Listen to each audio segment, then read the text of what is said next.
This is Winter King, The Wyth Courts, Book 1. Written by Juliana Haygert and read by Viola, Lorde and Maxx Pinkins.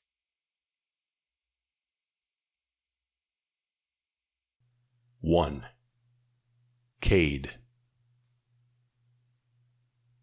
The report I got this morning was nothing like I expected. "Have you seen this?" I asked Kay, my most trusted general, as I reread the words scribbled on the paper. They couldn't be right. "I have, Cade," Kay said, his voice strained. "It's even worse than they described. I think you should come with me and see it for yourself." "Snow above," I muttered under my breath as I rolled the paper back up and dropped it on the long table in my study, alongside many other reports and scriptures. I had so much to do, but this, if this was true, it couldn't wait. I gestured to Kay. "Lead the way." Kay's long body shimmered and changed. His white and silver armor disappeared, giving way to light gray fur as he hunkered down and shook his tail behind him. As a wolf, he let out a short yelp, letting me know he was ready. I changed too, but as the king of the Winter Court, my wolf was pure white and much bigger than Kay's. "I'm ready," I told him through the link we shared when in our wolf forms. Without another second to waste, Kay dashed away, and I followed. We ran through the hallways and down the stairs of the White Palace, dodging servants and guards who were going about their days. The moment I stepped out of the palace, the 6 white knights, who had been standing there and waiting, shifted into their wolf forms and followed us. Kay was the general of my army, but the white knights were my personal bodyguards. I like to think I didn't need them, so I kept them outside the palace. But since we didn't know much about the threat mentioned in the morning's report, I had them come with us. The 8 of us ran out of the palace grounds, through the White City and into the forest, where we could stretch our legs and use our full speed. We zoomed through the snow, past leafless trees and broken branches. What would take 8 hours by horse took us 2 hours in our wolf forms. "We're almost there," Kay said into our minds. He slowed down and we followed suit. The trees gave way to a valley, where one of the border towers was located, but instead of being covered in snow, the ground was pitch black. I shifted into my fey form. What in the frost is this? The guards who usually stayed at the tower appeared before me. "It started overnight, my king," Aemon said, his head low. "It's unlike anything I've ever seen. It started right at the border, and like a wave it has been spreading over the land." "It took over the tower," Birch said, pointing to the once white tower, now a mass of dark gray crumbles. "We tried to fight it with our powers, to push it back, but it didn't budge. Whatever this is, we can't stop it." As we watched, the darkness spread some more. It was slow, but every 5 minutes or so it advanced half an inch, melting the snow and killing the land underneath, turning everything black. My brow furrowed. What could this be? With steady steps, I advanced toward it. "My king, be careful," Kay said, using formal speech. He only called me by my name when we were alone. I heard him, but I had to know what in the frost was this. I crouched down, stretched my arm, and slid my index and middle fingers from the snow to the darkness. The moment the darkness touched my skin, it burned worse than a summer court sun. "Snow above," I hissed, pulling back. Kay and the 6 white knights were all over me in a flash, but I pushed them away. Staring at the advancing darkness, I took several steps back. I didn't care about the pain in my fingertips. That would pass, and with the magic in my veins, I would soon heal. But what about my land? I glanced around. Who did this? From here, all I could see was the valley in front of us, now black because of the darkness, and beyond the dried Triad River and the Tywyll Forest. A land of monsters. "We don't know, my king," Aemon said, "but we have reason to believe it was the Tybrid." A wave of rage coursed through me, and I suppressed a growl. The Tywyll Forest was a land without a ruler, but that only meant many groups existed and fought against each other and against the Wyth courts. One of these groups, the Tybrid, had been at war with my court for centuries. After I killed their leader years ago, the group had been oddly quiet. Until now. This freezing thing happened. I inhaled deeply and channeled my magic. It filled my veins. Ice, snow, frost, wind. It was all part of me, part of my court. It was who I was, what I lived and breathed for. "Stand back," I rasped. Kay, the white knights, and the border guards took many steps back, and I let out my magic. It blew like an avalanche, relentless in its path. If a lesser fae had stood there, it would have been obliterated in less than a second. A higher fae would be able to withstand it for a minute or two, but it would weaken him and eventually kill him. The winter court was me, and I was the winter court. There was nothing stronger, faster, more powerful than me, not in this land, not in my kingdom. And anyone who threatened my people, my court, would suffer the consequences. I sent all my magic, all its vast power, to the darkness, sure I could revert it, sure I could make it disappear. But minutes later, when I pulled back, breathing hard from the effort, I was dumbfounded to find the darkness hadn't moved back 1 inch. In fact, it only advanced a little more. What in the frost? I had no words, no idea, no action. Nothing had ever resisted the full power of my magic before. "What should we do, my king?" Kay asked, his tone guarded as if afraid of my answer. I opened my mouth, but no freezing word came out because I didn't know. "It's a curse," a new voice said. I turned and saw her. Mahera, the kind and gentle goddess of Wyth. Her long, white hair moved behind her as if she were underwater, and her long white dress hugged her voluptuous form. "A curse?" I asked her. If someone could tell me what this was and how to fix it, it was one of the 3 sister goddesses. Mahera offered me a tight smile, but her dark eyes remained serene. "The Tide-bred has put a curse on your land." This is... I pressed my lips tight. Unacceptable? Insane? Many colorful words flew through my mind. "Tell us what to do, my king," Kay said, bowing his head low. "If you want me to gather our forces and attack them full force, I'll do so." Mahera tisked, her dark eyes fixed on the dying land. "Reigniting the war, which has been dormant for years, won't break this curse." "What will?" I asked, taking a couple of steps toward her. "What will break this curse?" She turned, fixing those wise eyes on mine. This version of her was calm and gentle, but she still always said the truth and impacted our lives more than we expected it in any of her versions. "Here's what you need to do." 2. Amber. I'm sorry, Amber, but there's no other way. I need to fire you. I stared at Howard, not believing what I was hearing. But why? I croaked. I knew I hadn't been Employee of the Year, but I was sure I didn't suck either. "It's not just you," my boss said. Or should I call him my ex-boss? "Early this morning I let Sabrina go, and tonight I'll have to do the same with Rick." He gestured around the main seating area of the restaurant. "It's lunchtime, and there's no one here. From what the owner told me, he'll have to fire half of the staff." "Shit," I muttered.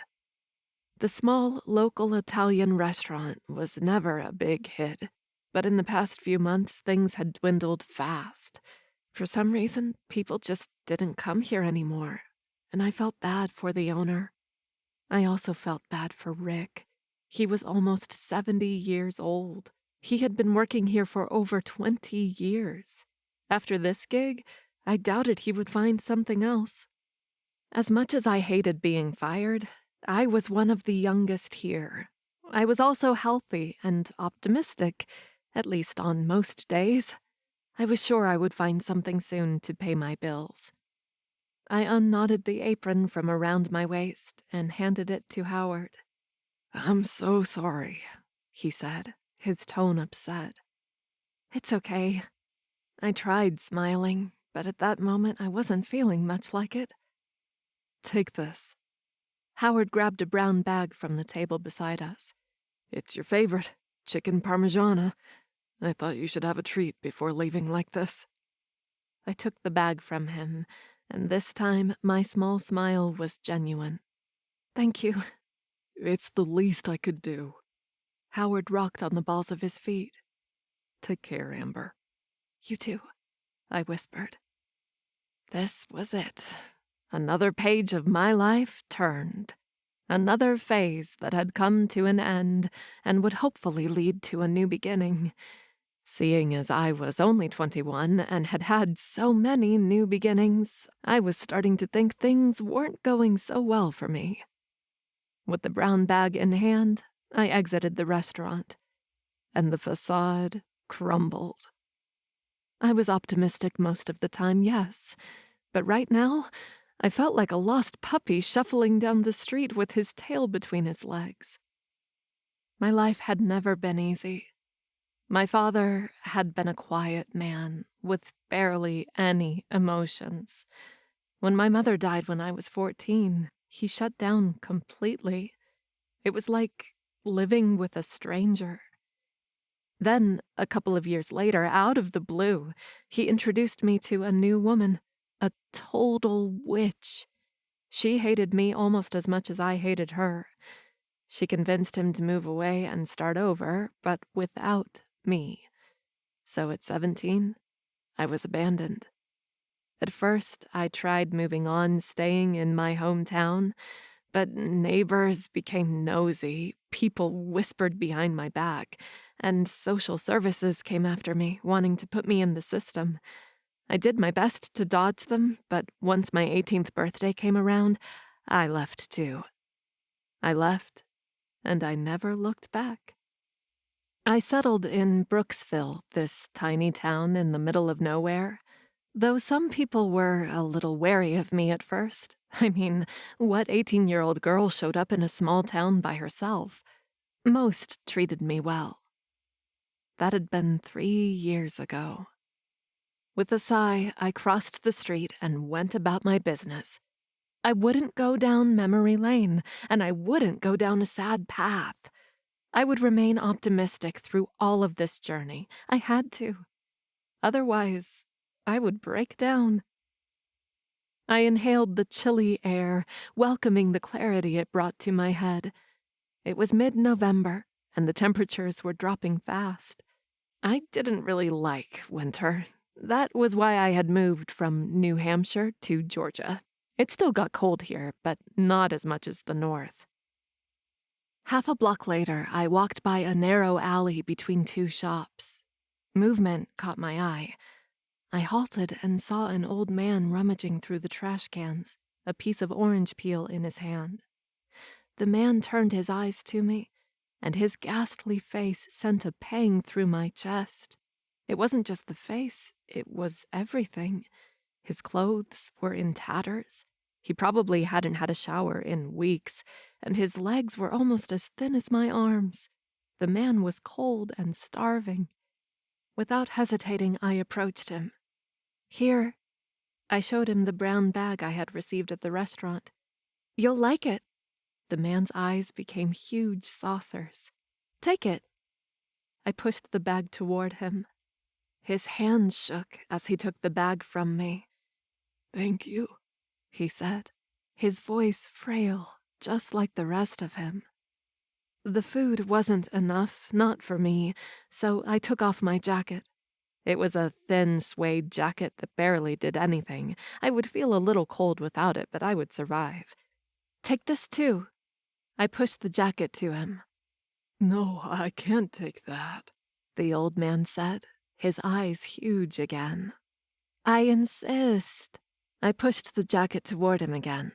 He hesitated, but grabbed the jacket. Thank you, miss. God bless you. I offered him a smile, then walked out of the alley so he could put on the jacket and eat in peace. Perhaps I had just had a huge blow on my day, but it always warmed my heart when I could help out others. That meant that all was not lost yet.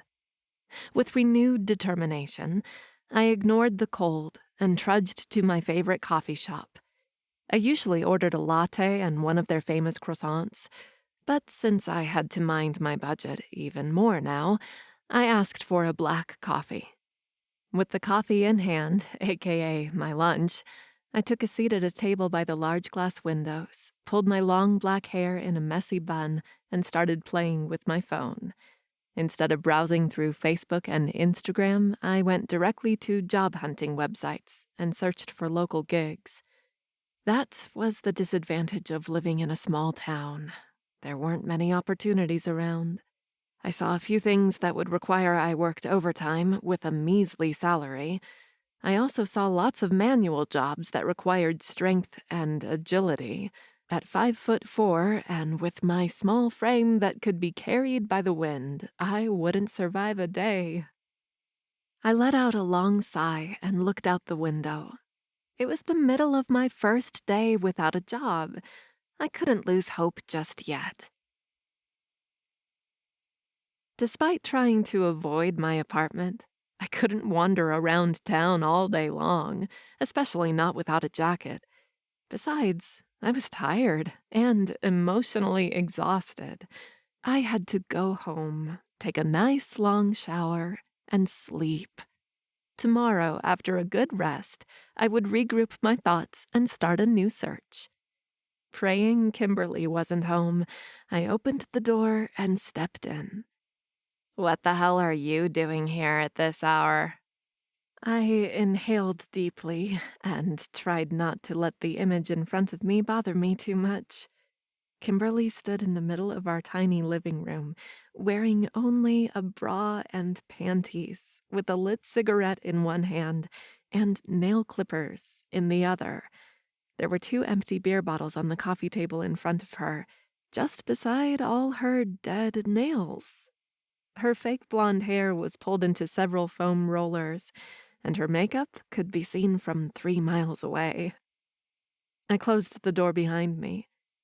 "What did we say about smoking inside the apartment?" She shrugged and took another long puff. "I wasn't expecting you so early." I glanced at the minuscule black dress over our torn couch. "And I see you're going somewhere early?" "It's just a party," she said with a smile. Kimberly was all about parties all freaking day long. "A small thing at the Dark Rose pub." It was always a small thing, so small she would crawl back home with barely any clothes left and not remembering one single thing other than she had screwed someone. Who? Only heaven knew. "Have fun. You should come," she said, surprising me. Other than the necessary topics of 2 roommates like bills and grocery shopping, we didn't talk much. We had tried in the beginning, but after a couple of days living together, it was clear we had nothing in common. "Maybe you can loosen up a little and let someone finally get between your legs." There it was, the reason for this entire conversation. She wanted once more to throw in my face that I was a virgin. It had been my mistake, really. When I first moved in with her, I tried being friends and telling her a little about me. Like a stupid, innocent girl at 18, I told her I had never had sex. After that, she used every occasion she had to tease me about it. Unfortunately, the situation hadn't changed in the last 3 years. I hadn't met anyone who interested me enough to move from first base within this little town, and she knew that. Unlike her, I wouldn't go out to get stupidly drunk and sleep with just anyone. It wasn't me. Actually, just thinking about it made my stomach knot. Maybe it was silly of me, but I still believed the man who would sweep me off my feet was out there, and one day I would find him. And we would live happily ever after. Kimberly let out a boisterous laugh, as if she had just told the joke of the year. I rolled my eyes and went to my bedroom. I closed the door and rested my back against the thin wood.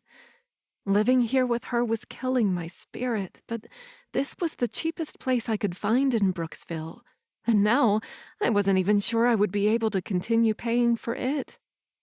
My eyes filled with tears, but I pushed them away. It was still too early for that. I had just been fired. I couldn't fall into despair just yet. Tomorrow would be a new day, a better day. I knew it. I willed it so. My dreams were riddled with the most horrible thing on earth. A huge credit card bill I couldn't pay. I tossed and turned, desperately trying to rest so I could make my day better tomorrow, but my mind wouldn't shut down. I stayed in bed, though, counting little sheep, hoping sleep would come take me. Instead, my phone rang at 4 a.m. What the... I reached for it, and the caller's name flashed on the screen. Dark Rose Pub. I exhaled through my nose as irritation filled my veins. Hello? Hey, Amber, it's me, Judd, the owner of the pub said. Let me guess. Kimberly is passed out in a corner and you want me to come pick her up? As usual, he muttered. Every time I went there to collect Kimberly, which was at least twice a month, the old man looked at me with pure pity. I hated that, but I never said anything, even though I also hated the fact that Kimberly drank herself to oblivion and put me in this position. I couldn't just leave her there. What if some bad guy tried to abuse her? I didn't want that on my conscience. So I sat up in bed and sighed. I'll be right there.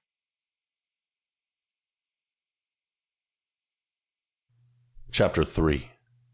Cade. I hadn't expected movement in the middle of the night, but sure enough, the female human left her apartment building in a hurry just after 4 a.m. She hugged a thin jacket over a tee and sweatpants. A second later, a taxi showed up and she boarded it. Where in the freezing ice was she going at this time? Regardless of my thoughts, I changed into my wolf form and followed her, just like I had done all day long.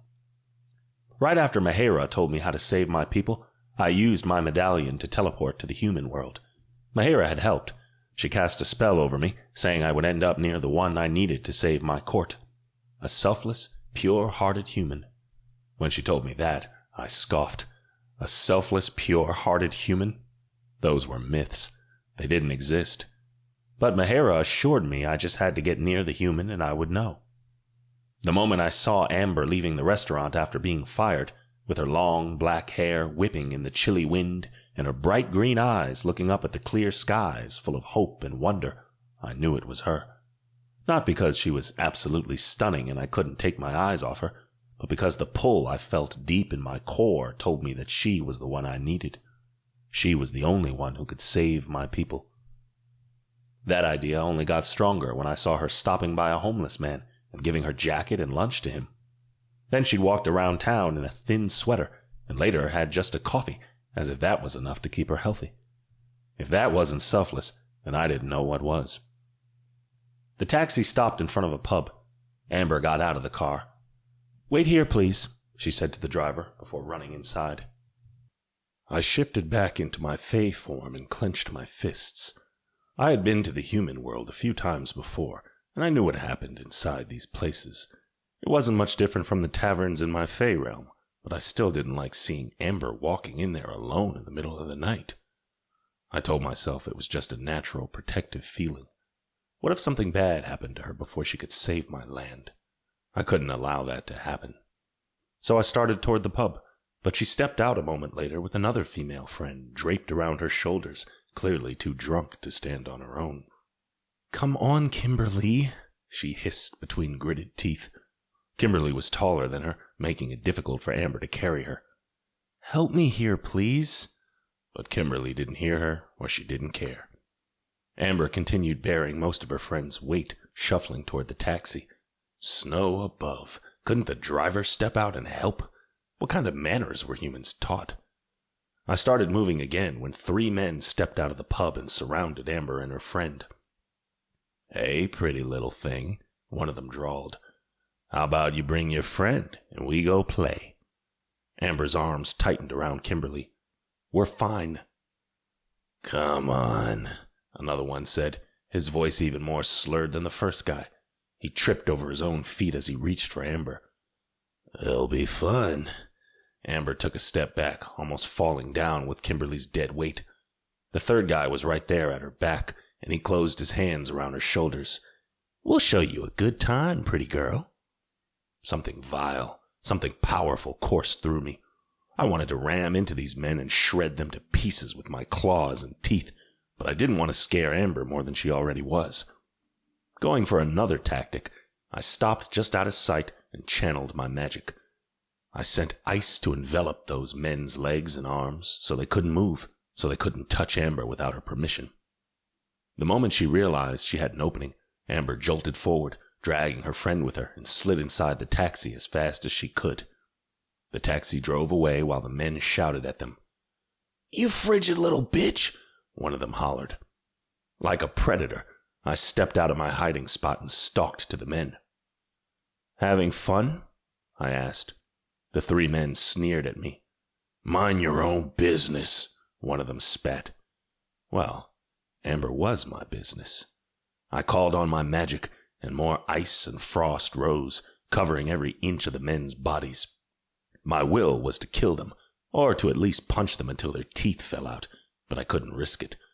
The human world was too different from mine, and I had to try not to cause any problems here. The men whimpered, trying to move and speak, but with my ice all over them, all they could do was bug out their eyes and make some sounds. "Stay away from innocent women," I told them through gritted teeth. Then I walked away. In about 15 minutes, when they were close to hypothermia, the ice would melt away. The men would probably need to go to an ER, but after what they did, they deserved it. I continued down the street with long, sure steps, though I wasn't feeling so sure anymore. This was supposed to be a simple task. Come to Earth, find the one with the pure heart, take her back to Wyth. That was all I was supposed to do, and yet, here I was, walking back to Amber's apartment to make sure she had gotten there all right. Snow above, I cursed, tugging at my pants. These human clothes were too thick and tight.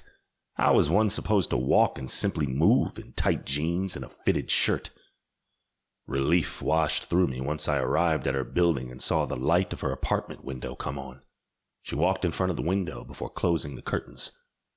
She was safe. For now. From me. But time was running out.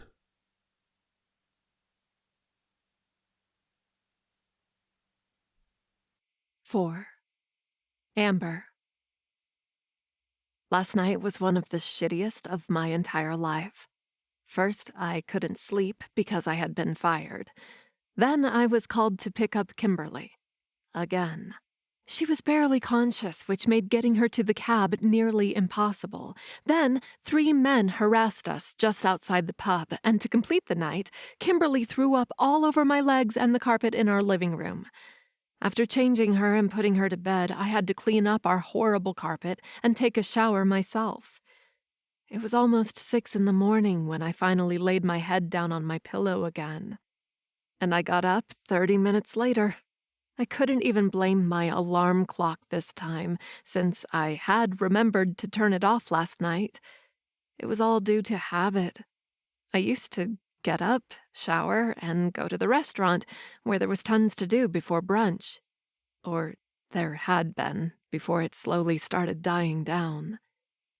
Since I didn't have anything to do, I tried staying in bed and sleeping some more, but habit was a nasty thing. So I threw my covers off and got up. When I made my way to the kitchen to grab some coffee, Kimberly staggered out of her bedroom. "What happened last night?" she asked. Her eyes narrowed as if it hurt to open them. "Why am I here?" Meaning she should be in someone else's bed right now. I always tried to see the best in everyone, even when they were oh so screwed. But sometimes I had a hard time seeing anything good in Kimberly. "Judd called saying you were wasted and alone again," I told her. Her eyes widened. "And you went to pick me up? Why the hell?" I blinked. Was she serious? She wanted me to leave her there? She didn't even remember me picking her up. Anyone could have taken her and done whatever with her, and she would never know. I wasn't asking for much in return. Just a thank you would suffice. "You know what? Forget it," she said, venom lacing her words. "I can't deal with you right now." She went back into her bedroom and slammed the door between us. Holy shit. Well, I couldn't deal with her right now either. Instead of having breakfast in the kitchen, I brewed some coffee and took it to my bedroom. I looked through my phone, searching for jobs again, but nothing had changed from yesterday, and I was sure nothing would change tomorrow either. I sat down at the edge of my bed, feeling sorry for myself. No, I couldn't. Not yet. It was too soon. With a renewed sense of purpose, I got up from my bed and got dressed. I knew what I could do. After 4 laps on the walking trails around the park, I felt like I had done my part. It had been months since I had exercised properly. Now that I was jobless, I could take care of my health a little better. Walks through the park was a great start. The walk also helped clear my mind for a while. Though, once I exited the trail and walked leisurely around the park, frustration knocked on my door again. Unfortunately, walking wouldn't solve my problem. I needed to go looking for a job. At this point, anything would do. I couldn't stay jobless for long, or soon I would be homeless too. Despite not liking my roommate, it was better than sleeping on the park's cold benches. I heard a soft woof and looked down. A beautiful, small golden retriever jumped in front of me, clearly excited to be at the park, but also clearly lost. "Hey, little boy, where is your mommy?" I crouched down to pet him and glanced around. It was in the middle of the morning.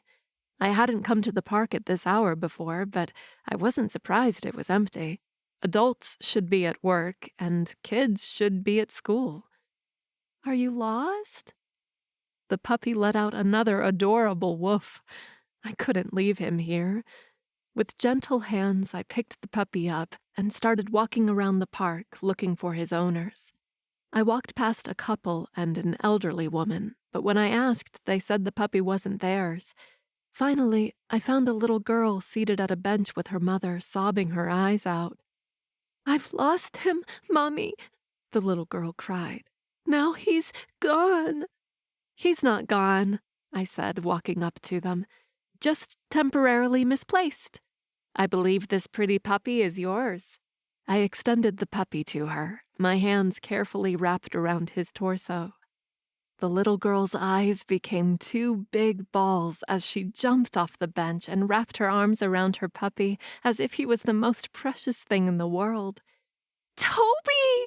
she screamed, squeezing him. The girl's mother turned to me. From what she described, I thought someone had taken him from her. I thought she would never see him again. "How can I ever thank you?" I shrugged.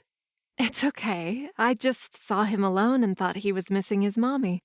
Glad I could help." The mother and the girl thanked me again before I walked away. I had been in a bad mood after my walk, but now I felt good again. My life could be in shambles. I might not have money to buy any more groceries, pay for lunch, or my rent, but at least I would go down with a sense of duty, like I had done my part to make this a better world. Just outside the park, an elderly man was crouched on the sidewalk. Afraid he had fallen and was hurt, I crouched beside him. "What happened? Are you okay?" His gray eyes met mine.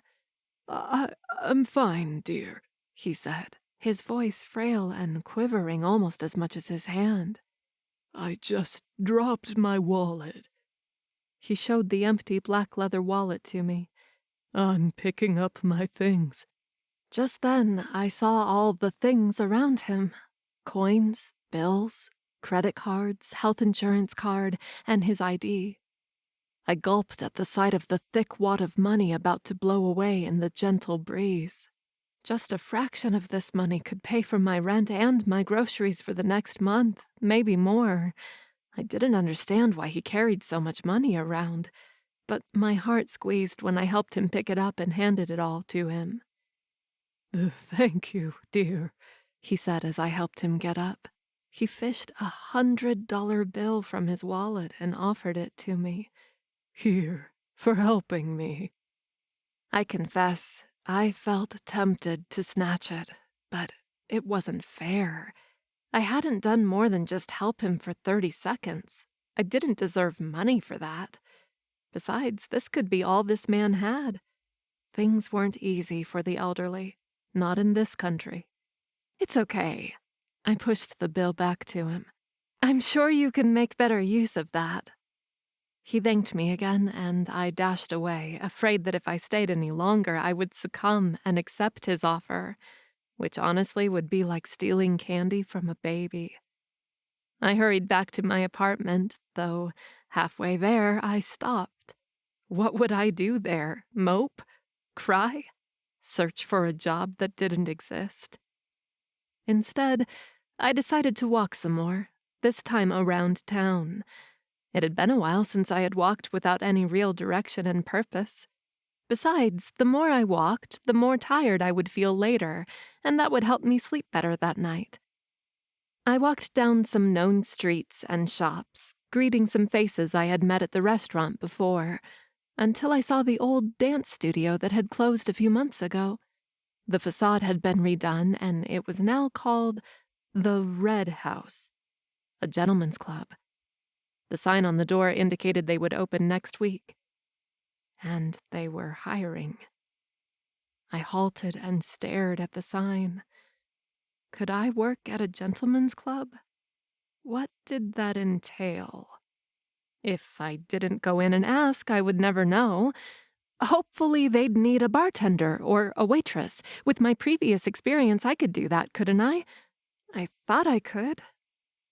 But if they didn't, if the job they had an opening for was of something more, then I wasn't sure. I guess I had to hear the job description in detail, the payment and the benefits. I had to weigh the pros and cons.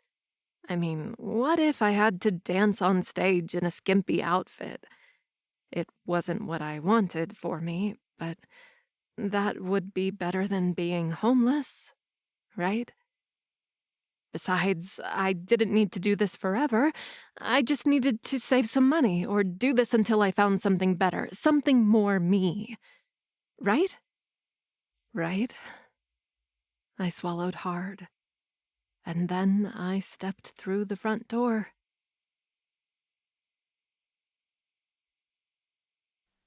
Five. Cade. I hadn't slept in well over 30 hours, and from what I could see of Amber, she hadn't either.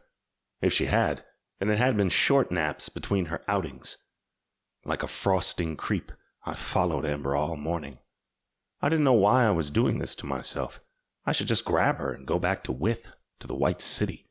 That would certainly be easier than watching her walking around, being nice and helping strangers, waking up a protective feeling inside my cold chest.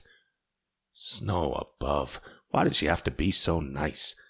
I saw when a teenage boy took the dog from the little girl and ran with it. When I stopped him with my magic, the puppy ran away, right to Amber's arms. And as the pure-hearted soul she was, she walked around until she found the dog's owner.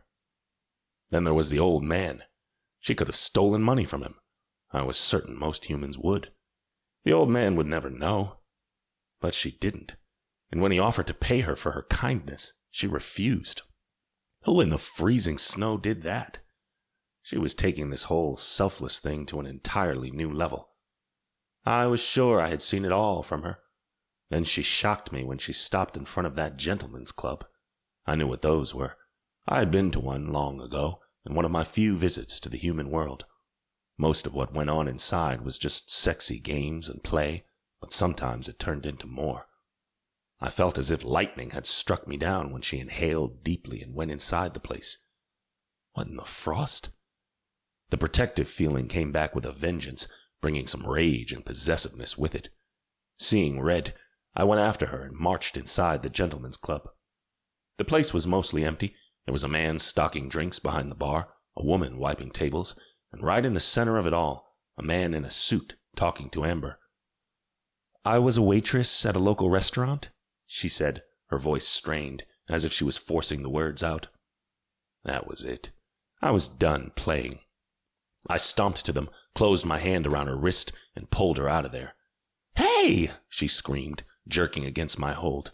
"What's going on? Who are you?" She used her other hand to try and pry mine off. Such a futile attempt. "Hey, are you deaf?" Once we were outside, I let go of her wrist.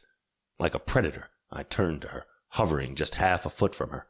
Her breath caught, and she shuffled backward, her huge eyes meeting mine.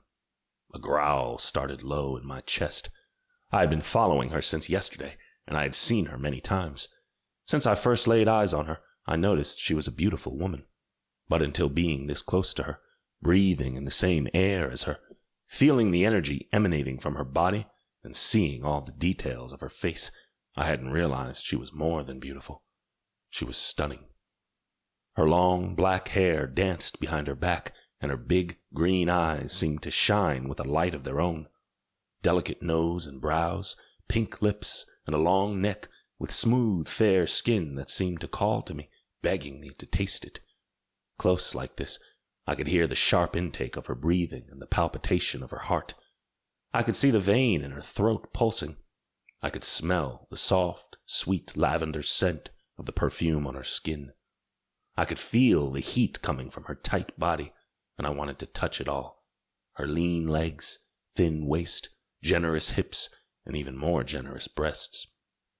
All she was missing was slightly pointed ears, and, as humans would say, she would give any female fae a run for their money. And my freezing body knew that. It instantly reacted to her. The blood in my veins warmed, and my core trembled with want. For a moment, all I could think of was throwing her against the wall and ravishing her. Blinking, Amber took another step back and crossed her arms. She raised her chin, clearly faking a bravado she didn't have. "Who the hell are you?" This was just too much. Not to mention I was wasting time. By now, the curse would have advanced further over my land. I had to put a stop to this before it reached any of the villages and harmed my people. "I'm sorry about this," I told her. Her brows pinched down. "Sorry about—" I sent my magic swirling around her, the wind circling her, cutting off her words and her breathing. In 3 seconds, she fainted. I dropped my magic, and as her body folded to the ground, I slid my arms under her and pulled her against me. She seemed so small in my arms, so fragile, so innocent. A little guilt snaked through me. But I pushed it away. It was her or my court. There was no question here. I paced around my study. I had been back from the human realm for a few hours. After depositing Amber's limp body into one of the guest chambers, I had assigned her a couple of handmaids and guards, then retreated to my study, where I knew she would find me. Though when she showed up, she wasn't the gentle Mahira. The goddess had come as Mahiru, the solemn and harsh one. "I see you've brought her with you," Mahiru said. Her black hair was tied in a tight bun at the nape of her neck, and her clothes were dark and practical, so unlike her other sisters. "So, when can we do the ritual?" I asked, eager to get this over with. If it depended on me, I would remain in my study, oblivious to everything while Mahiru and her other 2 selves conducted everything. Mahiru stared at me with hard eyes. "It doesn't work like that. First, the human needs to be cleansed." "What? Cleansed? What in the frost do you mean?" "What did I tell you about saving your people?" she asked, her tone flat. Why did they do this to me? Mahira, Mahir, and Mahiru were the goddesses of Wyth. They were the most powerful and wise beings that ever set foot in the Fey realm. No one would dare challenge them, question them. And yet, when one of them asked me something like that, I wondered if they were playing with me, tricking me. Mahira told me that I needed to find a selfless, pure-hearted human, and during a complicated ritual, sacrifice her life. That should be enough to stop the curse. Other than me, only Kay had heard Mahira's words. No one else knew about it. Mahiru nodded. "It should be, but the human needs to be prepared. Everything in Wyth is different than on Earth, including this. If this human isn't cleansed before her sacrifice, it won't change anything." I clenched my fists until they turned white. How long will that take?" 2 weeks, I think, Mahiru said. 2 weeks? By then my court will be half gone, I barked. Alas, it's the only way, Mahiru said, remaining coldly calm. Send her to the moon temple every morning, and I'll conduct the cleansing. I'll let you know when she's ready to be sacrificed for your kingdom. I swallowed hard. When Mahiru had first told me about the sacrifice, I didn't blink. I didn't think twice. A meaningless human life for my entire court? That was nothing. Now, I wasn't sure I liked that idea. But I had no choice. To save my land from the curse poisoning it, I had to kill Ember. I faced the goddess, my will turning into steel. She'll be there tomorrow morning.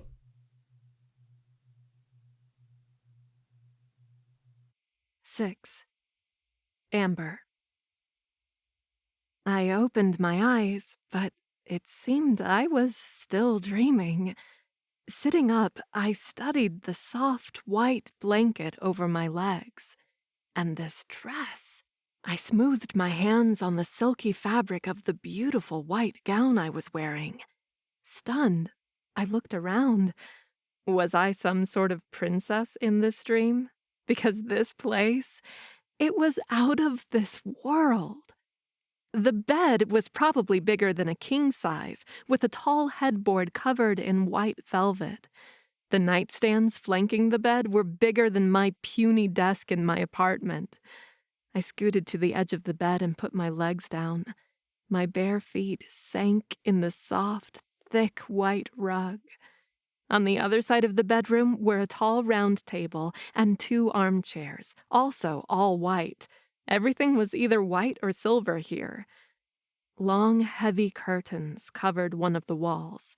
I went to them and pulled them open. Bright light filtered through the wide window. I blinked once, twice, then glanced out. My jaw fell open. My eyes fixed on the view below, I pushed the windows open. A chilly breeze blew in, and I hugged myself, but I couldn't stop staring at the world beyond the window. A dull, bluish-yellow sun illuminated the vast, cloudless light blue sky. In the distance stood a wide forest and large mountains, all covered in a blanket of white snow. And right below the window was what looked like a village. A white, gray, and silver village that reminded me of some medieval movie, though cleaner, neater, whiter. "It's cold out," a rough voice said. "You should close the windows." I turned around and faced the man standing in front of the white double doors. I blinked, now certain this was a dream, because holy shit, I had never seen a more manly and sexy man in all my life. He was tall and wide and, more importantly, shirtless. His chest and stomach were sculpted to perfection, the ridges of each muscle deep. He wore a white leather strap across his chest, which tied to the long white cloak on his back, giving him an air of superiority. Other than that, he wore simple white pants and a thick silver belt, which fitted his impossibly large thighs in a way that should be R-rated. "How are you feeling?" he asked, drawing my attention to his face. I opened my mouth to answer, but my thoughts zoomed in on him again, so this time I stared at his handsome, rugged face. Like his body, I had never seen a more beautiful face. His bright, luminous blue eyes were the first thing that snatched my attention. I had never seen eyes like those. Along with a sharp nose, pouted lips, thick eyebrows, sharp chin, and a chiseled jaw, this man was like a god brought to life. Or brought to my dreams. The finishing touch was the long white hair falling over the cloak around his shoulders. Yup, In this dream, this man was either a god or a warrior, though it could all be summed up in one way. If he was here, then it was for me. A small smile stretched over my lips. I'm more than fine now. Kimberly had always teased me about being a prude, and in real life that might be true, but not in my dreams. I was 21, for goodness sake. I wasn't stupid. I had seen TV shows with explicit sex scenes, and I had read lots of steamy romance books, so I knew a lot about it, and I had practiced with it in my dreams. And now I had conjured a new boy toy for me, one who would put all the others to shame. I'm feeling great, I said, surrendering to the dream. With my eyes locked on his, I walked toward him, moving my hips more than I would in a normal situation. I slid my hand down from my shoulder, across my chest, around my waist. His eyes followed my hand, becoming bluer and brighter with each passing second. I'm more than great, actually. I halted just half a foot from him. Holy shit, he was an entire head taller than me. I bet he could wrap his arms around me and I would disappear in him. I wanted to try that theory. I bit my lower lip, and his gaze shifted to my mouth. I reached up, resting my palms on the hard planes of his chest. Heat seeped into my hands, up my arms, and down to my core. That heat quickly consumed me, turning into pure lust and pooling low in my belly. I turned my chin up and rose on my tiptoes. What do you want to do with me? I asked in a low voice before brushing my lips across his chin, and the man let out a menacing growl before stepping back. I lost my balance and almost face-planted at his feet. Amber, what are you doing? I stared at the man, stunned. What the hell are you doing? This is my damn dream, and This isn't a dream. I froze. What? How could this not be a dream? I glanced down at the gown I was wearing, at his clothes directly out of a romance book, and this bedroom. I was sure this was inside a castle where I was the princess and he was the warrior tasked to protect me. How? My eyes widened, and I sucked in a sharp breath when I finally remembered him. He had been wearing different clothes, and his hair had been tied back in a low ponytail, but I was sure it was him, the man who had dragged me out of the gentleman's club, the man who said he was sorry before I blacked out, and ended up here? Inside my head, right, because this has to be a dream, I muttered. It's not a dream, The man repeated, his voice rougher than before, lower. I took a step back. It has to be. I reached for my arm and pinched myself, hissing as the pain spread through my arm. I told you it isn't a dream. Holy shit. If that was the truth, then two things made me equally afraid and embarrassed. One, if this wasn't a dream, then it meant this man had kidnapped me and had me in one of his crazy fantasies. And two, I had just thrown myself at him as if I was a slut, and he had refused me. Heat spread over my cheeks, and I looked down, wishing a hole would open up in the ground so I could hide in it. If this isn't a dream, then where am I? I held on to the fear, the wariness, and put on a fake bravado. I wouldn't let my own shame hide what was really happening here. I didn't know this place or this man. I wanted to get out of here right now.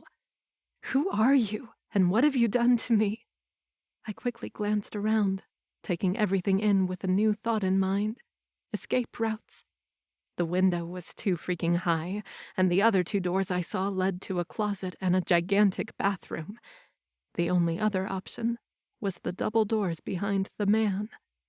I know how this seems, he said, his voice a little gentler than a moment ago. This place looks impossible, and you're alone in here thinking I'll probably hurt you. He swallowed hard. I assure you, you're safe here. Said every kidnapper ever, I mumbled.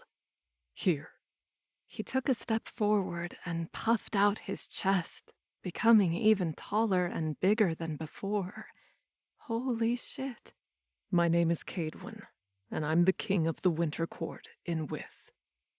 I shook my head. King? Winter Court? That sounds right out of a fairy tale, and you want me to believe that? I know it sounds insane to a human, but... To a human? What are you, then? I'm a fae. I laughed. You're telling me that you are a fairy? No, that's different. He reached up, brushing his hand over my eyes and my mouth. I slapped his hand away. What the hell? I blinked, my vision a little blurred. What did you do to me? I've given you the speech and the sight. Give it a moment. You'll be able to speak my language, and your vision will stabilize, and then you'll see things you couldn't before. He ran his hand over his hair, tucking some strands behind his ear. His pointed ear.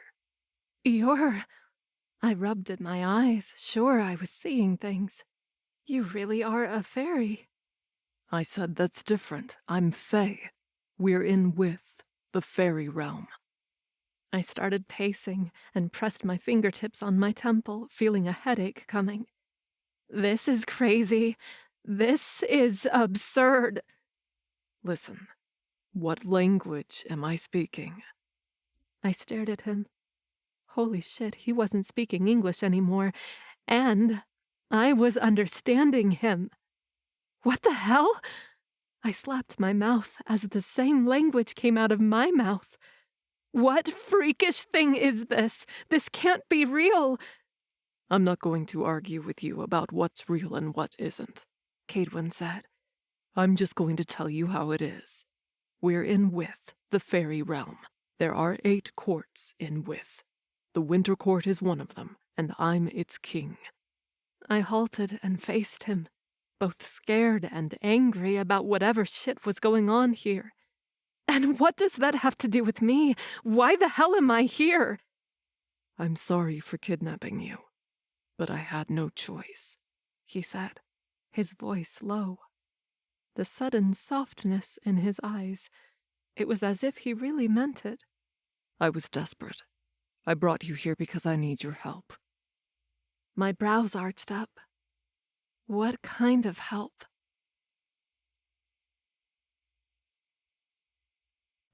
Seven. Cade. Snow above. How could I tell Amber the truth?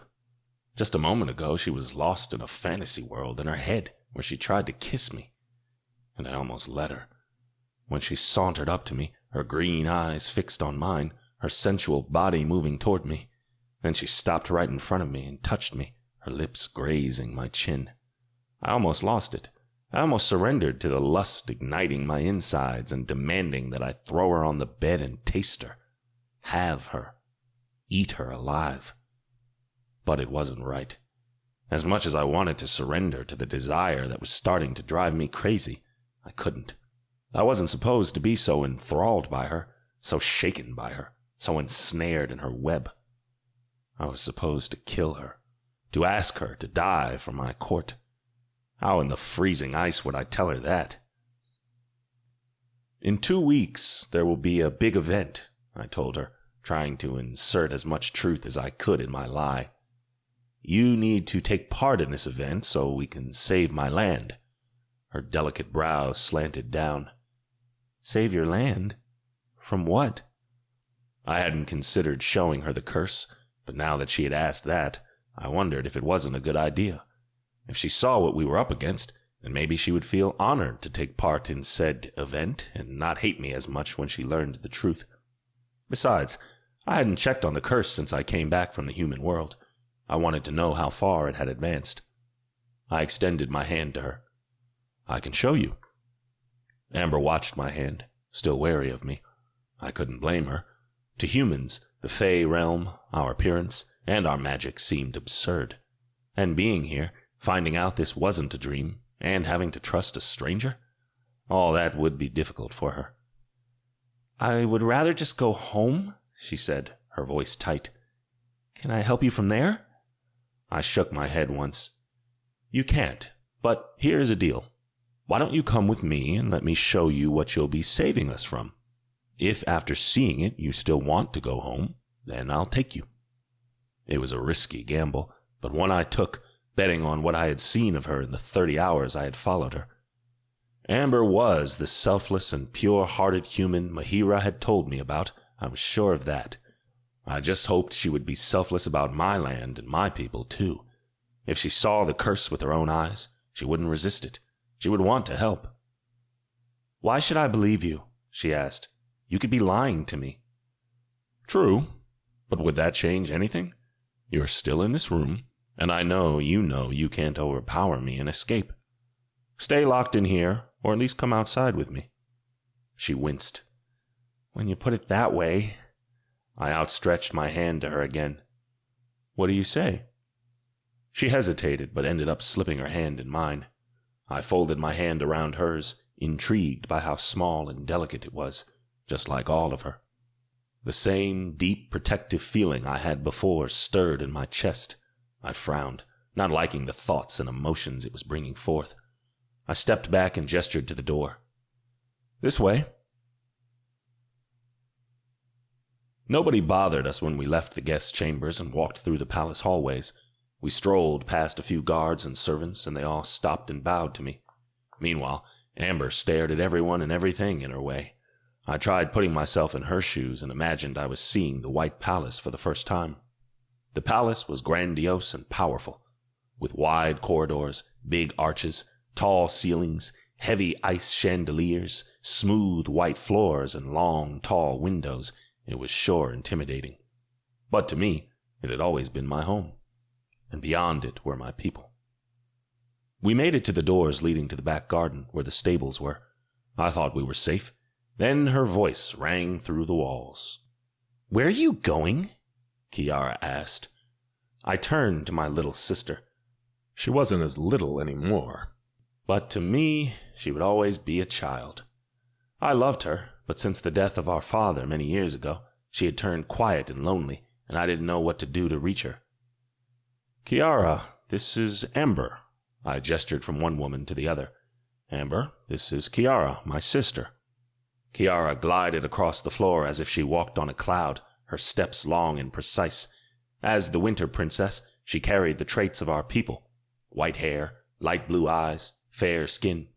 She was tall and slender, but from what Cade told me, her delicate form and movements were just the princess in her. She was getting more agile and stronger during her combat training lessons. Oh, the human, my sister said.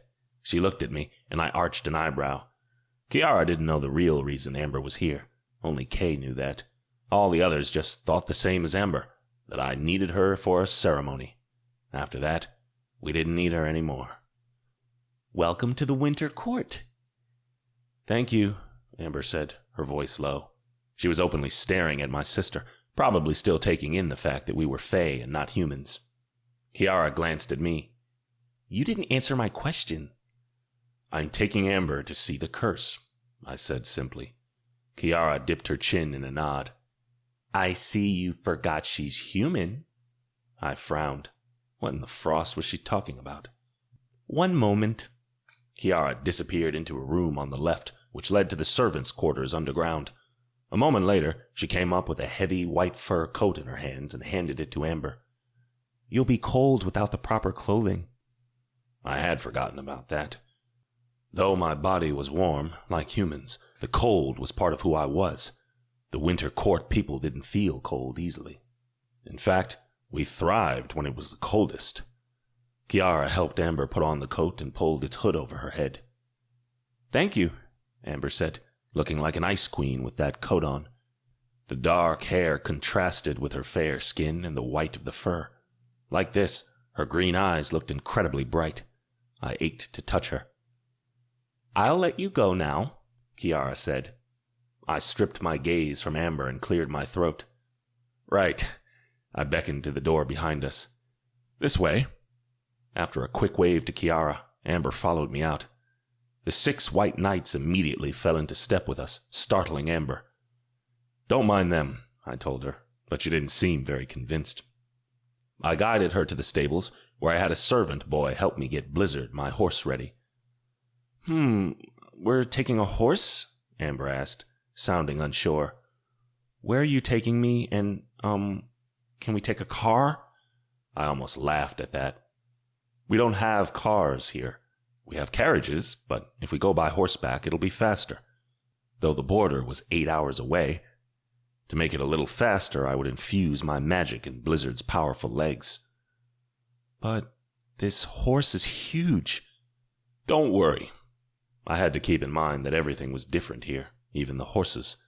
Here, the horses were taller and larger than in the human world, stronger and faster, too. I know Blizzard looks intimidating, but he's a good horse. When Blizzard was ready, I hopped on top of him and extended my hand to her. "I'll keep you safe, I promise. At least for now." Still looking a little unsure, Amber took my hand, and I hoisted her up right behind me. She held on to the coat, keeping her hands occupied. "Trust me, you'll want to hang on." I reached behind me, took her hands in mine, and brought her arms around me. "If you don't, you will fall." My stomach knotted with desire as her warm hands splayed over my abdomen. Then I heard her suck in a sharp breath, which only ignited my lust. Snow above. This way we wouldn't get anywhere. Trying my hardest to ignore the woman currently holding on to me, I kicked Blizzard's sides and off we went. At first I guided my horse to a slow trot, so Amber could see the White Palace as we rounded the grounds, the extensive snow garden in the front with its many ice sculptures, the massive ice gates, and beyond it the White City. The town sprawled around the palace's outer walls, with its quaint houses and familiar shops. I pointed out certain places to her as we trotted through the main road: the open theater, the marketplace, the restaurant with the best honey cakes I had ever tasted. And along the way, I greeted my people. They bowed their heads to me, but they gawked at Amber. I knew what they were thinking. The single king with a female? That had to be a miracle. If only they knew the truth. "Everyone has the same features," Amber mused, her mouth near my shoulder. To her, the several fae with white or blonde hair, fair skin, and blue or gray eyes was probably alarming. To me, it was the only thing I knew. "You'll see a fae or two with different features around town and even in the palace, but it's because they either came from another court and settled here, or because they are the offspring of a winter fae with a fae from a different court," I explained. "I see." Soon we crossed the village's main gates and onto the main road that cut through the entire court. "Hold on tight," I warned, before sending my magic to Blizzard and kicking his sides again. The horse shot forward, heading south. Amber yelped, her long nails scratching my stomach as she tried to hold on. It stung a little, but the pain was quickly replaced by something else, something I didn't want to admit, something I needed to suppress. The trip to the border didn't take long, even though I slowed down when we were passing through landmarks or other villages, so Amber could see more of the winter court and what she would be helping me with, what she would be saving. Halfway there, I purposely steered Blizzard off the road near a frozen lake and showed Amber some of the magical beings that lived there. Amber stared at them with big eyes. "What are those?" "Frost sprites," I told her, watching the female-like creatures dancing around the lake. They had long, shimmering bodies, usually covered by a skimpy white or silver dress, and hair in several shades of blue. They are tied to the nature of the winter court. Their magic prospers if the land prospers, which meant if the land continued dying, the frost sprites would lose their magic, if not die. Amber hadn't recovered from her shock of seeing the frost sprites when we came across a snow fox. Half hidden behind a leafless tree, The fox kept its white eyes on us. Its white fur glowed under the sunlight, making it look just as magical as it was. "I've never seen a white fox before," Amber whispered. "Snow foxes are powerful magical beings, but very wary of others," I said. "Do you see how immobile it is? It won't move until we're gone. Unless we advance toward it, then it'll run away." We gazed at the fox for a minute more, and then continued our trek. It had been only 2 days since I had last been at the border, but the curse had advanced more than I expected. I caught sight of one of my army's legions from a distance, the soldiers all standing as a barrier in front of our most current enemy, the curse. "What's happening?" Amber asked, spying over my shoulder. "You'll see," I said, my voice as tight as my chest. I slowed our pace as we approached the new border. The legion saw us coming and turned to us, lowering their heads at me. Kay stepped forward. "Welcome back, my king." My eyes on the black horizon, I dismounted. For a moment, I even forgot why I had come here, who I had brought with me, because all I could see and think and feel was the expanse of land in front of me, or what was left of it. The darkness spread until it disappeared beyond trees that were now as black and dead as the ground. The legion stepped back as I walked forward, going for the poisoned area. "Stay back," I heard Kay caution. "It's dangerous." Frowning, I turned around and saw Amber standing between Kay and me. Amber. I had brought her here to show this to her. Would she feel the same desperation I felt when I explained to her what this was? Would she feel compelled to help, no matter the price? Was she truly that selfless? "Come." I gestured for her to advance toward me. With sure steps, Amber walked until she was right by my side. "What is this?" she asked, her voice low, her eyes on the dead horizon. "This is a curse," I told her. "The border is a couple of miles that way." I pointed straight ahead of us. "It started there. A curse sent by the Tybred clan, one of our enemies." "Tybred? I'm not following." "Beyond the border is a place called Tywyll Forest, which is inhabited by monsters. No main leader, no real organization, no care for the land or for others. Just some greedy, vicious monsters. Some of them got together and created clans so they could try to become more powerful. One of these clans is called Tybred. Since their hideout is near our border, they started a war against us a long time ago." I gulped, uncomfortable reliving these memories. "They killed my father, and I was crowned king. Right after, I organized a strategic attack on them. I killed all of their important figures and leaders and their commander, and his family. After that, we had peace." I let out a long breath. "At least, until recently, when we learned I mistakenly left the commander's son alive. Grimmel. He vowed to get his revenge on me. I thought he was going to restart the war, but he didn't. I became tense, waiting for his attack. Months passed, and it didn't come. I opened my arms, indicating the view ahead of us. Until this." "Grimmel poisoned your land," Amber said, her voice low and sympathetic. "Yes. A cursed poison that is spreading and will consume everything and everyone in its path. I tried using my magic to stop it, but it doesn't budge. The only thing that will stop it is a special event." I turned to her, hating myself for having to lie again. "A ceremony, actually, in which you'll play an important part." "Why me?" she asked. "Because you're a pure-hearted, selfless human." Amber scoffed. "Pure-hearted, selfless? Me?" I frowned. Didn't she know that? I'd been around her for 2 entire days now, and even I knew that. "Yes, you.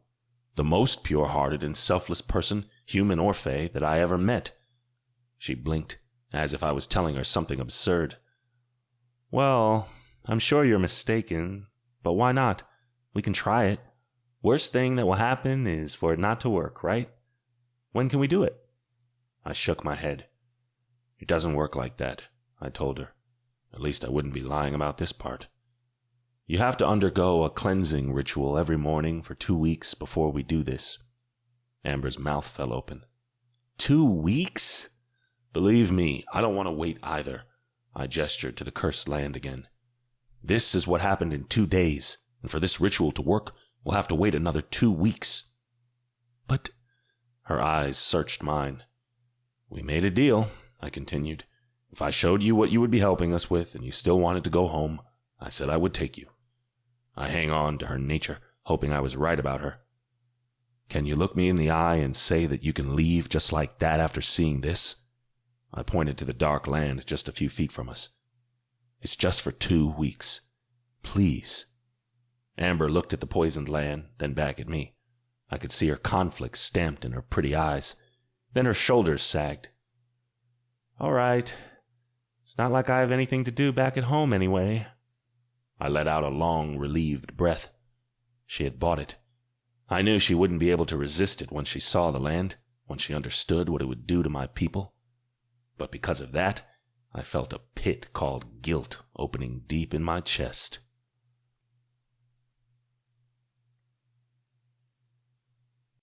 "8. Amber." There were moments when I still thought I was dreaming. For example, when Cade, I had heard the general calling him that when no one else seemed to be listening, took me riding on his giant horse through an impossibly beautiful, icy land. When he showed me the curse infecting his land. When he took me back to the palace as the sun went down, bathing the white palace in bluish silver light, making it shine so bright I couldn't look directly to it. That night, Kiara had come to my room with a tray full of delicious food. "Fae food is tricky," she said. "Eat only what Cade or I give to you. Understand?" I asked what she meant, but she didn't elaborate. I confess I was intimidated by Kiara. She looked like a model who belonged on a Victoria's Secret runway. Tall, slim, but with the right curves, long silver hair, the smoothest skin, and the bluest eyes I had ever seen. Despite all that, she was guarded, stoic, and so sure of herself. She didn't speak more than was necessary and looked at me as if I was a frail human who needed constant care. I was sure she didn't do it on purpose. It was just her way. After dinner, Kiara introduced me to 2 handmaids who would take care of me while I was with them, Tanya and Zari, 2 young fae girls, very pretty, but very shy, too. They wanted to do everything for me, from drawing a bath, scrubbing me, brushing my teeth, to choosing my nightgown, dressing me, and tucking me in bed. I didn't allow them to do anything other than sit in the 2 armchairs by the table and relax. I wasn't some silly, helpless princess, and I wasn't going to start acting like one now. As much as I liked the comfort, the great scenery, the amazing food, and the luscious gowns, I didn't want to get addicted to this. In 2 weeks, I would go back home to my shitty apartment, even shittier roommate, and no job. I had expressed a concern to Cade on the way back from the border. "I need to warn Kimberly that I'll be away for 2 weeks. If I don't, she'll sell my things and find herself a new roommate." He had assured me he would send someone to let her know I was away on a trip and would soon be back. That made me feel better. I hated that apartment, that entire life, but it was the only one I had. The next morning, Kiara showed up with a breakfast fit for a queen. The tray was brimming with food, most of which I had never seen in my life. And even though I couldn't eat it all, I tasted a bite of everything. There were 2 items I didn't particularly like, the saffron fish cakes and the old bark tea. But the rest was amazing, especially the warm honey cakes. Tanya, who had stayed after Kiara left, had told me the name of each dish, but it was too much in too little time. I couldn't remember all of it, even if my life depended on it. After breakfast, Tanya took me to the grand foyer on the palace's first floor. There, I met Mahira. When the female fae smiled at me, I just knew she was more than a normal fae. She seemed older than me, around mid-30s, but I was sure that wasn't her age. There was wisdom and power behind her gentle eyes and easy smile. Her white hair was tied in a loose braid over her shoulder, and she wore a simple white gown that on her seemed fit for a queen. "I'm here to take you to the cleansing ritual, my dear," she said, her voice even and reassuring. She offered me her arm. "Come with me." I hesitated, only because I didn't know her. Well, I didn't know anyone here, not really. But so far, I trusted Cade, and he had told me to trust Kiara. He had also told me to go with Mahira when she came for me. When I took her arm, she knotted my hand around her elbow, then tugged me along with her. She guided me through the palace's hallways, through a door that led to a wide-covered porch, past a long stone path cleared of snow where the cold wind blew by and chilled my bones, past some tall snow-capped bushes, and to a round white building. "What is this place?" I asked, still lost on all things fae. "This is the Moon Temple," she said as she guided me in. "It's a sacred place where we can worship the magic of the land." That didn't make much sense to me, but I quickly forgot my confusion as I stared at the place. Inside was just as simple as the outside, just a large round room with a pool in the middle. A handful of other female fae stood around the pool, all of them with a drawing of a white crescent moon on their foreheads. "And these are the priestesses. They will help us with the cleansing ritual." I looked around as if searching for a tool, a machine, maybe some books. There was nothing here. And what do I have to do for this ritual? Mahira took me to the edge of the pool. "You need to undress and enter the pool." My eyes bugged. "What?" Mahira let out a soft chuckle. "I know humans don't normally bear themselves like that, but here it's not that uncommon for us. Don't worry too much about it." I stared at the water before me. "Can't I just go in with my dress?" "I assure you we have seen it all before." She let go of me. "Now please, let's start." She took a step back and looked at me expectantly. I glanced at the fae around me, suddenly wary of this whole thing. Wasn't I really dreaming still? I had to be. A fae world, a devastating curse, stunning people, and now a ritual that required me to be naked. Next, I would see myself naked in the middle of the street in Brooksville with people laughing at me. But this wasn't a dream, was it? I had been here for over 24 hours. I had seen too much, done too much. I had even pinched myself, gone to sleep, and woke up. And I was still here. And there was only one way to go home. I had to help these fae. So, with my stomach in knots, I took off my fur coat, pulled down the straps of my white gown, and let it fall to my feet. Cautiously, I stepped into the water. It was warmer than I expected, and it was shallow at first, but the bottom was steep, and soon I was standing in the middle of the pool with the water by my shoulders. "What do I do now?" I asked. "Just relax," Mahira said. Around the pool, Mahira and the other females joined hands. They closed their eyes and began chanting in a language I didn't understand.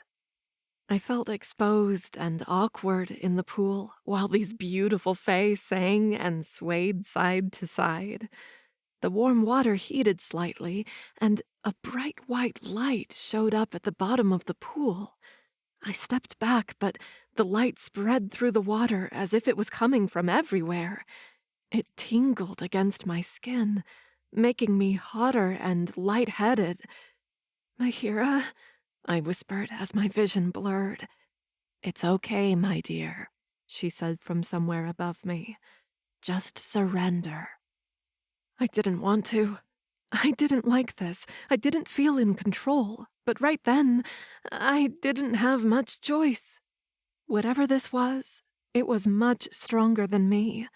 I couldn't resist it. The light shone bright. The tingling spread all over me, and the water heated some more. I slipped underwater. I blinked and saw Mahira's smile right in front of me. "Are you okay, my dear?" she asked, her voice serene. Confused, I glanced down at myself. I was dressed in my gown, but my hair was still wet. "What happened?" I asked, noticing the female fae were on the other side of the temple talking to each other. How had I gone from the pool to standing here, all dressed? "You surrendered to the cleanse," she said, handing me the heavy fur coat.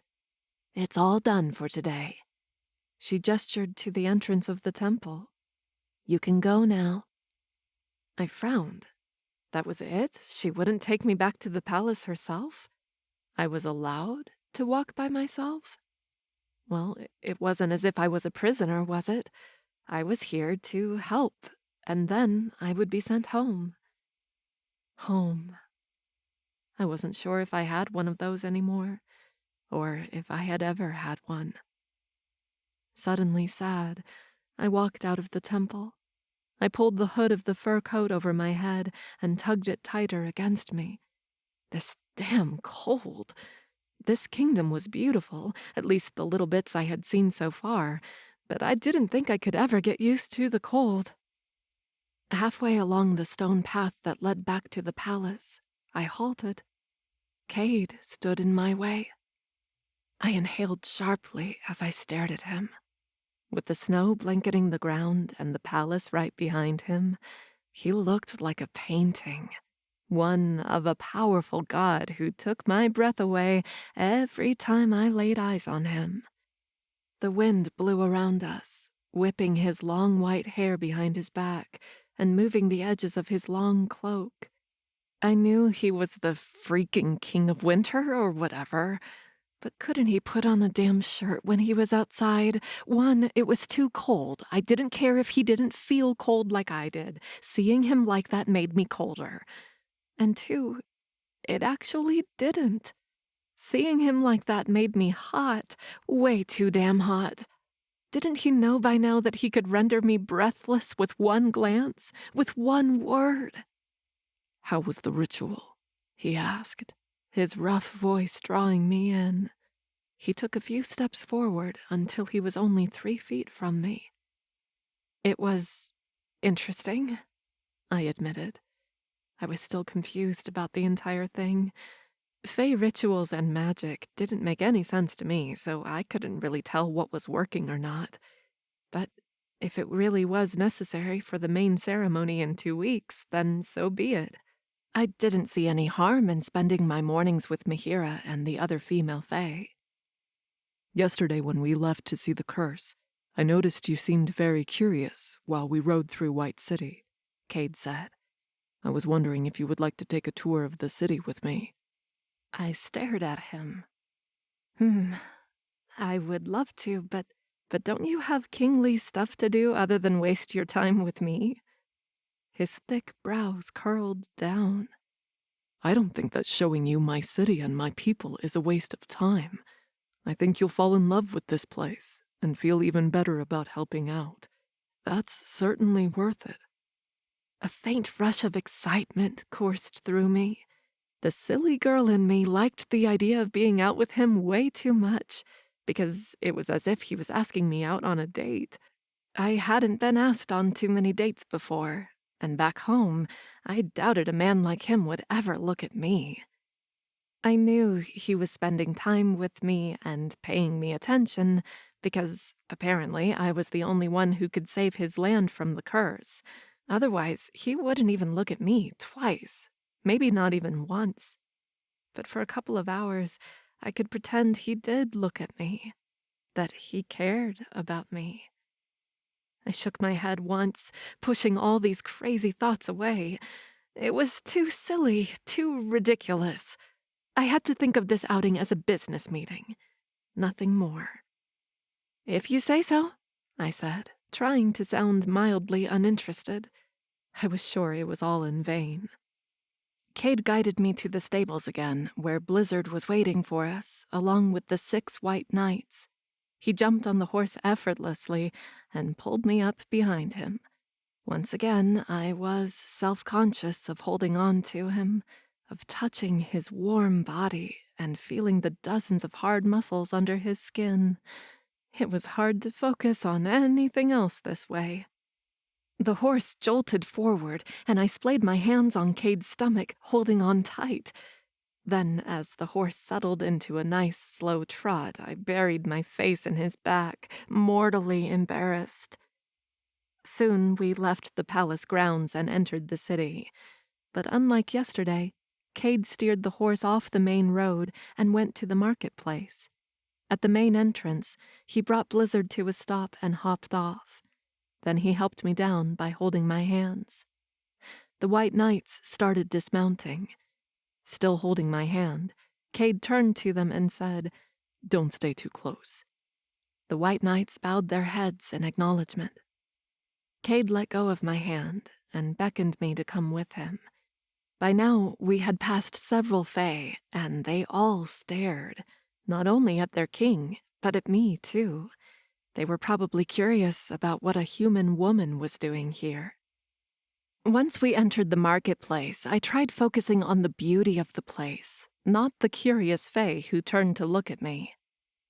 I focused on the tall, ice-like dome that served as a roof for this long street, and on the many stands with white, silver, or gray decorations. Some had more colorful items, like red, yellow, and green rings, scarves, or purses, but those were rare, and from the fae manning those stands, I gathered from their different skin and hair colors that they were foreigners in the winter court.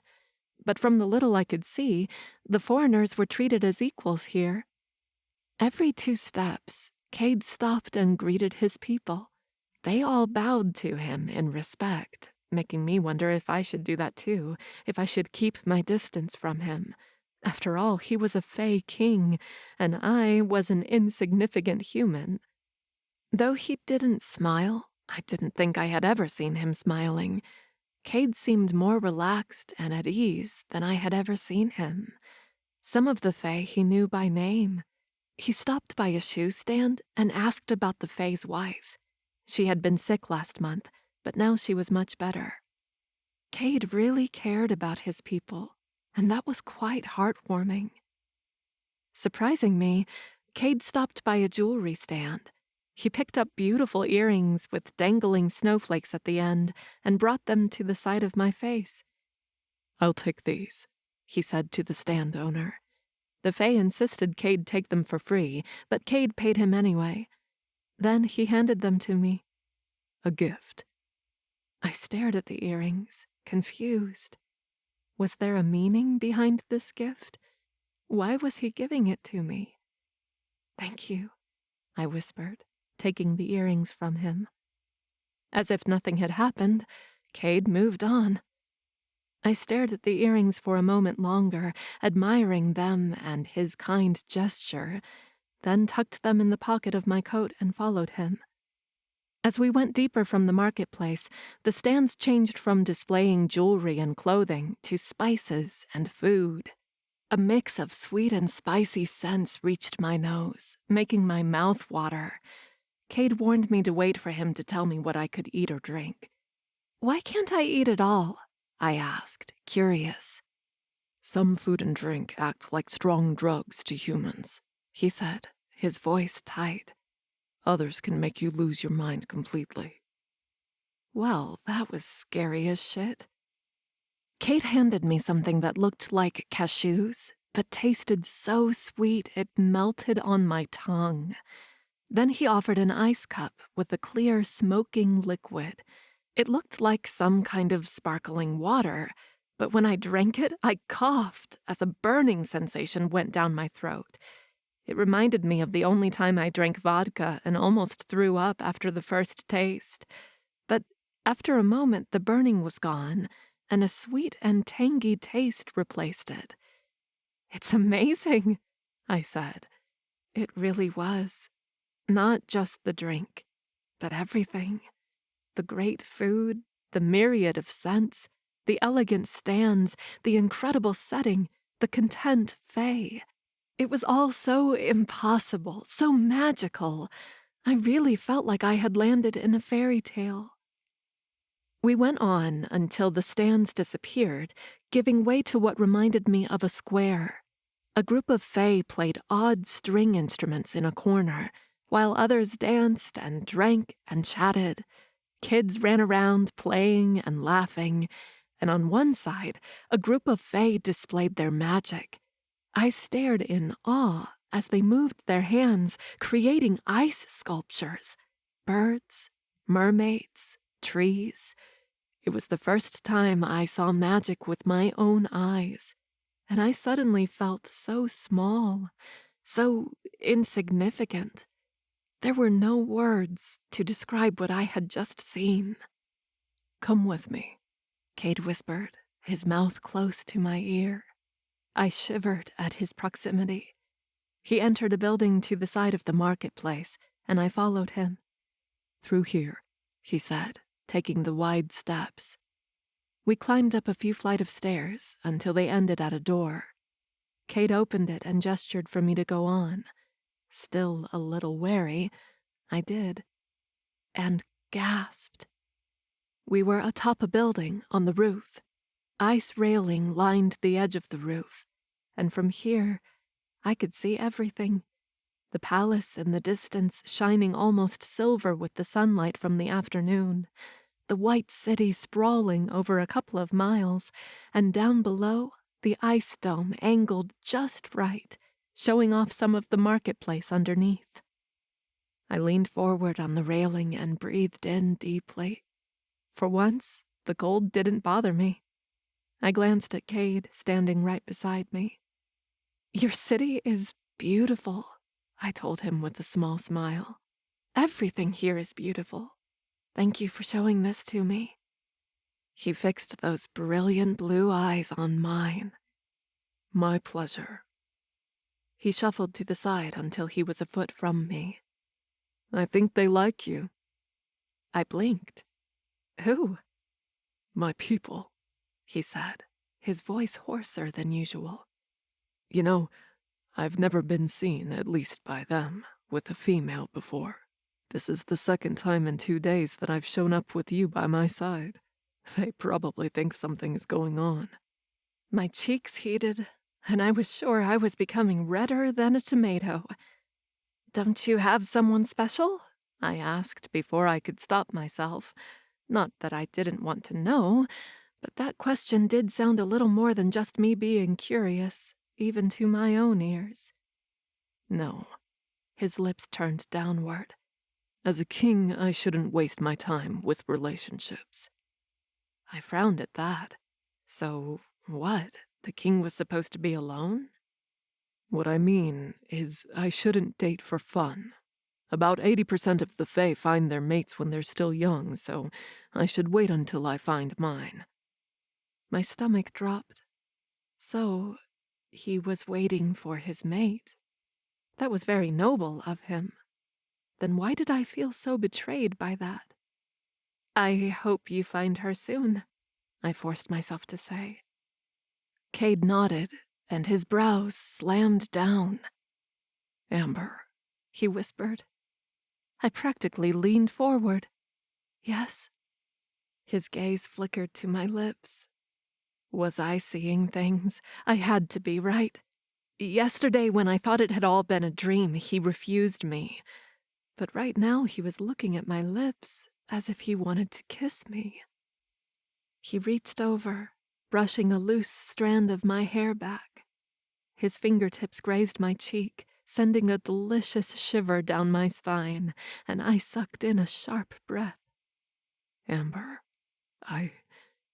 my king!" Someone rushed onto the roof. Cade took a large step back and faced the man. It was Kay, his general and best friend. "The curse, Cade. It has reached the Neige village." Cade's face paled, as if that was even possible. What? He turned to me. I'll send the White Knights to escort you back to the palace.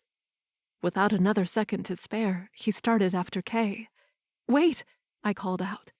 He paused and glanced at me. Take me with you. I want to help.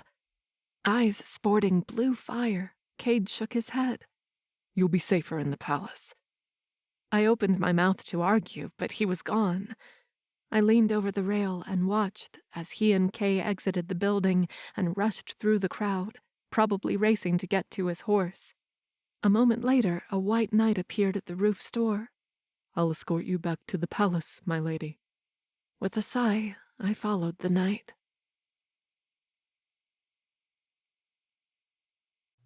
"9. Cade. Half of Nage had been taken by the curse by the time I arrived there. My legions were working hard to help my people evacuate before they were hurt. Without hesitating, I took off my cloak and joined the fray. I carried elderly and children, while yelling for young and adult Fae to run. I assured them that their material possessions would be restored somehow, that all that mattered was their lives right now. 2 or 3 Fae didn't want to abandon their houses, because that was where they'd raised their children or had last been with their late spouses. My heart ached upon hearing their pleas, seeing the tears in their eyes, but I put on my soldier hat and did what I had to do. I saved my people. By the time the entire village was taken, we already had everyone marching toward the White City under the moonlight. It was late, and everyone was tired, but I needed to get them all very far away from there. Once they were all gone, I stared at what was left of the village, a pile of black waste under the night sky. Enraged, I turned to Kay and the captains of my legions. "What the freezing ice happened here?" Kay lowered his head. "It advanced faster than we expected, my king. When we realized it was going to reach the village in a matter of hours, we started evacuating. The residents of Nage resisted at first, but once they saw the curse coming, they ran away." I clenched my fists, ready to punch someone, to break something. This couldn't happen. It could not happen. But I couldn't blame it all solely on Kay. I should have been here. I should have kept an eye on the curse myself. Instead, I had been out with Amber, showing her the marketplace, having fun, feeling things I shouldn't feel. My soul and heart were being pulled in two. I knew I was doing the right thing. What was that human saying? Sacrifice the life of one to save thousands? That was what I was doing here. And why the frost did it hurt so much? Why did it make me feel sick each time I thought of what I was doing to Amber, the lies I was telling her? I would kill an innocent woman to save my land, my people. An innocent woman I felt incredibly attracted to. Today at the marketplace, I had seen Amber smiling wide, laughing, chatting with the Fae who probably thought I had claimed her for myself. She had enjoyed tasting different foods and drinks. I had even bought a pair of earrings and given them to her. Why? I had no freezing idea. Then, at that rooftop, there had been only the two of us.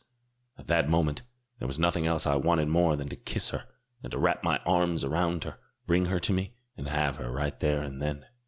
If Kay hadn't come and interrupted me... I shook my head.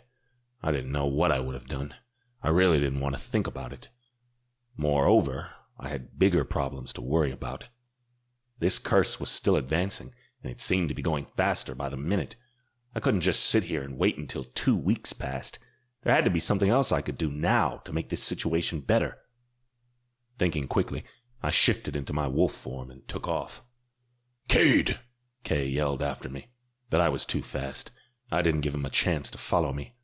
I ran alongside the curse until it curved south toward the Tywyll Forest, but it had already taken too much of my land. I ended up at the Triad River, which ran south between the winter and the day courts. Because the curse had poisoned even the banks of the river, at least on the winter side, I jumped into the river and let it carry me until it curved right, where the day court briefly met with the Tywyll Forest. With my powerful wolf legs, I swam against the current and jumped out of the river, right into the Tywyll Forest. They had cursed my court, turning everything black and dead, but this place was worse. The ground was made of dried, cracked dirt. The scarce trees didn't have any leaves. Instead, Their branches went so far, they became vines with thousands of thorns. There was no color, no vegetation, no snow, no sand, just a constant fog over the endless dark desert. Only Mahir, and Mahiru knew how it came to be and how it turned this way, but they had never told anyone. Knowing the tie-bred group wouldn't just curse my court and leave it, I summoned my magic to cloak me and advanced into the forest, close to the riverbank. Using my wolf senses, I sniffed the ground, searching for someone. A monster. It didn't take long. I caught his scent from a mile away and slowly stalked to where he was hiding. The ugly monster Borek was hiding in the hollow trunk of a dead tree, his deep dark eyes trained on the horizon, past the river, just watching as the curse advanced and consumed it all. Breaking my cloaking spell, I lunged at him, closed my jaw on his arm, and dragged him out in the open. The monster fought against me, his long, slick limbs jerking side to side as he tried to swipe at my head with his claws. Then I jumped back and shifted into my fey form. Borek started running right away, but I wouldn't let him, not yet. I sent my magic to him. My wind whirled around him, bringing him back to me. "Let me go," he cried, jerking against my magic. I wrapped my wind around him like a mini tornado, keeping him off the ground. There was nothing he could do to get free now. "Where is Grimmel, that coward?" I asked, barely containing my anger. Borek let out a loud chuckle, but he didn't answer. I focused my wind to close in around him, pressing against him as if he were under the sea. "It was him who sent the curse, wasn't it?" "It's fun to watch you squirm, King Cadewyn," Borek croaked. I clenched my fists, willing my magic to be at bay. If it were up to me, I would squeeze the life out of him right then, but then I wouldn't get what I wanted. "I have a message for Grimmel," I told him. "Tell him to meet me at the edge of the Tywyll Forest where it meets the winter and day courts tomorrow night. I want to negotiate. Tell him I have an interesting proposition." A lie, since I had nothing to offer him, but I had an entire day to figure something out. "He'll refuse," Borek said. "Anything you have to offer him, he'll refuse." "I don't care," I barked. "Just tell him to meet me there." I dropped the magic, and Borek fell to the hard ground. "Go before I change my mind and kill you." Borek let out a grin. I summoned my magic again, whipping the wind around him and creating ice at his feet. With wide eyes, Borek turned and ran. I let out a long breath. Something told me Borek was right. Grimmel would refuse, even if I told them I'd give him all of the Winter Court's fortune. A myriad of emotions created a tornado inside me. I was angry with Grimmel and his people. I was worried about my people and my land, and I was torn about Amber. I kept forcing myself to believe I was doing the only thing I could do, that I was going to sacrifice the human woman for a greater cause, but those words and those thoughts became heavier and heavier. With nothing else to do here, I went back to the lost village. Cade grilled me for having disappeared on him, but when I explained to him what I had done, he shut up. Like me, he thought it was a long shot, but one I had to try. "You haven't told her the truth yet, have you?" he asked in a low voice as we walked with the rest of the village's residents toward the White City. I shook my head. "Besides you and the 3 sisters, no one knows the truth." Kay frowned but didn't say anything. He knew how I felt about lying. I hated it. I hated every second of it, but I didn't see how I could do anything different. If I told her she would have to die for my people, Amber might leave. Not that she could leave without me using my medallion to open a portal, but she would try. She would rebel and run, maybe worse, maybe try to take her own life. My freezing heart squeezed. A primal instinct hit me square in the chest, making it hard to breathe. There were still hours until we reached the White City with the survivors and helped them settle at a temple or a theater or maybe a school, but I had to go. I had to be there. I had to see her now. "I'll meet you when you arrive at the city," I told Kay, before shifting into my wolf form. I zoomed past my people, my legion, and my knights and raced toward the city, toward the palace.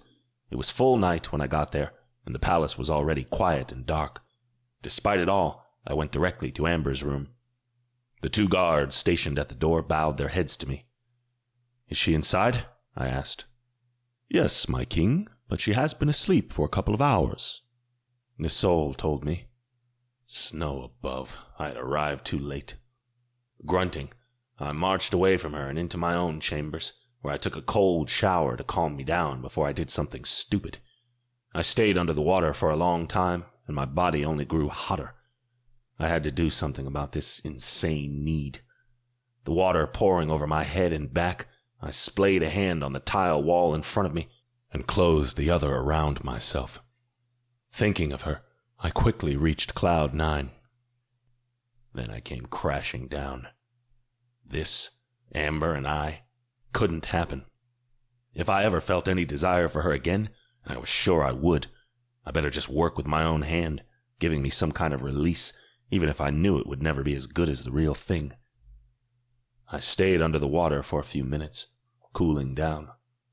Once I got out and got dressed, I went back into the city and prepared a school to receive the survivors coming this way. Things were about to get messy.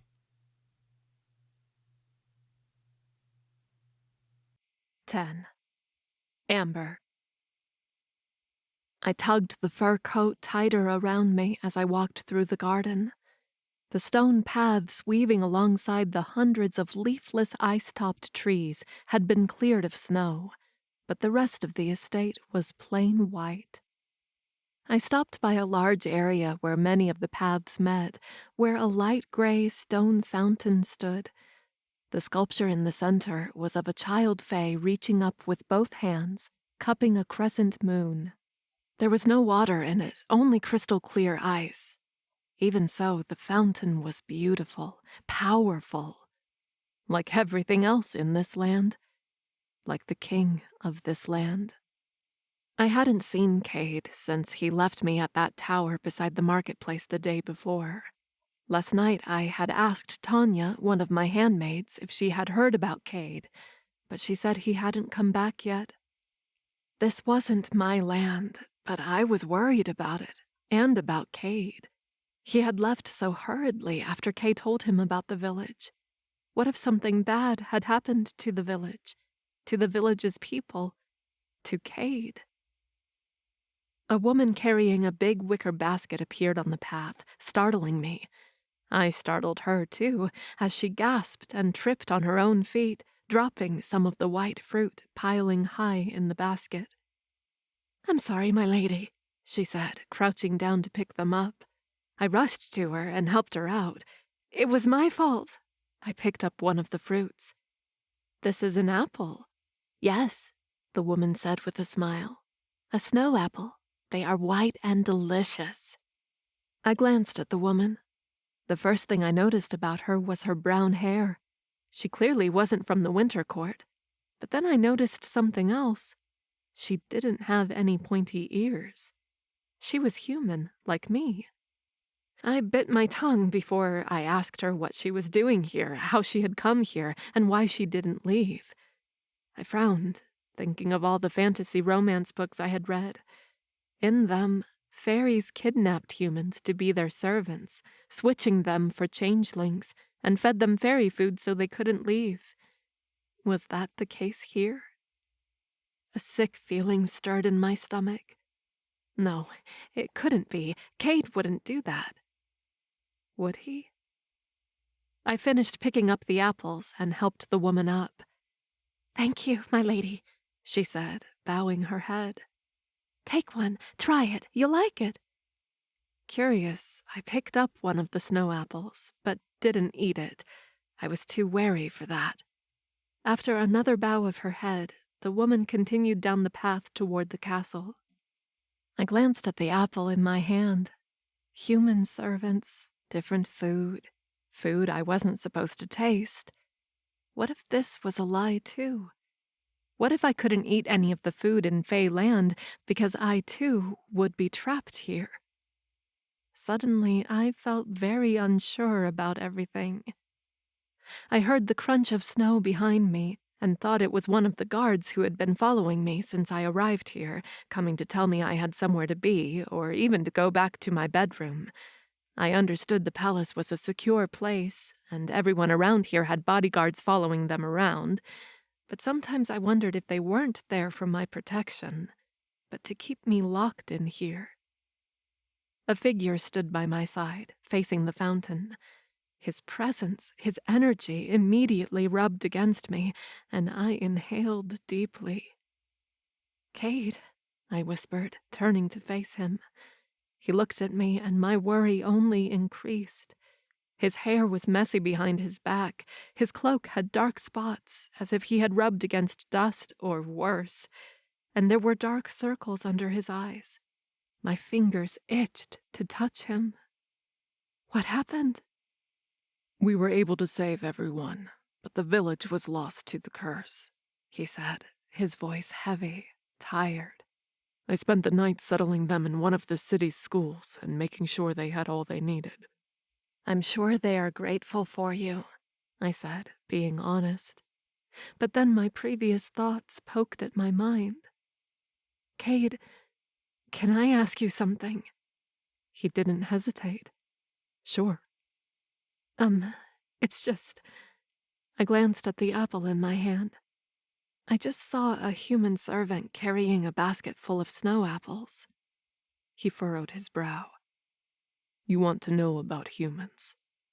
"Yes. I mean, I don't know. I guess I'm afraid they are kept here against their will." "A long time ago, my ancestors kidnapped humans and brought them here to be our servants. But with time it changed. The few humans you see working at the castle are descendants of those first servants, but they aren't slaves. They are here because they want to be, and they are treated like any other fae. They receive compensation and vacation." He paused and let out a long sigh. "Though not all kingdoms are like that. Some still bring humans from your world and treat them like slaves." I believed him, even though I had no reason, even though he'd brought me here against my will, like those slaves many years ago, even though he seemed menacing at times and had no obligation to tell me the truth. I believed him.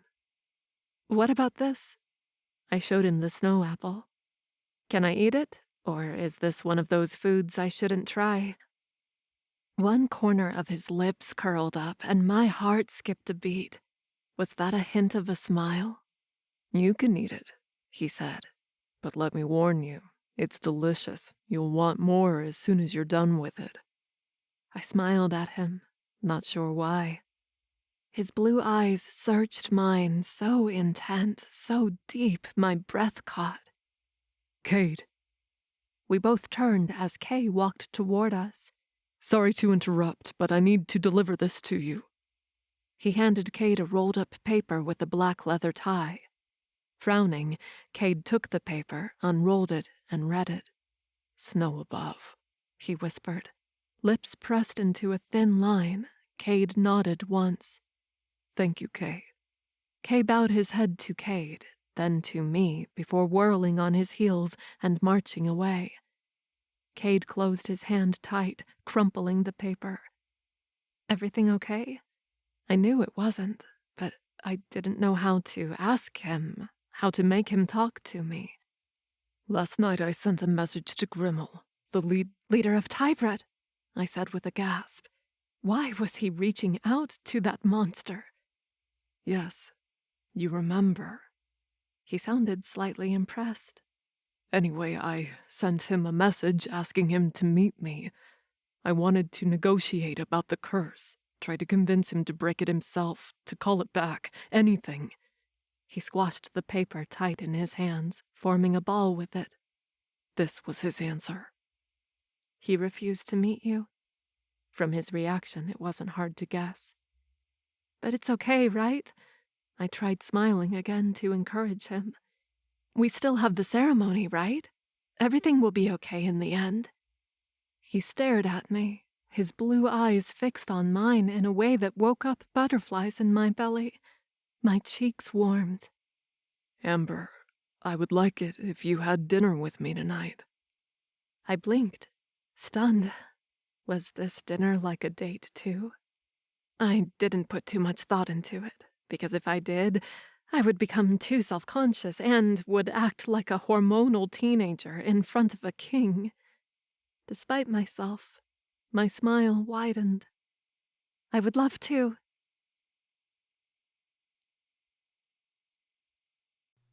11. Cade. I was probably out of my freezing mind for getting close to a woman I would have to kill soon, but I couldn't help myself. Every time I tried staying away, something pulled me to her. Despite all that was going on with my people and my court, I had to check on her, make sure she was okay.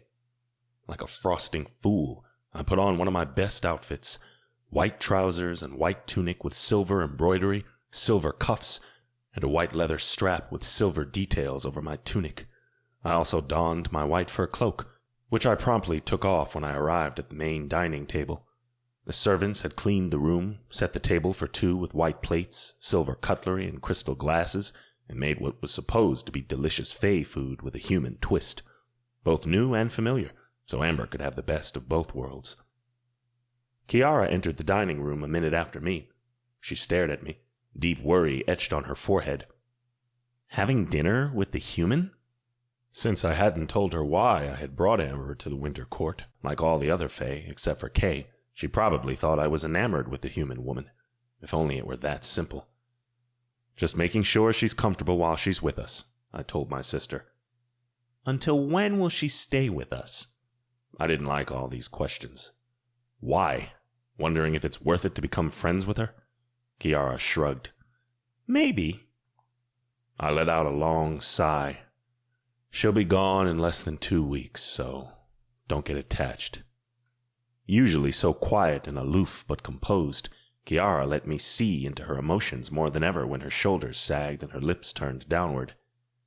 I see, she nodded once. I'll let you enjoy her company alone while you can. Kiara dragged her feet out of the dining room, and I felt like a freezing bastard. For the first time in forever, my sister had shown interest in something other than just herself and her own world, and I was going to take that away from her. I could have at least invited her to stay for dinner with us, but at the moment, I didn't feel like sharing Amber with anyone. I was glad I hadn't called Kiara back when Amber arrived a few minutes later. She stepped into the dining room and my breath caught. Her long, dark hair was pulled into an intricate braid at the back of her head, with half of it curled down over her shoulder. Her makeup was delicate but perfect for her beautiful face. And her dress? It was a simple, strapless silver gown that hugged her full breasts, tiny waist, and hips perfectly. The skirt flared out past her hips, reminding me of the movement of the wind when she walked up to me. With a barely contained smile, she spun in front of me, showing off how stunning she was. Sorry, she said, forcing her smile away. It's just, I've never worn anything like this. I feel like I'm a princess in a fairy tale. You look beautiful, I said, unable to take my eyes off her. Thanks, she whispered. A faint pink shade spread through her cheeks. Something shone from her ears, and I noticed she was wearing the snowflake earrings I had given to her. I didn't know why, but I was glad she put them on. I see you like the earrings. She touched her ears, her cheeks turning redder. I love them. My fingers itched to reach out and touch her again, to run my fingers over her blush, down her neck, around her shoulder, and I shook my head once, trying to rein in those thoughts. I had already established it wasn't worth it to get close to her, to let her charm me. Who was I kidding? I was so freezing charmed right then. I guided her to the table and pulled out her chair so she could sit down. Then I took my place at the head of the table. Servants came in to bring us drinks and appetizers. When selecting the menu, I also talked to Gari, the head of the staff, to make sure to keep humans away from the dining room. I had been honest with Amber when I told her that the humans who worked here were all treated the same as the Fae. They were here because they wanted to be, but I didn't want to risk having her doubting me, not tonight. When we were left alone again, I asked her, Is your stay here comfortable? Is there anything I can do for you? She fixed those green eyes on mine. This place is magical, and everything is great. A small smile stretched over her lips. Thank you for caring. I frowned. I cared, didn't I? Too frosting much, actually. That was quite alarming. I rummaged through my mind, trying to think of a subject to talk about that wouldn't remind me of how beautiful she was and how badly I wanted to have her, but it was Amber who spoke first. If you don't mind, I would like to know more about you. My frown deepened. What do you mean? She shrugged, reaching for her crystal goblet full of white wine. Besides the war with the Tybred clan from Tywyll Forest and your sister Kiara, I know nothing about you or your kingdom, or the entire Fey realm, actually. I inhaled, putting myself in her shoes. The first time I went to the human world, I also didn't know anything and asked a million questions. Let's see. We're in Wyth, that's the name of this continent in the Fey realm, and there are 8 courts in Wyth. Winter, spring, summer, autumn, dawn, day, dusk, and night. Are there more courts or continents? I nodded. There is a desert island to the north and more continents, but they are too far away. We never travel there or receive any news from them. So the 8 courts are sort of alone? In a way, yes. You know that to the south there is the Tywyll Forest, but it isn't considered a part of Wyth. The only interaction we have with them is to keep them back from invading our courts. You're at war with the Tybred clan, she said. Are there other groups, and are they at war with other courts? Only the Day Court borders with the Tywyll Forest besides us, and they have a similar situation as we do. They are at war with another clan, but the war has been dormant for a few years now. Hopefully they won't end up like us anytime soon. Amber let go of her wine and rested her hand over mine. I'm sorry. A pang cut through my heart. I stared at her hand, so soft and warm over mine, then looked at her bright eyes. For? The curse. Fighting for your land. The war. She paused. Losing your father? I lost my mother in the war, too, I told her, surprising even myself with those words. Her eyes widened. She was a warrior, always had been. After falling in love, becoming mates and marrying, my father tried to control her and keep her from the army, but being just a queen wasn't for her. She needed to be in the middle of the chaos, coordinating the battlefield. When I was little, the Tybred clan invaded us. Not from the south, but the west, using the Triad River as their path. We weren't prepared, but she went there with her main legion and pushed them back, though she lost her life in doing so. Losing her drove my father into a deep depression. Kiara and I were young, but we had to step up and help out with the court's ruling whenever we could.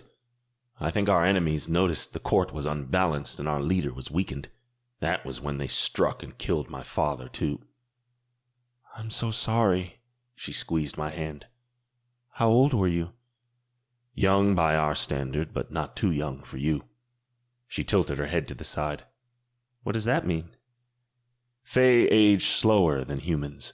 Though I heard human fantasy books say we are immortal, that isn't true. We live up to 800 years old, sometimes even 1,000 years. How old are you? I suppressed a smile. I hadn't smiled in so many years I had forgotten how, but now with Amber around me, I was learning to again. However, it was still hard for me to let it out. In human years, I'm 28. In Fae, I'm 224. Amber froze. Wow, that's interesting. She brought her goblet to her lips and drank a long swallow. Her shock was amusing, and I felt myself wanting to smile again. Tell me what else you can do. I mean, I know you can conjure ice and wind. Can all Winter Court Fae do that? Conjuring ice, snow, and frost, and manipulating the wind are all Winter Court Fae traits, but not all of them can do it all, I told her. Some can conjure snow, but not ice. Some can only manipulate the wind. I turned my free hand and summoned my power. A small ball of ice appeared in my palm. But those aren't all. I deposited the ball of ice in an empty glass. Compared to humans, Fae are faster, more agile, have increased hearing and sight, which explained why sometimes when there were only the two of us, I could hear the rapid beating of her heart, like now. And I can also shift into a frost wolf. Her mouth opened. Are you serious? I nodded. Again, not all Winter Court Fae can do it, but most of the higher Fae can. That sounds very cool. She pouted her lips, thinking. I think that if I could shift into an animal, I would choose a black panther. Why? I asked, genuinely curious. Amber shrugged. I don't know. I just think they look pretty and are very fierce and strong. Just like her. A moment later, a servant walked in the dining room, bringing the first course of our dinner. Instantly, Amber pulled her hand from mine as if I had burned her. I understood why she did it, because she thought we couldn't be seen like that. The truth was, we probably shouldn't be, but who were we fooling here? For days now I had been all over her and not hiding it. By now, rumors that the king had found his mate had probably spread far and wide. If only it was that simple. After dinner, I invited Amber to walk through the castle with me. I showed her the handful of winter rooms we had at the corners of the castle, large rooms with ice-like glass walls and ceilings, where sometimes I hosted a party or two. During the night, the north was one of the best since the moon could be seen from the glass windows. High in the sky, the blue moon illuminated the interior, reflecting off the white stone floor, giving the place an eerie shine. Amber didn't want to leave the winter room, but I told her I had some other place to show her. I took her to the courtyard in the center of the palace. "What is this place?" she asked as we walked out. The air was chilly, and Amber immediately hugged herself. I wondered if her coat was enough for her in this cold. She didn't seem bothered by the cold, though, as she glanced side to side, her eyes round. Even though it was late night, the moon reflected off the white stones of the palace wall, illuminating the entire courtyard with a faint blue glow. This was just a simple courtyard before, with benches and some bushes. "And snow, I bet." "And snow, of course." I fought off a grin. But once my father found my mother and learned she was his mate, he made this for her. I spread my hands wide. We walked slowly by a snow-cleared stone path, weaving through waist-height ice sculptures. The path ended in the center of the courtyard, where there was a small ice gazebo. Underneath the gazebo, there was no snow, but plenty of midnight iris. My mother's favorite flowers. "How?" Amber asked, approaching the flowers. She leaned forward and ran her fingertips over a velvety dark blue petal. "I assumed flowers didn't bloom in the winter court." "They don't," I told her. "But my father paid handsomely to have a witch come and spell the ground." Amber's back snapped straight. "Witches? You mean witches exist?" I nodded. "Why? Did you think Fae were the only other beings besides humans?" I never considered this. Until a few days ago, I didn't even know about Fae." She narrowed her eyes. "So, if witches exist, then what else is out there?" "Vampires, werewolves, demons, mermaids. Take your pick." "Wow." She stared at the flowers again. "It'll be hard going back to my boring life after knowing all of this." I stared at her, at the faint moonlight dancing over her silky skin, her luscious hair. Why in the frost was I doing this? Why was I torturing her, and myself, like this? She would never go back to her boring life because I was going to kill her soon. I had to kill her. My heart squeezed and my breath caught. I didn't want to kill her. Letting my desire speak louder, I reached down and plucked a flower from the ground. Slowly, I turned to Amber and placed the flower behind her ear. She stared at me, her eyes searching mine, her breathing shallow. I couldn't resist her. I didn't want to resist her. Too far gone, I looked at her parted lips and leaned into her. I moved slowly, giving her time to pull away if she didn't want this. But she didn't pull away. Instead, she stretched her neck, getting closer to me. Snow above. I inhaled deeply, taking in her intoxicating flowery scent.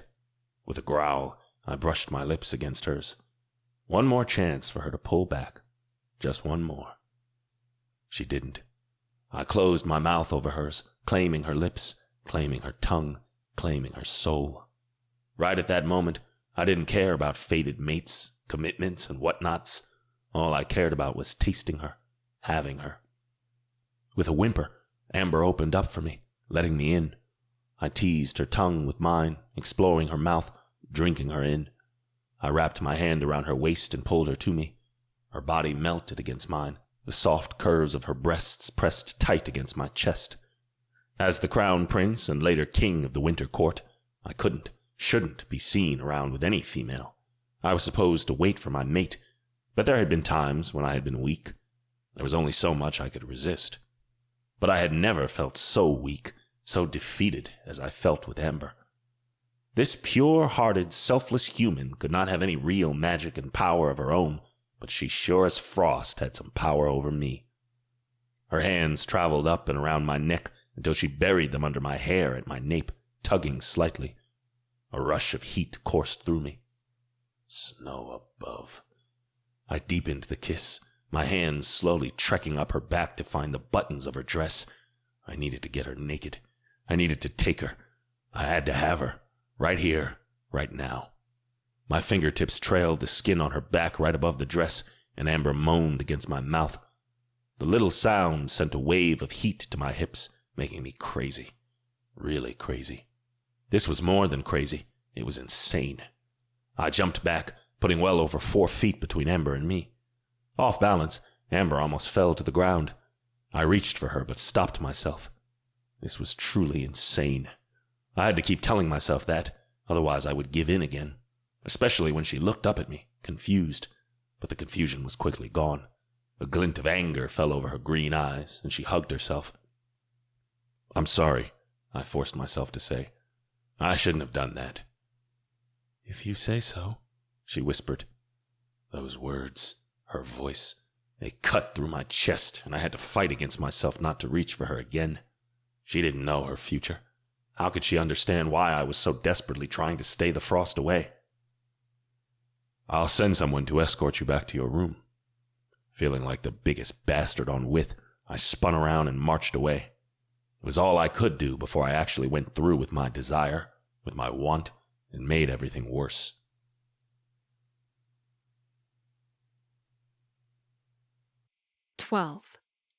Amber. I exited the Moon Temple after another cleansing session, hugging my coat tight, and walked the path back to the palace, the guard who had been assigned to me following me. The weather was just as cold and gloomy as before, but for some reason it bothered me more now. For some reason? Who was I trying to fool? I knew the reason why my mood had been so blue in the past 3 days. Because Cade had kissed me as if his life depended solely on my lips, and out of nowhere, he broke it off and left me alone in the cold. Apparently, kissing me was terrible, since I hadn't seen or heard from him in 3 days. I had walked around the palace and the gardens all day long, hoping I would bump into him, but soon I learned he wasn't in the palace at all. I felt guilty, dirty, disappointed. That had been the 2nd time he rejected me loud and clear. The first had been a mishap on my part, when I thought I was dreaming about him and this place. But the 2nd time, I had thought he wanted it. After all, he was the one who started it. He was the one who shoved his tongue down my throat and awoke a hunger in my body I didn't even know I had. Watching steamy videos and reading steamy books would never compare to what I felt when he claimed my lips, when he pulled me against him, when he touched my skin. But then, he hadn't just left me alone in the courtyard. He had left the palace and hadn't come back in 3 freaking days. Frustrated, I halted in the middle of the path and stomped my foot. "Anything wrong, my lady?" Nisol, my guard, asked. No, I said with a long breath. It's all fine. A lie, but what would I say to him? That I was mad at his king for making me all hot and bothered and not finishing what he had started? But at the same time, I understood Cade. As an honorable king, he was waiting for his mate to appear. He had said a couple of times that he shouldn't fool around, otherwise he wouldn't be taken as a serious and committed king. His people were waiting for their queen, probably more than Cade was waiting for his mate. I was just in the way. Even if Cade had thought about sleeping with me, even if only for a minute, he'd probably come to the conclusion it wasn't worth it. One day, he would find the one and live happily ever after. Holy shit, my mood was even worse now. I needed to find something to do to occupy my mind, Something that would take a long time, something I liked, something I knew what to do. With renewed purpose, I entered the palace, turned to the back rooms, and went to the underground level. At the stairs, Nisol caught up with me. "My lady, you shouldn't be here. Let me escort you to your room." "Shush," I told him, though I had a smile on my lips. The first room on the underground level was the kitchen, a large, wide place with lots of cabinets, counters, and islands. The Fae working there all stopped what they were doing and looked at me. "My lady, what are you doing here?" Tanya asked. "Are you hungry? I can take something to you in your bedroom." I shook my head. "I'm not hungry. I want to help." She stared at me with huge eyes. "What?" "In the human world, I worked at a restaurant," I told her. Then I turned to the head cook, Mary. I had seen her before, learned her name, but never spoke to her.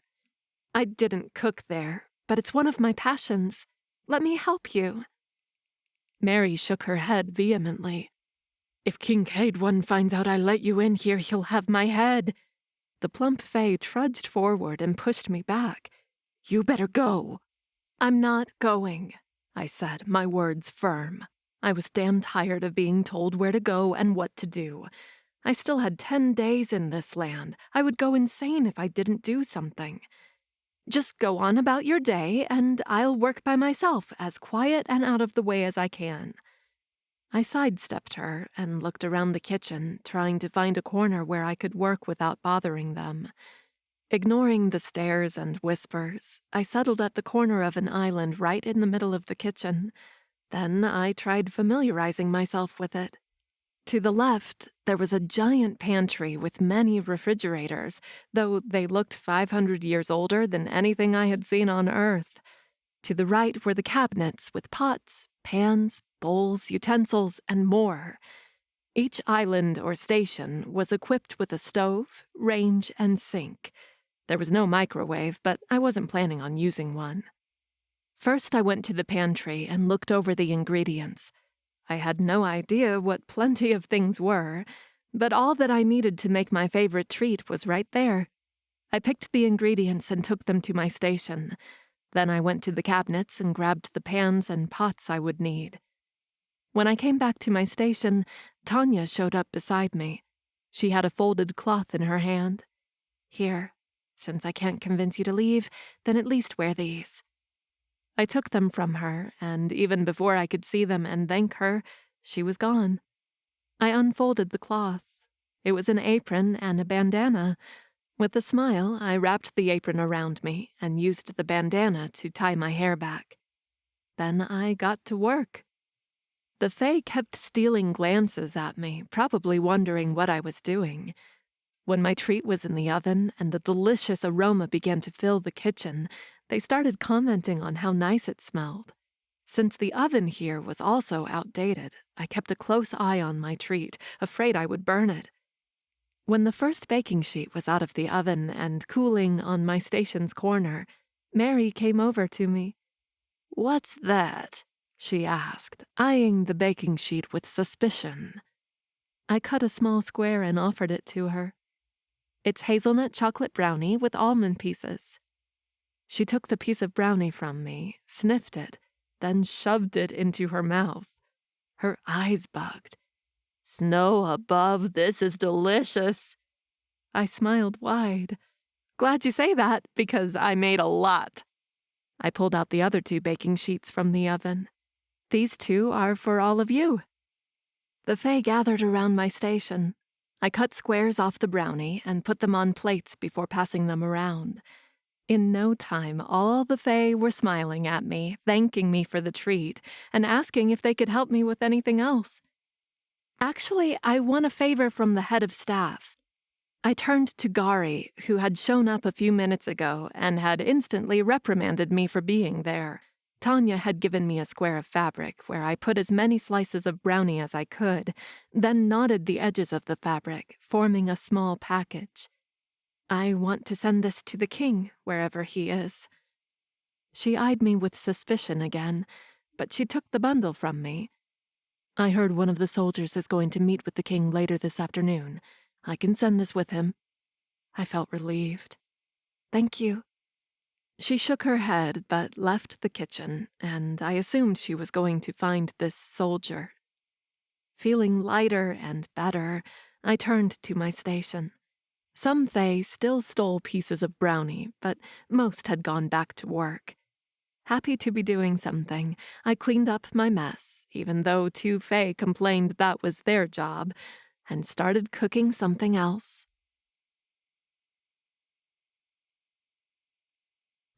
13. Cade.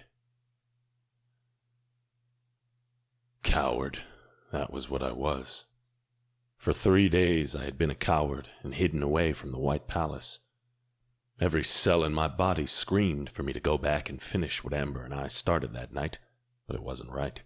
I couldn't take advantage of her now and later sacrifice her to save my court. So I kept myself busy.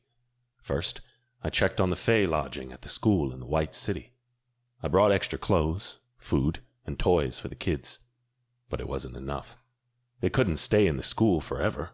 If we didn't break this curse soon, I wasn't sure what would happen to them. Then I went to check on the curse.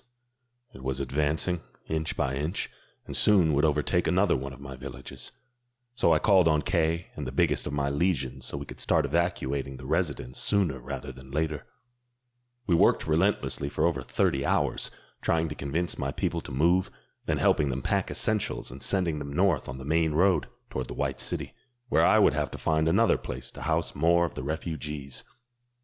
We had more time with this village, but still some Fae, especially the older ones, were adamant about not going.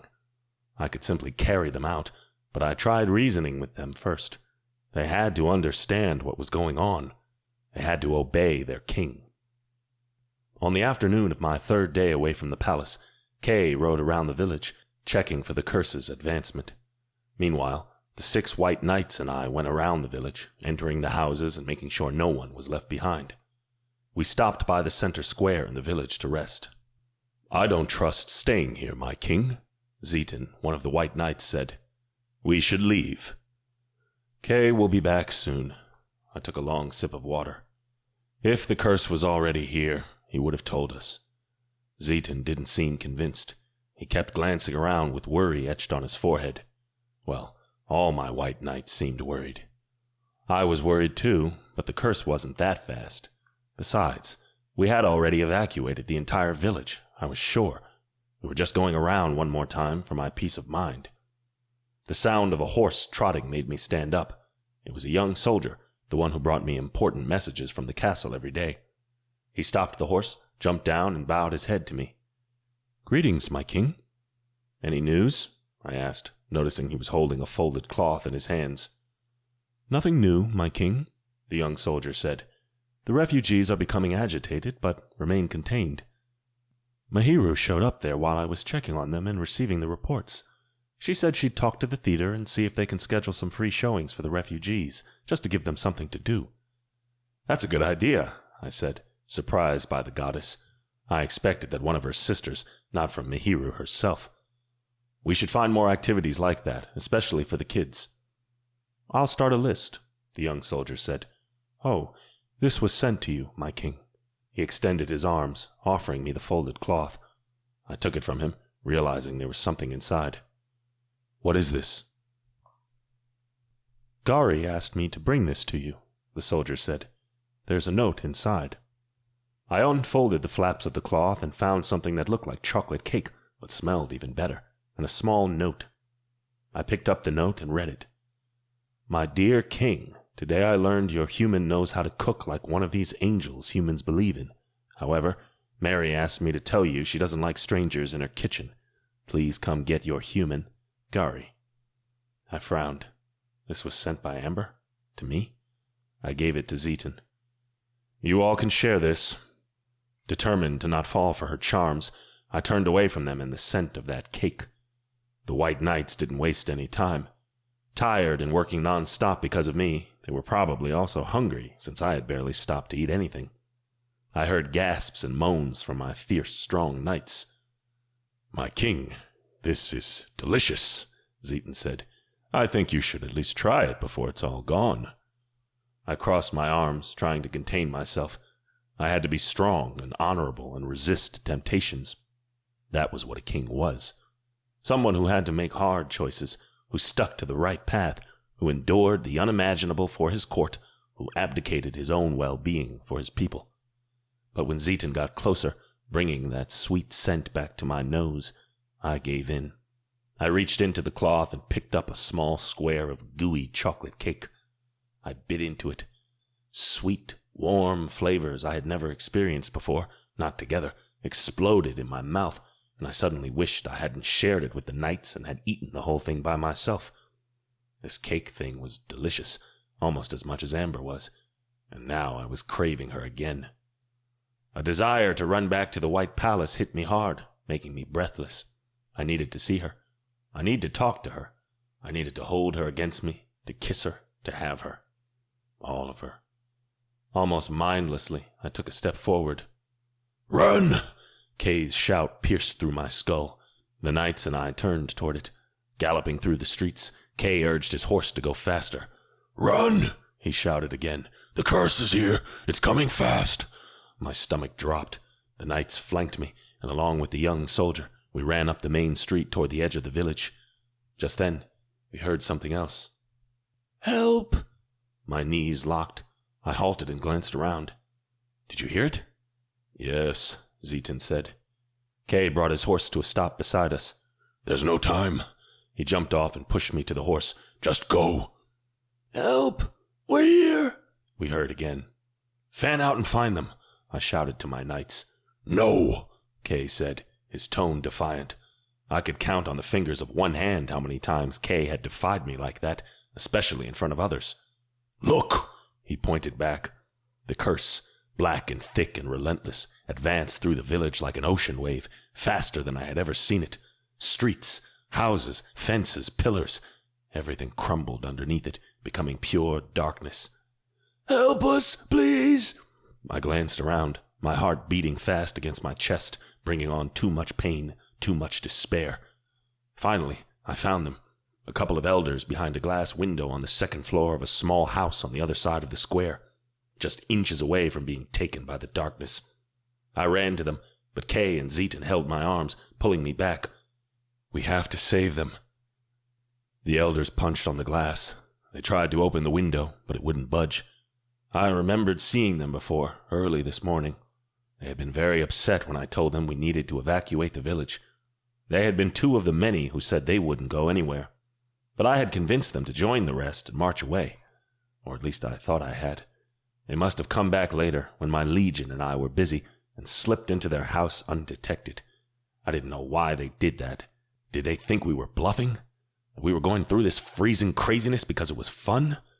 Perhaps they thought they would be safe on the second floor, or that the curse wouldn't advance as fast, or that it would stop somehow. I didn't know, and I didn't care. All I cared about was that they were seeing the curse coming for them, they wanted out, and I wanted to save them. "It's too late," Kay said, his voice breaking. With renewed force, the curse became an avalanche, and in less than 3 seconds swallowed the house whole. I stilled, my eyes wide, my mind blank. No, this couldn't be happening. "Let's go, my king," Zeton begged. "We need to go now." Kay tugged on my arm, and I awoke from this nightmare. If I didn't go, Kay, the White Knights, and the young soldiers would stay with me. We would all die, and we wouldn't be able to help other people. We needed to go. I shoved the young soldier on the horse. "Go fast. Tell the others to speed up and march away." "But what about you, my king?" the young soldier asked, his face pale. "We'll be right behind you." I slapped the horse's side, and it took off. As for us, we shift into our wolves, and we outrun this freezing curse. Kay and my knights dipped their chins, letting me know they were ready when I was. I quickly shifted into my wolf form, and they did the same. Then we ran out of the village together. A safe distance from the village, we stopped and watched. Once everything was gone, the curse slowed down to its regular pace. Somehow this curse was spelled so it took over towns in a matter of minutes, not giving us much time to save anyone. "We can't risk this happening again," I said into Kay's mind. We need to evacuate all villages in the curse's path or close to it. I won't lose anyone else." "If you allow me, I'll go to Winterless right now and start," he said. Winterless. That was the next village in the curse's path. "Please do." He took off, and I watched the village, now gone under the darkness. For a moment there, I had almost succumbed to my desire and gone after Amber. This tragedy sobered me. It was clear I couldn't let my lust speak louder. I couldn't risk falling for Amber, because if I fell for her, I wouldn't be able to kill her, and I had to. If I wanted to stop this frosting curse and save my people, I had to sacrifice her. With that in mind, I decided to keep working with my legion to move my people, evacuate villages, make sure they were well accommodated in the White City, and stay away from the White Palace until it was time for the sacrifice. That was the only way this would work.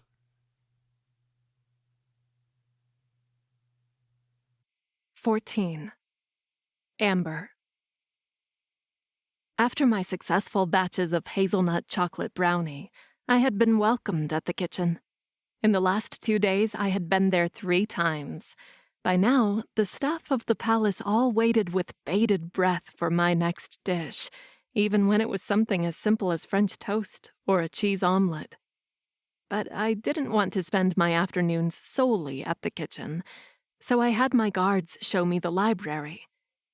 When I first stepped foot inside the library, I thought I had found paradise. It was an enormous room with triple ceiling height, long and narrow windows, too many shelves, and even more books. In the middle, there were 2 long white tables with many comfortable armchairs and 2 white velvet couches. My first time there, I went around checking out what kinds of books a Fey library could hold. I was amused to find some classics from the human world, like books by Tolstoy, Jane Austen, and even J.R.R. Tolkien. There were encyclopedias and books about bigger countries like the United States, Russia, and Australia, all showing maps, relating facts about culture, and telling a little about the history. Then there were the Fey books. There was a fiction section and a non-fiction. It seemed they wrote fiction books just like humans. There were romance, sci-fi, fantasy, mystery, suspense, thriller, and horror. And the nonfiction were about their magic, their history, their culture, and more. Since I didn't know much about their world, I started with those. I picked a few books about Wyth's history and sat down on the couch, where I started skimming through them all. In the few hours I spent here every day, I skimmed through at least a dozen books and learned a lot of things. I saw a map of Wyth with the 8 courts, a small, inaccessible area in the center called Neutral, Tywyll Forest at the south, and the unnamed desert island to the north. Wyth was several thousands of years old, and the continent's land was supposedly alive and magical. Neutral was actually some kind of core from where all the magic in Wyth came, turning that small piece of land into the most powerful being in all Wyth. I learned that Mahira, the Fae who conducted my cleansing rituals, was a goddess, and that she had 2 sisters, Mahir and Mahiru, each one with a different personality. They had been here since the beginning of the world, but no one knew exactly how they had come to be and what exactly they did for the world, other than show up and help here and there. Another interesting fact about them was that even though there were 3 of them, nobody had ever seen them together. I read about higher and lesser Fae, terms I had heard before from Cade and the others, but felt bad about asking, as if it was a personal question they didn't want to answer. Higher Fae were royals and nobles, Fae who came from stronger families and thus had more magic. Lesser Fae were the town workers, the castle's staff and servants, Fae with little or no magic. The book also detailed that even though Fae had long lives and were very resilient, they weren't immortal. They could die from a severe illness, a bad wound, or a direct hit to the heart, just like humans. One entire book I skimmed was about the Fae traits and magic. Changelings were true, but like Cade said, the Winter Court didn't work like that anymore. The sight, which I had been given by Cade, was a spell capable of making humans see Fae glamour and most of their magic. The speech, also a gift from Cade, was a spell that could make anyone speak the Fae language. The stuff about food was true. Some of it was like strong drugs to humans, some drove us mad, some even killed us instantly. But no food could trap us here, like I had read in some fantasy romance novels before. Another thing I remembered from novels was that iron was like poison to Fae. That was true too. Also, Fae mated for life. Like Cade had told me, not all Fae found their mates, but those who did spent the rest of their lives with their mates. If a Fae's mate died, they didn't find another. It was a once-in-a-lifetime thing. Also, the mating call acted differently for each Fae. Some could smell their mates from afar and find them like that. Others had to be intimate with their mate for the bond to snap. This mate thing was either romantic or not. If I was Fae, would I like to find the one for me? What if I didn't like him? That was nonsense I didn't have to worry about. In the next book, I learned about the government of each court. A few facts stuck in my mind, like the fact that the summer court currently had only a queen named Natsia, which was uncommon for Wyth. Usually, males rose to be king, then married their mates and made them queens. Queens were rare, but not unheard of. The dusk court was quiet and reclusive, rarely attending special events or meetings from other courts. And the night court had the only high fae twin set in the whole of Wyth, Prince Knox and Princess Amaya, who were said to be selfish and spoiled. Last but not least, the spring court had had a civil war that started 30 years ago and lasted for over 15 years. The current king had killed his older brother and the entire royal family, leaving only himself to take the throne. I also learned that over 1,000 years ago, 5 of the 8 courts were at war for reasons no one seemed to understand. The war lasted for about 100 years, called the 100-Year War, and decimated almost half their populations. After that, all 8 courts signed a peace treaty, which remained in effect. Sometimes the alliances and friendships were tested, but since then the 8 courts hadn't fought against each other. I also learned that Cade, or Cadewyn, had been crowned king 93 years ago, when he was only 131, making him one of the youngest kings ever crowned in Wyth. Sometimes Kiara would show up at the library and explain to me about the things I was reading about. "The medallions are magical objects," she said, seated by my side and pointing to the picture of the medallion in the book in front of me. "They were forged at Neutral, and their sole purpose is to open portals to other worlds." I frowned. That was how Cade went to the human world and brought me here. She nodded. "Yes, and when he takes you back once the ceremony is done, he'll use it again." My heart squeezed at the thought of going back to Earth. Maybe it was silly of me, but right now I was liking the Winter Court more and more, and every time I remembered how my life was in shambles back home, it made me anxious. I wasn't sure I wanted to go back to that mess. The next day, Kiara stopped by the library to let me know she had appointments in the White City and wouldn't be back until later. I felt touched that she bothered to tell me that at all. Cade had mentioned that she was reserved, and even though her movements were stoic and some of her comments were too direct, she was nice to me, and I was warming up to her. After she left, I sank into the couch and continued reading and learning more about Wyth and Fae in general. I was reading about the different kinds of magic in Wyth when some odd sounds caught my attention. I frowned, noticing it was coming from outside. Curious, I went to the window and spied out. A yellowish-brown carriage approached the main gates, followed by several soldiers on light brown horses. Light brown, I muttered to myself, trying to think of the books I had just read. One of them had specified the colors of each court. It's the spring court, Nysal said from behind me, his eyes on the window. We watched as the carriage stopped in front of the palace's main staircase, and an elegant male fae stepped out, his short blonde hair combed back. "Who's that?" I asked. A few days ago, Nysal had been cold and quiet, but after I gave him a slice of hazelnut chocolate brownie, he had loosened up a little. He was still quiet, but at least he wasn't cold anymore. King Vasan, Nysal said, his voice tight. What is he doing here? King Cadewyn didn't tell us about any court visiting. Is that a problem? I asked, curious. Everything about this place made me curious. I frowned, remembering what I had just learned. Spring court.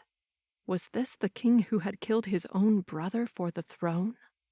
King Cadewyn doesn't like him. Nysal turned to me. My lady, please stay here. I'll check what's going on and be right back. I nodded. All right. After a slight bow, Nysal left, but not before saying something to the other guard. I returned my attention to the view beyond the window, but then King Vasan was escorted inside the palace, and despite the absurd number of foreign soldiers in the palace's front garden, everything seemed to go back to normal. This visit certainly didn't concern me, so I went back to the couch and continued reading for the next hour. I had barely noticed the time passing, but then Tanya entered the library saying it was time for supper. I followed her through the palace hallways, just now realizing Nysal hadn't come back yet. A sliver of worry snaked through me. Was something wrong? I opened my mouth to ask Tanya if she knew anything, but someone new stepped in the hallway. King Vasan, Tanya whispered, lowering her head. I frowned, my eyes on the Spring King. I hadn't bowed to Cade once since I arrived here. I wouldn't start doing that for another king, especially not one who had murdered his own family. With a lopsided grin, Vasan walked toward me. What do we have here? A human in the winter court? He glanced around. I heard rumors about you. You're Cadewyn's new pet. What did he mean, new pet? The way he said it made me think Cade had had more pets. You're with a handmaid and a guard. You must be a special pet. What's your name? Vasan was a tall male fae, but not as wide as Cade. He wore a beautiful dark green armor with golden embroidery and a heavy golden crown atop his head. He also had a long golden sword resting at his waist. His dark blue eyes shone with mischief, and that nasty grin only widened. This king smelled of arrogance and selfishness. Even if I didn't know he was a murderer, that would have been enough to make me dislike him. I lifted my chin. I don't think that concerns you. Vasan tisked. Don't you know who I am, little human? Tanya tugged at the skirt of my dress. He's a king, my lady. Please bow to him and answer his questions. See, Vasan gestured to Tanya. Your handmaid knows how you should behave. You better listen to her. I gritted my teeth. Usually I tried seeing the best in every person, even the ones who committed crimes. But there were criminals who couldn't be forgiven and didn't deserve pity or consideration. For some reason, Vasan reminded me of these criminals. The more I stood before him, the more he rubbed me the wrong way. For Cade's sake, I forced a curtsy. If you'll excuse me, I have somewhere to be. I started walking again, but Tanya and my guard didn't move. King Vasan took a step to the side, blocking my way. Cadewyn's servants are preparing a feast for me. Why don't you join me? I don't think... He closed the distance between us, his teeth gritted. He loomed over me, and I resisted the temptation of stepping back. I wouldn't show him that he was frightening me. I'm not asking, little pet. He closed his hand around my wrist and pulled me with him. Let me go, I protested, trying to pry his fingers from my wrist, but to no avail. Before I knew it, we were in the dining room, the same one where I'd had dinner with Cade 5 nights ago. Sit here, he said, pushing me down in a chair at the dining table. I immediately started to stand up. I won't! Vines shot up from the stone floor and entwined around my legs and arms, tying me to the chair. What the hell are you doing? Vasan turned his dark blue eyes to me. Little pet, let me teach you one thing. I'm a king, and you're a bug. You'll do what I say. If you don't, it'll only make things harder. I gulped. What will be harder? The wicked grin was back on his lips, but he didn't say anything. Finally, Tanya and my guard entered the dining room. King Vasan, I ask you to let Lady Amber go, please, Tanya said, looking at her feet. Amber, Vasan mused. That's your name? Please, King Vasan, Tanya insisted. Vasan lifted his hand into the air, and vines sprouted from the floor and quickly wrapped around Tanya's neck, choking her. Tanya fell to her knees, clawing at the vines. Stop this! I yelled. You're hurting her! Vasan shrugged. Isn't that the point? My guard knelt on the floor, his head bowed. Please, King Vasan, let Lady Amber and the handmaid go. Without mercy, Vasan spun around, drawing his sword and pointing to the guard's nose. Interrupt me again, and I'll kill the handmaid and cut Lady Amber up in small pieces and send them to King Cadewyn in a gift box. He swung the sword, bringing its point to my neck. I gasped. Now, be a good boy and ask your cook to send me the best fey wine in the cellar, along with some appetizers. I was promised a feast. The guard hesitated, but in the end he lowered his head and rushed toward the kitchen. I jerked against the vines, but they only tightened around my arms and legs, digging into my skin. Stop fighting, or it'll be worse, my little pet, Vasan warned. I'll stop fighting if you let the handmaid go, I proposed, stilling my body. Instantly, the vines around Tanya's neck loosened. She scurried out of the dining room, probably afraid that Vasan would change his mind and use her again. I couldn't blame her. Once we were alone again, Vasan took the chair beside me and leaned closer. You're beautiful. Did you know that? For a human, you're gorgeous. I can see why Cadewyn wanted to play with you. I wanted to defend Cade's honor, and mine too, and say it wasn't like that, but I wouldn't waste my breath with this ruthless, pretentious king. With a personality like that, did he care for his court as much as Cade cared for his? I seriously doubted it. A male fey servant came into the room, carrying a large tray with a wine bottle, 2 goblets, and a bowl with some kind of chips. He didn't glance my way as he set the tray on the table and said, The feast is almost ready, King Vasan. Please, enjoy this treat until then. Folding his middle even more, the Fae backed away until he disappeared from the room. I wanted to shout for help, any help, but I had already concluded, with Vasan's threat and the way he had hurt Tanya, no one would come. No one could come, even if they wanted to. I bet they were all just as disgusted with Vasan's behavior as I was. What a king he was. Vasan took the wine bottle, uncorked it, and sniffed. This is good wine. He poured a little of the drink in each goblet. My little pet, Have you tasted fey wine before? Do you know what it does to humans? My brows slanted down. I know what it does. His lopsided grin was back. From your answer, I'll assume you haven't tasted it. He reached for a goblet, took a long swallow, then grabbed the bottle again. Here, I'll show you. He stood and reached for me. What are you doing? I asked, panic stamped in my voice. I'm showing you a good time, he said, tangling his hand in my long hair. No, a great time.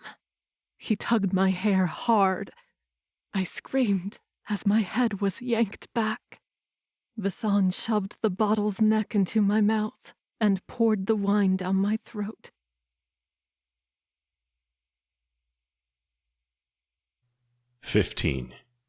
Cade. I was at a tavern in the White City, talking to the owner about cooking meals for the refugees, for a price, of course, when Dove, a castle guard, found me.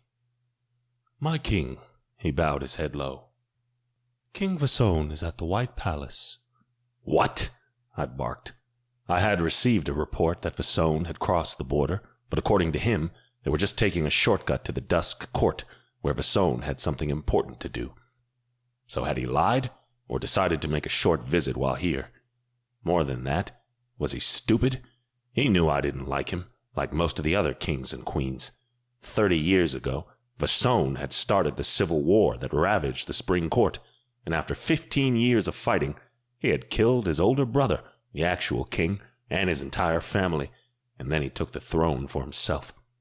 The other kings, queens, and I only tolerated him when we needed to discuss important matters about Wyth as a whole. Otherwise, we preferred him to stay away. Which meant I hated having the bastard in my palace.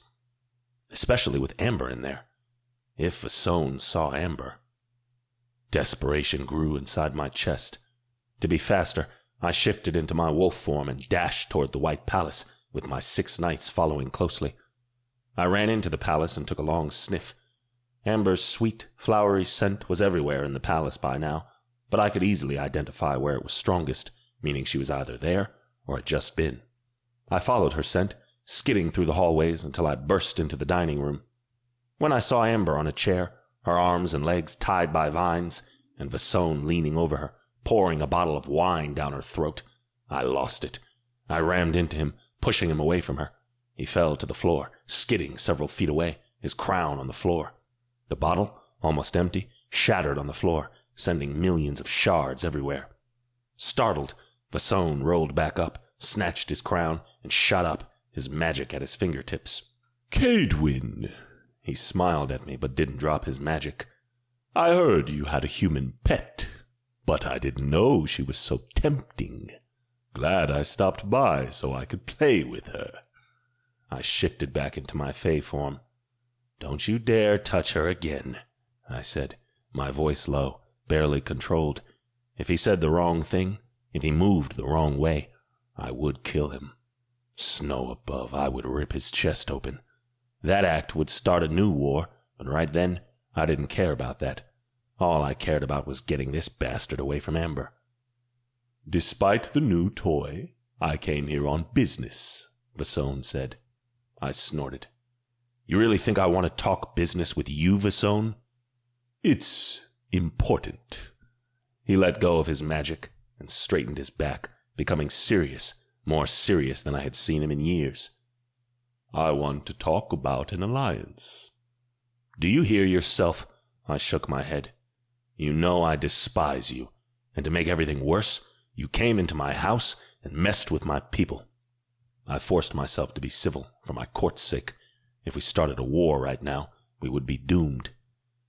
Get the frost out of my palace, Vasson." "Cadewyn here, get the frost out." My white knights rushed forward and flanked Vasson.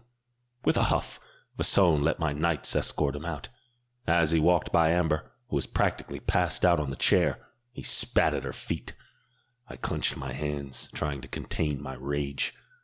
I can't start a war. I kept telling myself that on repeat until he walked out of the dining room. The moment he was out of sight, the vines around Amber disappeared, and her limp body slid to the floor.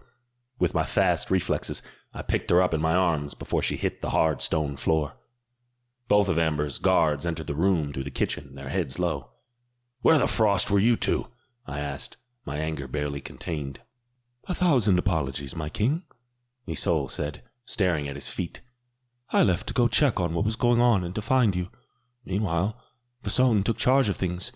When the handmaid and the guard tried to interfere, he hurt the handmaid and threatened Lady Amber. He said he would kill Lady Amber if we interrupted him again." The freezing bastard. I let out a long, exasperated breath. "How's the handmaid?" "She's fine now, my king," Nisol said. "Scared and a little hurt, but fine." I nodded, reminding myself that the danger was gone. Everyone would be fine now, even Amber. "Good. Tell her to rest. I'll personally check on her tomorrow." My brows slanted down. Amber might be a temporary guest, but while she's here, she belongs in the Winter Court. Next time someone threatens her or hurts her, you better defend her as one of our own. Keep the threat, even if it's a king, back until I get to you. I'll deal with the consequences later." "Yes, my king," the guards said in unison. Just then, Amber moaned in my arms, totally drunk on fey wine. Vasone, that bastard. I couldn't even begin to think what he would have done to her if I hadn't arrived here, if I had arrived too late. I shook my head, sending those thoughts away. Holding Amber in my arms, I marched out of the dining room, through the hallways, and into her bedroom. The guards closed the door behind me, leaving us alone. I gently sat her up in her bed. Her head fell on my shoulder. "Amber, can you hear me?" Her green eyes opened and zeroed in on my face, though I was sure she was seeing 2 or 3 of me. Fey wine was too strong for humans. They got drunk instantly, and if ingested in large doses, it could kill. "Cade," she whispered my name, making my insides twist in knots. "You're here." I smoothed my hand in her messy hair. "I'm here now. I won't let anyone hurt you again. No one besides me. Because I had to hurt her. In the end, I would be the one to hurt her the most." I dropped my hand. Amber smiled at me. "I missed you." My breath caught. I still couldn't breathe when she snaked her hand up my chest and around my shoulder. "I know you ran away because of the kiss, but I missed you." Her lips turned down. "I must be a terrible kisser to make you run away from me like that. I'm so sorry for making you stay away from your own home." "You didn't make me stay away," I lied. I had stayed away because of her, but not for the reasons she believed. "It has been..." She pulled her hand back and stared at it, counting on her fingers. 3, 5, 9... 1,000,000 days. Her voice pitched high, sounding funny. It brought a smile to my face. Amber pointed at me. "Look! Holy shit, you're smiling! I could have sworn you didn't know how to smile." I do know how to smile. And she was the one I wanted to smile at the most, but it wasn't right. Snow above, it wasn't right. I forced my smile away. "The fey wine will make you feel terribly sick soon. You should lie down and rest now." I leaned forward, reaching for her shoes. While I was taking them off, Amber hugged my back. I stilled. "I wish you didn't have to go," she whispered. "I wish you didn't hate me so much that you have to go." Those words, any of her words, they always ripped at my chest, causing me more pain. Gently, I leaned back and pulled her arms from around me. "You're tired, Amber. Rest." She pouted, and for a second all I wanted was to close the distance between us and taste those lips again. "I don't want to rest. I'm not tired." I held onto her hands and helped her lie down in her bed. "Yes, you are. You just don't notice it yet. You should go to sleep so you don't feel too sick later." She rested her head on the pillow and closed her eyes. "But I don't want to." I sat beside her, watching as she tucked her hands under her cheek and her breathing gradually slowed. I reached up and smoothed her hair back, my fingers lingering on her neck. I'll tell you something, but only because you won't remember tomorrow. I ran my fingertips down her throat and traced her collarbone. I'm falling for you, Amber. That's why I stayed away. You see, I can't fall for you because if I do, I won't be able to save my people, and as a king, my people have to come first. Always. I paused, watching her beautiful face, so at peace while she slept. But you make me hesitate. You make me wish there was another way. But there isn't. There isn't, and this is killing me. I retreated my hand, but lay on the bed beside her, my eyes glued to her face. You have to die, but you're the one killing me. For now, I stayed beside her, making sure her sleep was peaceful, that she didn't get too sick in the middle of the night. I would figure out the rest, my heart, my agony, my dilemma, tomorrow.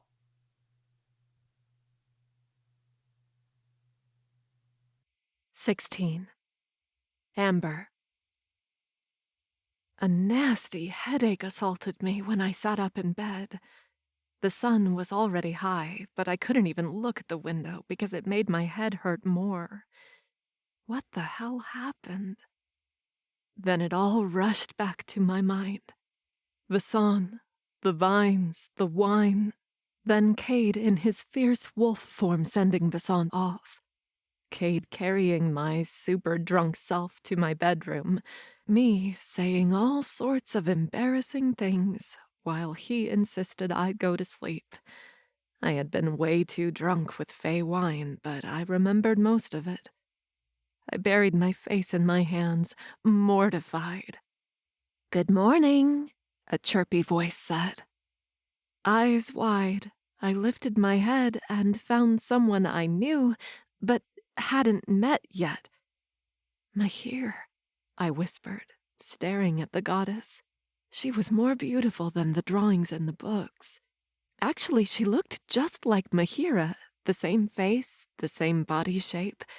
The only things that changed were the hair, the clothes, and the personality.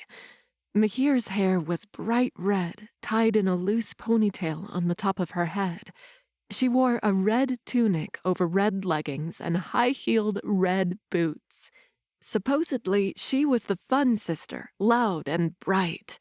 "So you heard about me," she said, picking up a tray from the table on the other side of the room. She brought the tray to me. "I hope it was all good things." I stared at her, not sure what to tell her. "Don't worry, silly."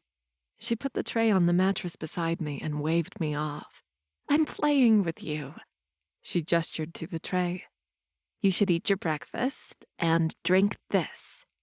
She lifted a small glass with a sickly green liquid. "Medicine. It tastes bad, but will help with your headache and overall hangover." I stared at the food. It all looked great, but at the same time, my stomach twisted. "I don't think I can eat right now." "Just take this, then." Mahir put the small glass with medicine in my hand. She watched me expectantly, so I forced myself to take it. It tasted horrible. I gagged, but was able to keep it down. She patted my leg. "You'll feel better in no time, you'll see." I glanced around, remembering Cade was in my bedroom last night before I went to sleep. After that, I hadn't seen or heard anything. Had he left again? Had my shameful confession sent him away again? "Do you know about King Cadewyn?" Mahir asked expectantly. "Yes," I said. Her bluntness made me a little twitchy, but at the same time it was nice not to have to go around in circles. "Did he leave again?" "Yes and no. Early morning he left the palace to go to the White City, but he'll be back soon. He asked me to tell you he'll come see you after the cleansing ritual." My cheeks warmed. Mahir hopped off the bed. "Now let's get you ready. I'll walk with you to the Moon Temple." She beckoned me to follow her. "Come on." A little disconcerted because of the headache, Mahir's intensity, and the fact Cade had left a message for me, I climbed off the bed and followed Mahir to the closet. She wanted me to put on gowns that should be used in fancy balls, or skimpy ones that certainly belonged in the bedroom. In the end, I chose one that was simple but elegant, with a light blue fabric and white and silver details, though I let Mahir talk me into pulling my hair back into an intricate braid. I couldn't wrap my mind around the fact that a fae goddess was acting like my girlfriend and braiding my hair. But from the little I knew about her, she was always genuine about her enthusiasm.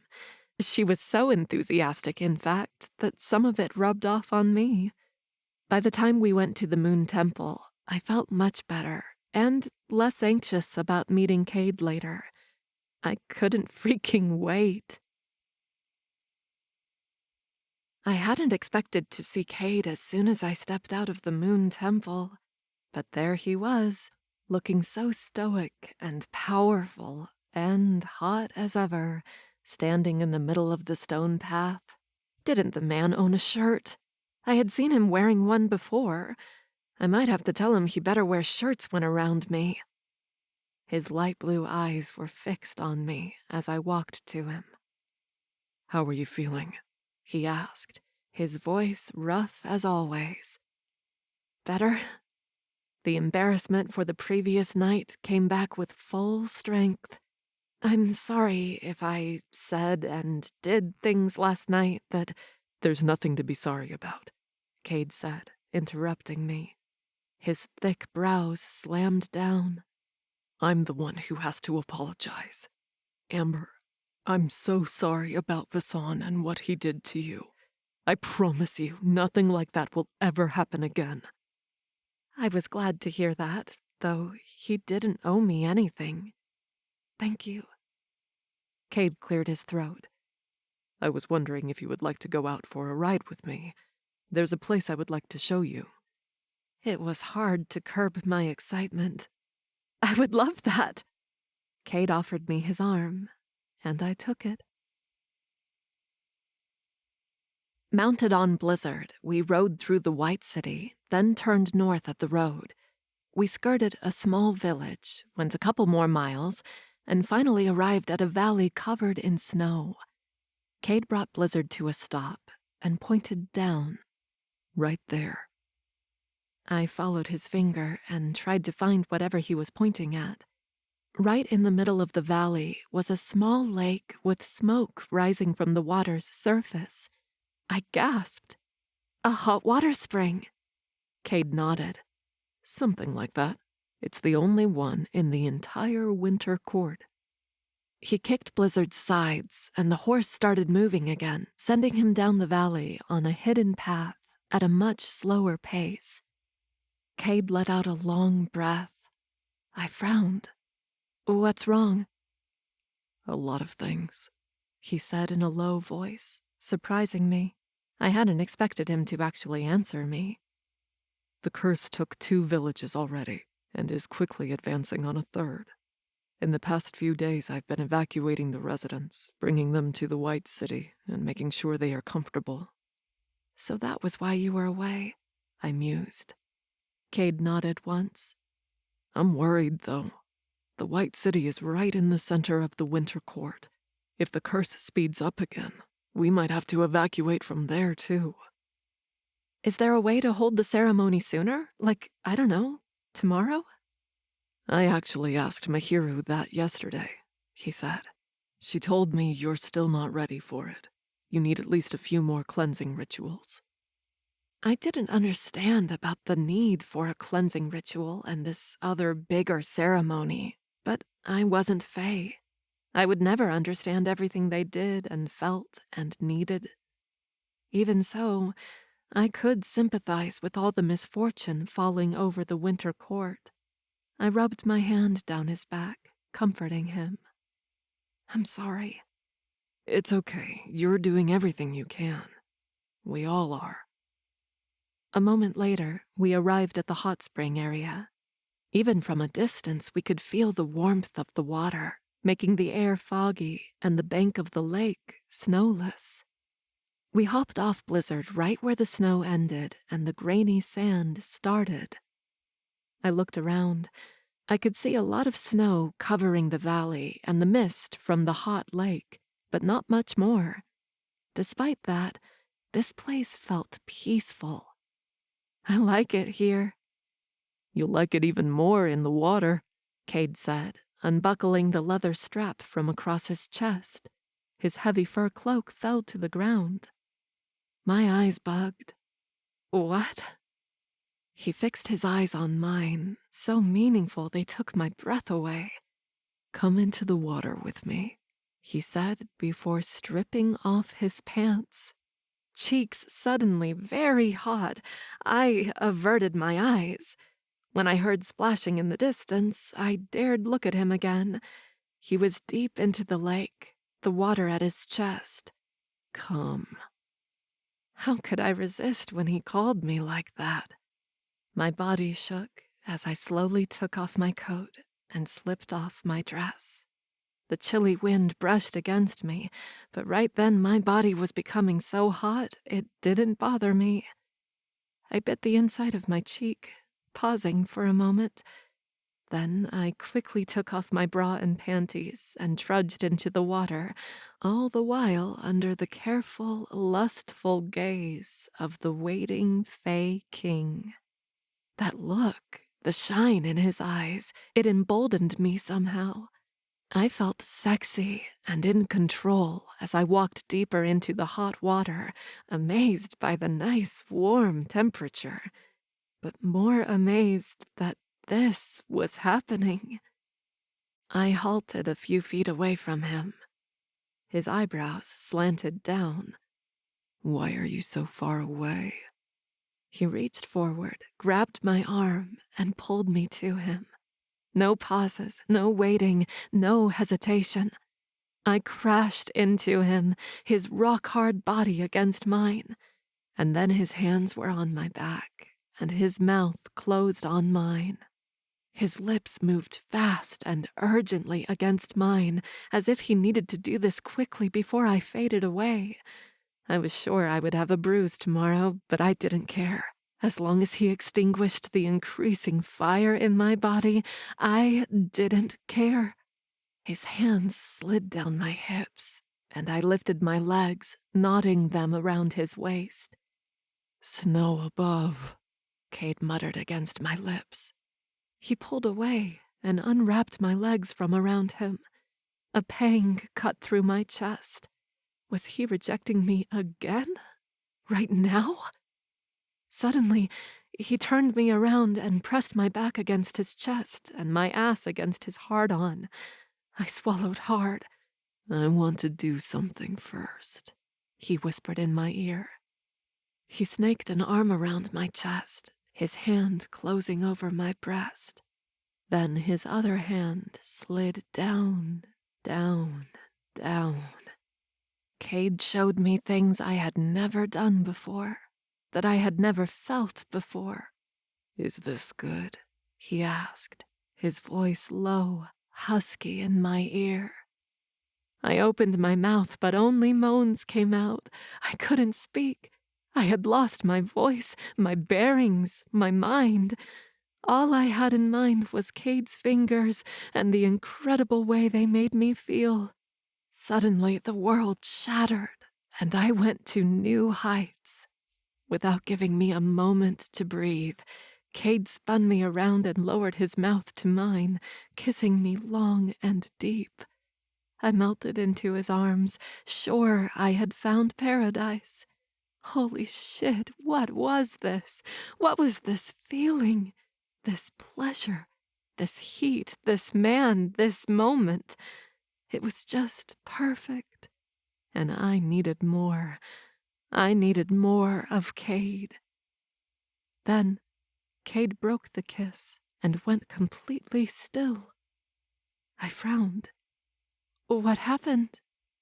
Shh, I don't want you to be alarmed, he said in a low voice. But there's someone watching us.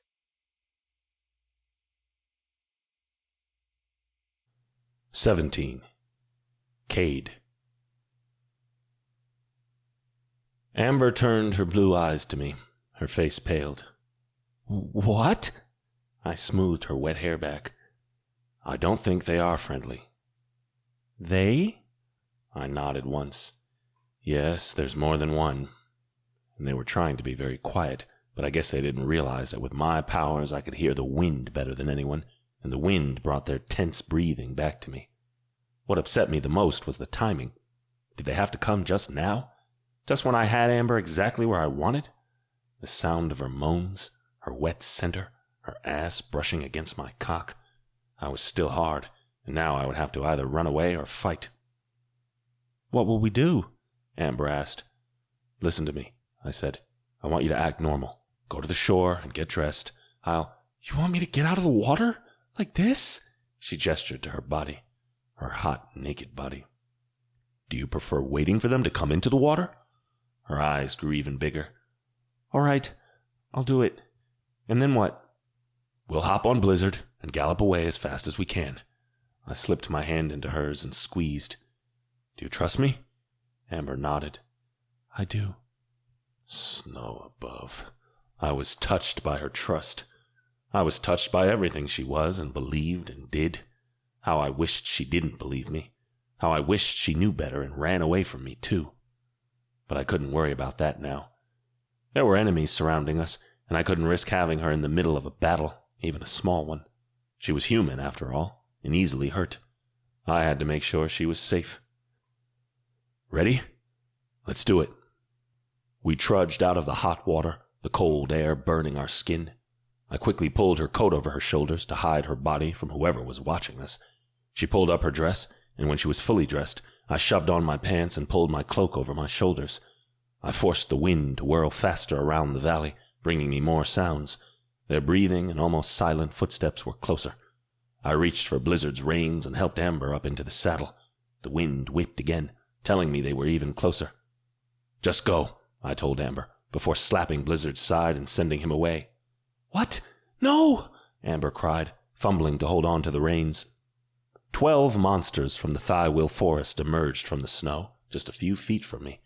They bared their jagged teeth in what looked like a smile, then took off after Amber. My stomach dropped. They weren't here for me. They were here for her. I shifted into a wolf and ran after them. I caught up with the first in 2 seconds and ripped him to shreds. The next one was just as fast, but by the time I got the third one of the monsters jumped at Blizzard and grabbed Amber. I killed the third one quickly and ran toward Amber as she and the monster fell to the ground, rolling on the snow. But before I could reach her, 2 monsters turned to me. I summoned my magic. Ice stakes rose from the snow and pierced their bodies right in the center. In that time, I had already jumped on the back of another monster and bitten off his head. The remaining 5 monsters stood before their leader and Amber, as if they could stop me. I almost pitied them when I summoned the wind to create small tornadoes around them, taking all their air away. The leader held on to Amber, one of his arms around her torso and the other on her throat, his claws pressing against her skin. She jerked against his grip, trying to kick him and strike him with her elbow, but he only held her tighter. I shifted back into my Fey form. Let her go. Let her go, the monster said, leering at me. His yellow reptile eyes blinked too fast, and his forked tongue ran over his thin lips. I want to kill her. He pressed his claws deeper into Amber's throat. She whimpered as blood trickled down her skin. I created a hurricane behind me. Let her go. Don't you see, King Cadewyn? I'm doing you a favor. His tongue peeked out again. I heard you'll need to kill her in the near future to save your people, and I'm killing her now. Amber's eyes became 2 huge balls. What? Snow above. Oh, wait, the monster said, tisking. You need her alive until then, don't you? Too bad. To prevent you from breaking the curse, I need to kill her now. He pressed his claws to her throat harder, and I threw my hand out, willing a spear of ice to appear and zip toward him. It sank right into his chest, just an inch from Amber's shoulder. Still holding on to Amber, the monster croaked and crumbled to the ground. Amber was able to disentangle herself from him, but she stumbled back and fell on the snow.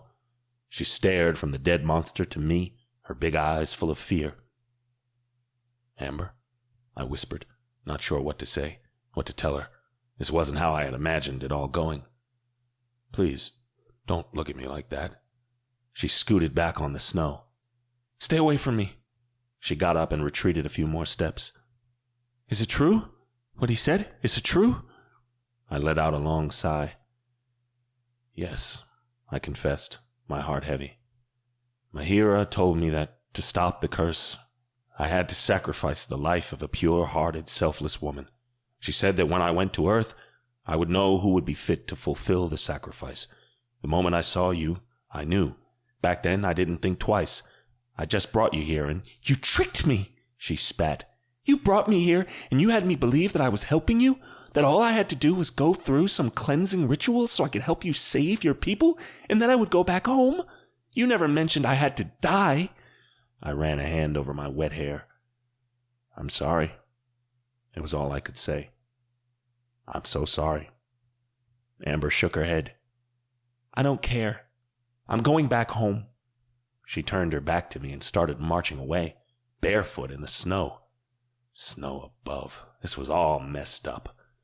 I wanted to respect her and give her some time before I tried explaining my reasoning to her, before I tried telling her that I couldn't bear the thought of killing her, of losing her, but if I left her alone in the snow like that, she would either die of hypothermia before she reached the next village, or she could be attacked again. From what I understood from the monsters, the Tybred clan had figured out her role in my court, and they would stop at nothing to kill her before she was ready for the ceremony, before I could save my land. I didn't make her faint this time, but I did wrap my arm around her waist and bring her up on Blizzard with me. She yelled, she kicked, she punched, but I was much stronger than her. With me holding her firmly, she wouldn't go anywhere. Halfway back to the White Palace, Amber stopped fighting. Instead, she curled into herself and started crying in silence. My heart broke for her.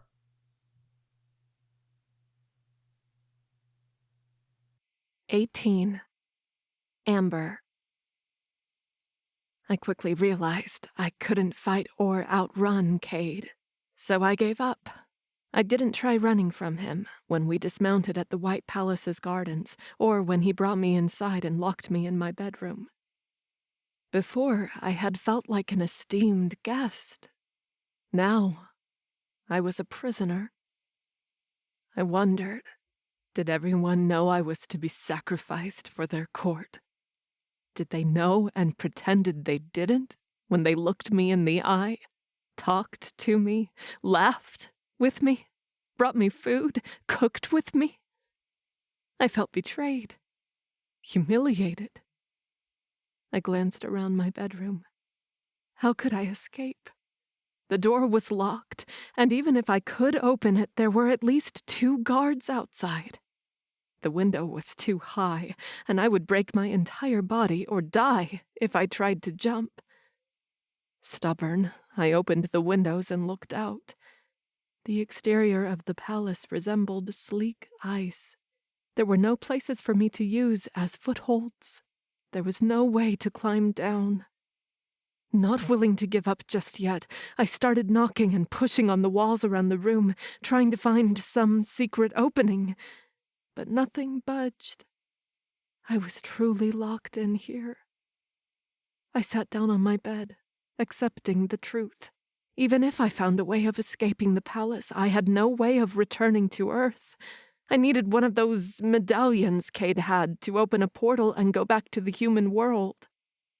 A deep pain started inside my chest. Why? Oh, why did it have to be this way? Cade and I had just shared an amazing moment. I had never done anything like that in my entire life. Never felt like that. I thought we had really connected.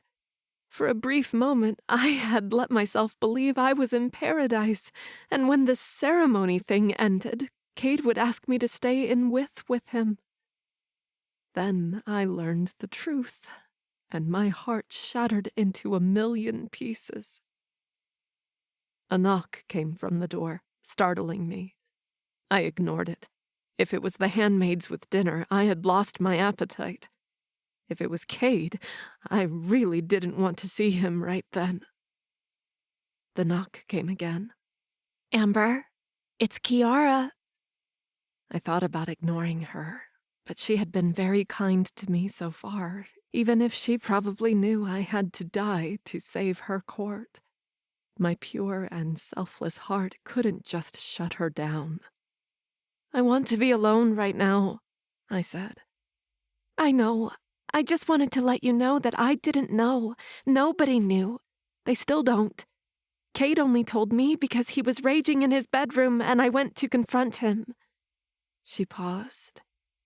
"I'm so sorry, Amber. I really didn't know. I wish I could find another way." "Kiara, go away!" A tear rolled down my face. "Please!"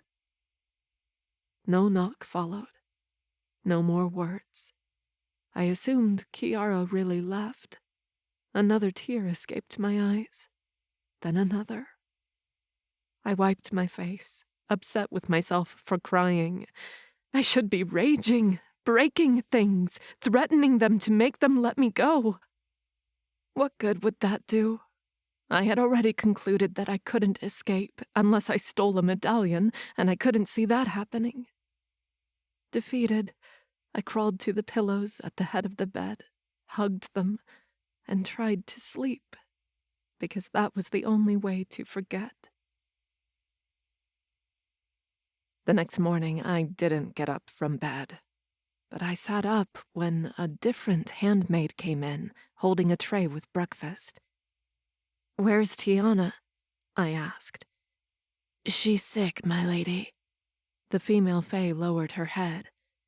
"My name is Delia. I'll be her replacement until she's better." She put the tray on the table across the room. "Shall I choose a dress for you, or would you like to do that yourself?" I lay back in bed. There's no need for a dress. I'm not getting out of bed today. Or tomorrow, or the next day, or the day after that. "But I was told to help you get ready and escort you to the Moon Temple." I snorted. "I'm not going to the Moon Temple." I was done with this ridiculous cleansing ritual. I was done with the Winter Court and the Fey Realm. "What you could help me with is a way to escape," I joked. The handmaid stilled. "Are you serious about that, my lady?"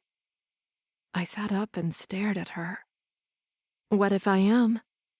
"Well," the young Fey approached my bed. "The truth is, I'm here as a spy." I gasped. She looked like a teenager, but I knew Fae aged differently than humans. She was probably older than me. Still, the fact that she was a spy amidst so many powerful Fae bothered me for some reason. "A spy," I said calmly, even though I was suddenly wary of her. If she was sent here among so many wolves, it was because she could take care of herself. "Yes, my lady. I work for Grimmel, the leader of the Tybred clan." I scooted back from her as fear snaked down my spine. "Your leader tried to have me killed yesterday." I opened my mouth to call the guards, but then she said, "I know, my lady, and I apologize for that. My lord thought that was the only way, but I'm here to offer you another solution." I frowned. "What solution?" "All my lord wants is to stop the ceremony," she said. "If he had you killed before the ceremony, the curse wouldn't be broken and his plan would succeed. But there's another way. If I help you escape, I can take you somewhere safe where you can take a portal and go back to the human world." But despite the craziness of what she was saying, I thought about it for a moment. Cade would come get me again. "You can either hide in the human world or with us until the time for the ceremony is past and the curse has taken the Winter Court. We'll keep you safe." I was angry with Cade. Actually, anger was just one of the many feelings swirling inside me right then. I was sad, lost, desperate, disappointed, frustrated. I had never felt so much in so little time. Despite it all, I didn't wish the Winter Court to be wiped out completely. But what other choice did I have? Stay here and wait to die? Or run away and let the Winter Court be destroyed? It was an impossible choice for me. And for once, I wanted to be selfish. Until a few days ago, I didn't even know this world existed. Now I had to die in order to save it? That wasn't fair. I bit the inside of my cheek, completely lost. Let me think about it. Delia pressed her lips tight. All right. Since we still have time, we'll talk about it tomorrow. She gestured to the closet. Now what will you wear today? I turned my back to her and lay back in bed, hugging my pillow. Nothing. Like I told you before, I won't go to that stupid cleansing ritual, and I definitely won't get out of bed all day. As you wish, Delia said. 2 seconds later, I heard the door opening and closing. Delia had exited, leaving me alone with my agony and the 3,000 thoughts in my mind. What should I do now?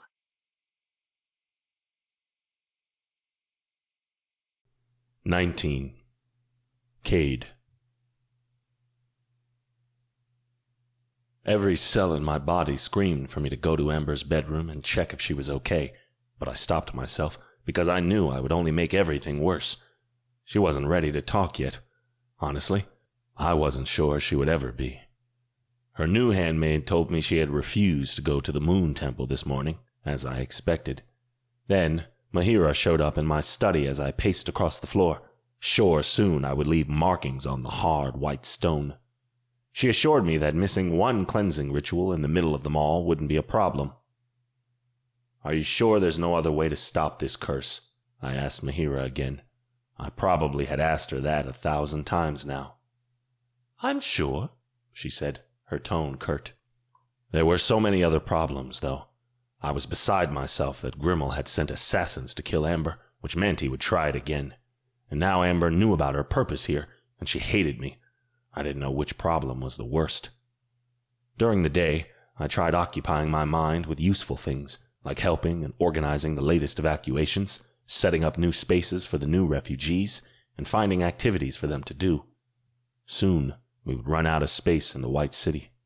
Soon, we would have to evacuate the White City. By the end of the day, my body and mind were exhausted. My body from working non-stop, and my mind from trying to find a magical solution. How could I save the court and Amber at the same time? My heart was heavy when I went back to the palace late that night. I hadn't even realized my feet had betrayed me until I stopped right in front of the doors to Amber's bedroom. The guards bowed to me. Has she left her bedroom today? No, my king, Nisol said, and all trays of food came back untouched. Snow above, what was she doing? Protesting about her fate? Didn't she know by now that I also hated it? That I didn't want to go through with the sacrifice? That my heart was being ripped in two? No, she probably didn't know. So I decided to tell her about it. I unlocked the door and went in. Since it was so late, I had expected to find the room dark and Amber sleeping. Instead, the lamps on the nightstands were on, giving the room a cool, dim, white shine, and Amber was seated in her bed, her back to me. I closed the door behind me and took 2 steps toward her bed. I already told you I'm not hungry, she said, her voice devoid of any emotion. You can take the tray back, Delia. And take that one, too. She pointed to the table across the room, where a tray full of food sat untouched. I'm not Delia, I said, my voice calm. I wanted to remain calm for as long as I could. I doubted it would last 2 minutes. Amber shot up from the bed and retreated to the window. What are you doing here? She clutched the long bathrobe, and just then I realized her hair was damp.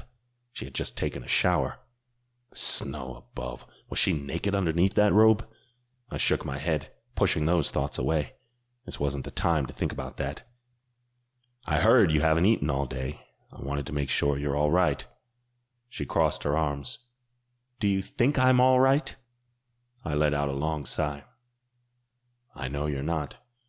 I advanced 2 more steps, and Amber retreated 1 more, her thighs bumping on the low windowsill. Amber, I know you don't want to talk to me right now, or even look at me, but I have something to say, and I need you to listen to me. You don't need to say anything, just hear me out, okay? As if saying no will stop you, she muttered. Right, it wouldn't. When I first saw the curse, and Mahira came to me, saying only the sacrifice of a pure-hearted and selfless human would stop it, I didn't think twice. I went to Earth right away and looked for the one who I would have to kill. She winced. I found you, and since the first time I laid my eyes on you, I felt divided about my mission. I pushed through because I was raised to put my court above everything else and brought you here. Things would have been much easier if we could have performed the ceremony right away. I admit that if that was the case, then I would have hesitated, but I would have done it. I would have killed you. Just for the record, whatever you're trying to accomplish here, you're way off the mark, Amber protested. I went on. Because we have to wait for the ceremony, I got to spend time with you, I got to know you. You really are selfless and pure-hearted, like no one else on Earth or Wyth. And on top of all of that, you're so beautiful, I become breathless every time I look at you. From here, I heard her heartbeat speeding up. I don't want to kill you, Amber. Not before, not now, but I'm at my wit's end. I want to save you and my court, but it seems I have to choose one. This is too hard, I admitted, surprised with my own words. I hadn't expected to say all that to her, but it was the truth. She deserved the truth. Tell me you want to live. I'll open a portal for you right now and let you go. Amber buried her face in her hands. I heard soft sniffs coming from her. My body itched to go to her and embrace her and tell her everything would be okay, even if that was a lie, the biggest lie of my life. Finally, she hugged herself and faced me. I can't just leave, she said. Do you think I want the fact that I doomed your kingdom on my conscience? How will I go on every day, knowing your land is gone because of me? A soft sob rose from her throat. But I don't want to die either. She shrugged. I don't know what to do. I lost the battle against my self-control. I went to her and wrapped my arms around her, pulling her to me, tight and safe. She buried her face in my chest, and I stroked her long, damp hair down her back. I want to tell you everything will be okay, but I'd be lying, and I don't want to lie to you anymore. I kissed the top of her head. What I can honestly tell you is that I will do all I can to keep you safe for as long as I can. She pulled back just 1 inch, wiped the tears from her face, and looked up at me. Will you do something for me? Anything, I said, being honest. Aside from giving up my court, which I knew she would never ask me to do, I would do anything for her. Her cheeks turned bright red. Sleep with me. I stared at her, shocked by her blunt request. She paused, her cheeks redder by the second. I'm a virgin, and I wouldn't like to die a virgin. Sympathy and pure lust battled in my chest. I cupped her face. I need to believe you won't die. Not tomorrow, not next week, not in 100 years. I sucked in a sharp breath. As for your request, are you sure? She pulled away, making my arms drop to my sides. It's okay if you don't want it. Pretend you didn't hear me. You're kidding me, right? I snaked an arm around her waist and pulled her to me. I've been dying to sleep with you since I first laid eyes on you. I just don't want you to regret it tomorrow. She chuckled, as if I had said something absurd. Cade, I doubt I would regret anything about you. Those words. They got a grip around my heart and squeezed hard. Then they went south, directly to my core. My pants were suddenly too snug. You've been warned, I said, before lowering my head and pressing my lips to hers. Every thought in my head was about taking this slow, enjoying it, savoring Amber in this moment, but every nerve in my body, every drop of blood rushing to my heart-on told me I couldn't take it slow, not when it came down to her. Amber parted her lips, and I claimed her mouth, teasing her tongue with mine. I found the belt of her robe, unknotted it, opened it a little, and snaked my hands around her waist, drawing her back to me. I ran my hands up and down her back, feeling her silky skin, her thin waist. At the hot spring, I had seen her hot body. I had touched her, but this was different. This time, I would leave a mark on every inch of her. Amber rolled her shoulders and let her robe fall to the ground. Groaning against her lips, I slid my hands down and around her ass, pulling her up. She knotted her legs around me. I wanted to press her against the wall and take her just like this, but since this was her first time, I had to make sure I was gentle, or as gentle as I could possibly be when my entire body thrummed with so much desperate lust. Slowly, carefully, I made sweet love to Amber. And when we were in the heat of things, a new sensation hit me hard. I suppressed a gasp as a tug started in my chest, like a rope tied around my heart, pulling me to her. It was an almost tangible feeling that I had only heard about, but until now hadn't felt. The mating bond. It had snapped into place. Amber was my mate. Eyes wide, I stared at her. This pure-hearted, selfless, beautiful human was my mate. I let out a growl as a protective feeling assaulted me. I had wanted to protect her before, but not like this. Snow above. This time, it was mixed with such an intense possessiveness it left me baffled. I brought my mouth to hers, and she parted her lips from me. I gently kissed her as I worshipped her. She was mine. All mine. After, Amber's arms wound around my shoulders in a tight embrace. I turned my head to her. My mate. Amber was my mate. "Are you okay?" I asked. "I think I'm in heaven," she said with a smile. I chuckled. "There's no heaven in the Fey world." "Then where would I say I am? Because I'm pretty sure you're a god and I'm in a place just like paradise." I lifted my head and looked at her. Snow above. The feeling inside my chest expanded, and I was sure my heart would burst at any second. "How about right here with me?" I asked, my voice thick with emotion. She snuggled against me. "I like that." I lay beside her and pulled her to me, her delicate, soft body molded around mine. I smoothed her hair down her back and pressed my lips to her forehead. "You must be tired. Go to sleep." She rested her head on my shoulders and rubbed her nose across my throat, sending a shiver of pleasure down my spine. If she continued like that, I wouldn't be responsible for my actions. But I had to think about her. It had been her first time, a fact that actually made me so freezing proud. She was probably sore after making love with me. So I just held her, my mate, as her breathing slowed. And I stared at her, sure I couldn't let her die, no matter what.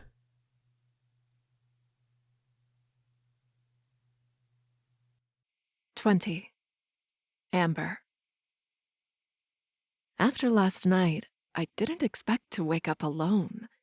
I wanted to be upset and disappointed with Cade for leaving me, but the images from last night flooded my mind, and my body grew hot. Something happened last night. I could feel it. It wasn't just because it had been my first time. No, there had been something more between Cade and me, something I couldn't explain.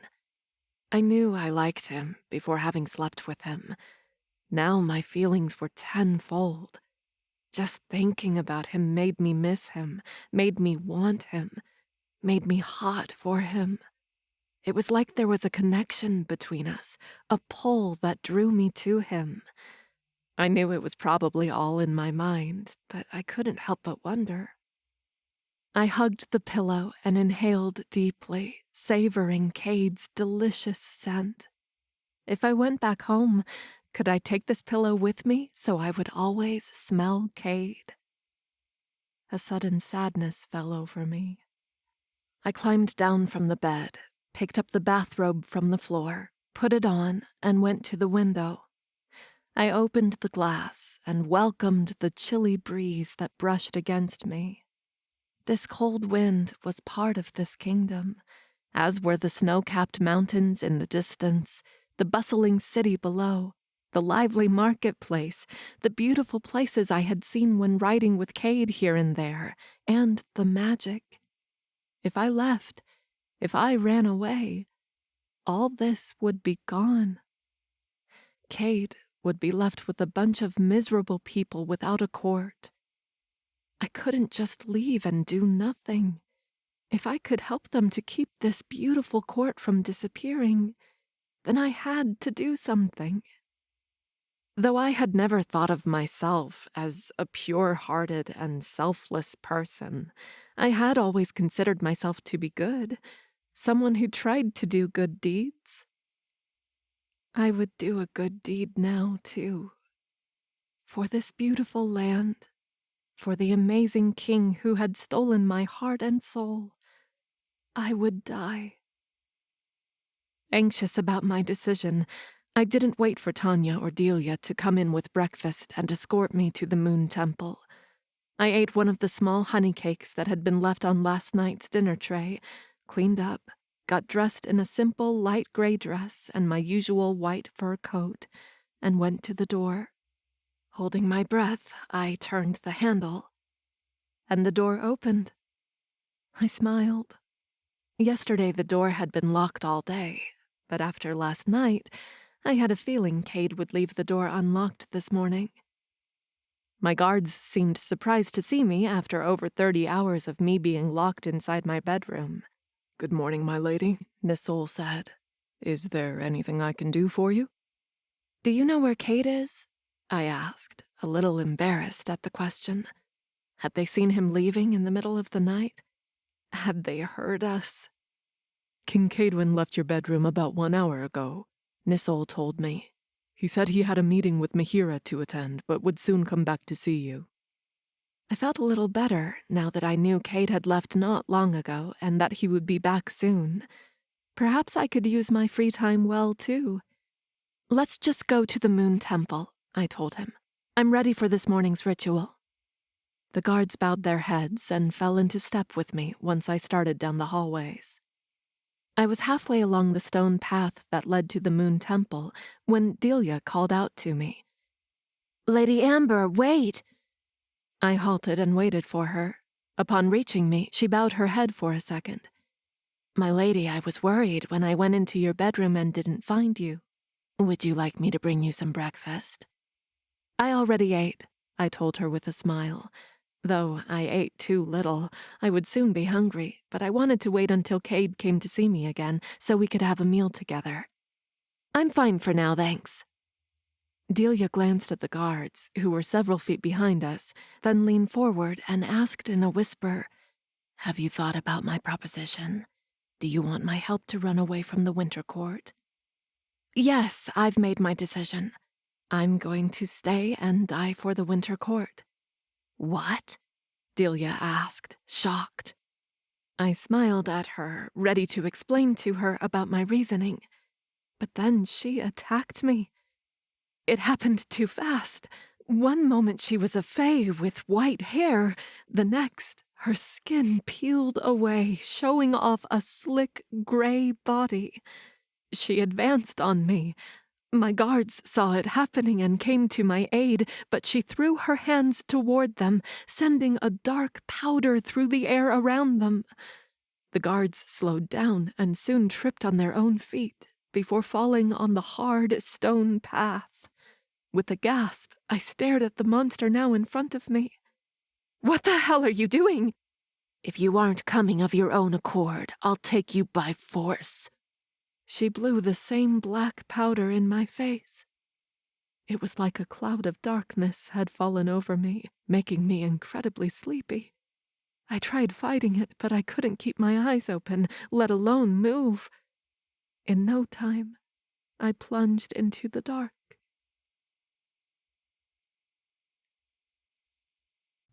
"21. Cade. This morning, I hadn't wanted to leave Amber alone, but there was something I needed to do. Talk to Mahira, Mahir, Mahiru, or all three of them. I went to my study and called on her. I paced in front of the long white desk, my hands shaking, my breathing accelerated, my heart pounding. Amber was my mate. She was my beloved fated mate, and she was supposed to die for me and my people, for my court. Was that some sick joke from fate? Finally, after an hour of pacing and silently cursing the goddesses, Mahiru showed up in front of me. Of course, the one who wouldn't be moved by my despair was the one who came to talk to me. "You knew, didn't you?" I asked, without wasting time. "You knew from the start that Amber is my fated mate." Mahiru nodded, her hands behind her back. "I did, but that doesn't change the fact that she's the only one who can save your land." "I refuse to believe that," I barked, clenching my fists. "Do the same magic Mahiru did on me the last time I went to Earth. I'll go find someone else." "There is no one else," Mahiru said, her voice cold. "And even if there was, do you think a selfless person like Amber will let you kill another innocent person in her place?" My shoulders deflated. "There has to be another frosting way, Mahiru." "I've told you 1,000,000 times there's no other way." "There has to be. You know what the mating bond is, what it does to us. Every nerve in my body is telling me to protect Amber, to love her, to keep her safe no matter what. She's a part of me now, someone I can't live without. And yet my duty as king is telling me the same about my people, about my land." I closed my fist and rested it above my heart. "You know that this will kill me. I can't choose. I won't choose." "You won't have to choose," she said simply. My brows furrowed. "What does that mean?" "You'll understand." Then she was gone. Just like that. She disappeared without even talking to me properly. The despair in my veins spiked. I grabbed a crystal vase from my desk and threw it against the wall. A sound like an explosion echoed through my study as crystal shards rained down on the floor. The door burst open and Kay ran inside. Before he could speak, I waved my hand at him. "It was nothing, just that crystal vase." "That's not it, Cade," he said, his eyes round, shining with urgency. I stilled. "What is it?" Kay gestured for someone to enter. Amber's guards marched into my study and knelt before me. "Forgive us, my king," Nisol said. His brow was bleeding. "What in the frost are you talking about?" "That handmaid, Delia. She was a monster from the Tywyll Forest in disguise." He paused as he looked up at me, his face full of agony. "She took Amber." My world spun. My legs felt weak. My heart squeezed. No, I hadn't heard him right. It couldn't be. Kay held my arms and helped me sit down on one of the armchairs in front of my desk, while the guards explained that the handmaid used some kind of black powder to make them sleep. They woke up a while later with a note folded beside them. Nisol offered the note to me. Kay took it and handed it to me. Still out of it, I unfolded the note and read it. "If you want her, come and get her. Alone." "It's a trap," Kay said, reading the note over my shoulder. "It's clearly a trap." I shot to my feet. "I don't care." "I know she's the only one who can save us, Cade, but think about it." Kay gripped my shoulders. "Grimmel will have you right where he wants you. There will be nothing stopping him. He'll kill Amber, he'll kill you, and the curse will take the entire Winter Court." I slapped his arms away. "Amber is my mate, Kay." His eyes rounded. Even the guards were shocked to hear that. "I won't let my mate be taken by that vermin. I'm going after her, and I'm going to bring her back." I inhaled deeply. "Then I'll find a way to stop this frosting curse without killing my mate." "I didn't know." Kay stared at me, his eyes big with sympathy. "I'll help you in any way I can." "Start by bringing me my battle armor."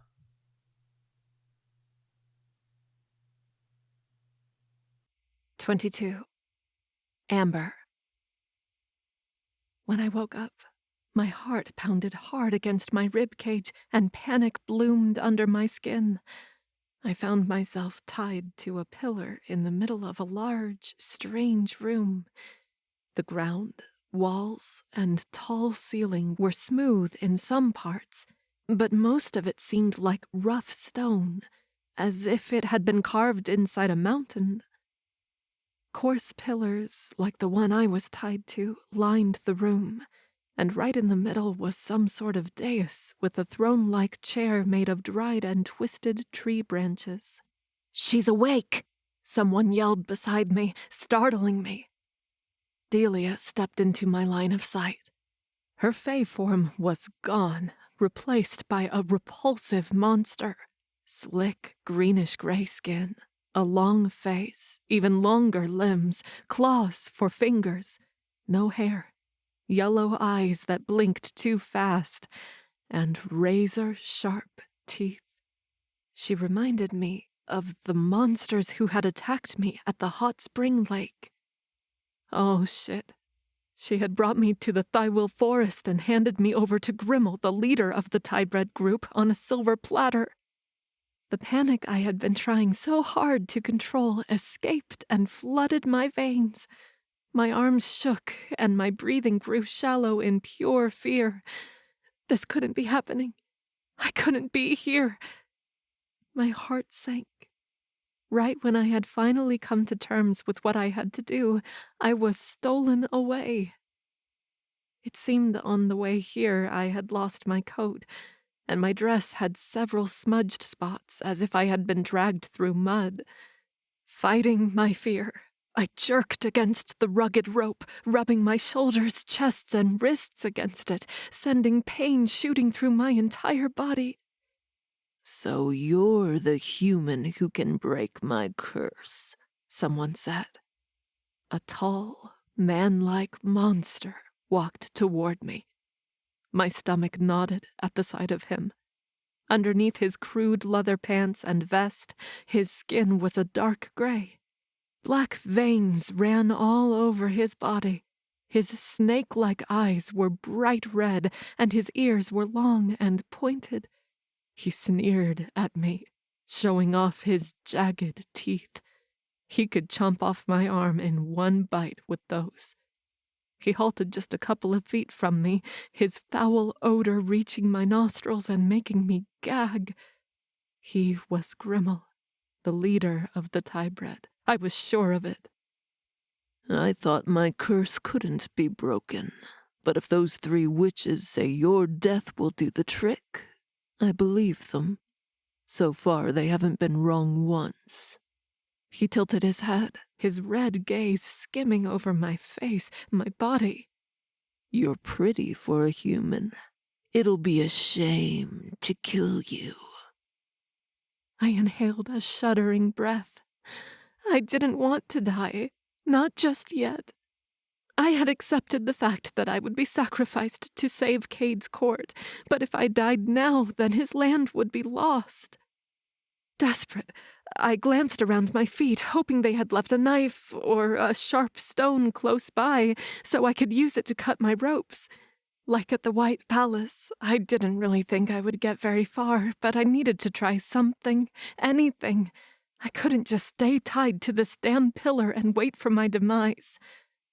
I put on a fake bravado and lifted my chin, defying him. "Are you trying to intimidate me?" Grimmel leaned closer and took a long sniff. "I can smell your fear, human." He sneered at me again. "You're terrified. What are you more terrified of? Dying? Or seeing King Cadewyn being killed?" My eyes widened. What? "I heard you have the king all hot and bothered," Grimmel said. "So when Delia took you, she left a note for the king. I invited him to come rescue you alone." "That's a trap," I said in a low voice. He let out a hollow laugh. "One Cadewyn surely knows about, but will enter the mountain willingly anyway." "No!" Grimmel drew a dagger from its scabbard at his waist and twirled it in his hand. "From what I heard, he's already on his way here." No. In the back of my mind, I prayed to Mahira, Mahir, Mahiru, and any other god or goddess who would listen to me. Please don't let Cade come here. In the end, your appearance will have worked even better than I first planned. My first goal was to put an end to the Winter Court. A king can't rule without a kingdom. Cadewyn would be lost and alone. He would become a nobody, and I would have enjoyed seeing his suffering. But now that he's coming for you, I'll enjoy killing him by my own hands a lot more." I closed my eyes for a moment, wishing, begging, praying more fervently. With another laugh, Grimmel walked away, Delia at his heels. He sat on his throne, and Delia crouched beside him. They talked in low tones, so all I could hear was the buzz of their voices. A third monster appeared from a dark corner of the wide cavern-like room, just as ugly and nasty as the other two, and joined their conversation. An urgent feeling grew in my chest. I had to get out of here. Somehow I had to find a way of escaping, and it had to be before Cade arrived and was killed right in front of me. Even if I made it only to the mouth of the mountain we were inside and found Cade just outside it, it would be better than staying here as bait. I jerked against the ropes again, but didn't do more than just gather more bruises around my shoulders, chest, and wrists. Trying again, I closed my eyes and called on them. "Mahira, do you hear me? I know you don't want the Winter Court to fall. Otherwise you wouldn't have told Cade about me. Mahiru, please help me. Even if it's only by loosening these ropes, please help me." Maybe the goddesses didn't hear me because I wasn't Fae. Or maybe they did hear me, but chose to ignore me. A sob of pure fear rushed through my throat, and enraged tears burned behind my eyes. It couldn't end like this. It couldn't be like this. Defeated, my body sagged against the ropes. A moment later, Grimmel rose from his throne, with Delia and the other monster by his side. More monsters entered the cavern through the main archway. They halted in front of the dais and stepped to the side. Revealing Cade, my breath caught, and new tears filled my eyes. He looked every bit like a powerful king in his white leather armor with silver details and a long sword with a crystal hilt across his back. His hair was tied back in a ponytail, and his blue eyes shot daggers at Grimmel. "Grimmel," he said, his voice loud and harsh, "I believe you have something of mine." "Yours," Grimmel said with a nasty smile. "Yours?" Then his smile was gone, and he narrowed his red eyes as if he had realized something. "This little puny human is your mate." My stomach tightened and my mouth fell open. I was his what? "Yes, Amber is my fated mate," Cade said, his tone firm. Since entering the room, he hadn't looked at me once, and that was killing me. "Come on, Cade. I need you to look at me, to let me know if what you're saying is really true." "You'll let her go. This is between you and me." Grimmel clapped his hands and chuckled. "Let her go so she can be sacrificed and save your court, even if you die at my hands. I would rather kill her and see you in despair for the rest of your long life for losing your mate and your land." Cade drew his sword from his back. "This is my last warning, Grimmel. Let her go, or I'll kill you." Boisterous laughter echoed through the cavern. "You and what army? My scouts told me you came alone. You can't kill all of us before I kill you." Cade whirled his sword in his hand. "Let me show you then." He lunged at Grimmel. Grimmel roared, baring his teeth and claws. Delia and the other monsters held up spears. The monster army ran at Cade. I screamed, fighting against the ropes around me. Chaos ensued, and for a moment, all I saw was a mass of bodies battling in front of the dais while Grimmel watched, waiting his turn. Then a strong wind blew inside the cave, sending half the monsters flying to the other side. Long ice spikes rose from the stone ground, cutting through a handful more of the enemy. Just as more monsters carrying spears ran into the room, ice covered my ropes. I gasped, realizing what Cade was doing. With renewed strength, I pushed against the ropes. It took a few tries, but they finally broke. A sense of freedom hit me, but I underestimated how hurt and weak I was, and almost fell when I tried walking forward. "Amber, run!" Cade yelled from amidst the fray. I stared at him, wielding his sword and cutting through the monsters. He continued using his magic to blow them away or cut through them with ice. He truly looked like the fiercest warrior in a romance book, and once more I wondered if I hadn't stumbled into a fairy tale, one of those tragic ones where the lovers died at the end. No, I wouldn't think about that now. I racked my mind, trying to come up with a plan. Should I run like Cade wanted me to, and leave him alone to deal with these monsters? Would he be able to kill them all, and kill Grimmel before getting too injured? More important was, if I stayed, what could I do to help? A few feet from me, I saw a spear that had been dropped by a dead monster. Not sure what I would do with it, I took a few steps forward and crouched to get it. Suddenly, a monster turned to me and wrapped his hands around my throat. He pulled me up until I was on my tiptoes, squeezing hard, closing my airways. I fought against the dizziness while I adjusted the grip around the spear I had managed to scoop up. Bracing myself, I shoved the spear forward as fast and hard as I could. The spear pierced his stomach, and he let go of me. I fell on my knees, and the monster fell back, writhing as he died. Bile rose to my throat, but I didn't have time to think about it. More monsters realized I had been freed and turned to me. I looked around for another spear, though I was sure I wouldn't be able to kill them all by myself. Just then, a strong wind blast came from the side, missing me by an inch. It took all the monsters in front of me away. They hit the wall across the room with sickening thuds. Then they fell to the ground, from where they didn't rise again.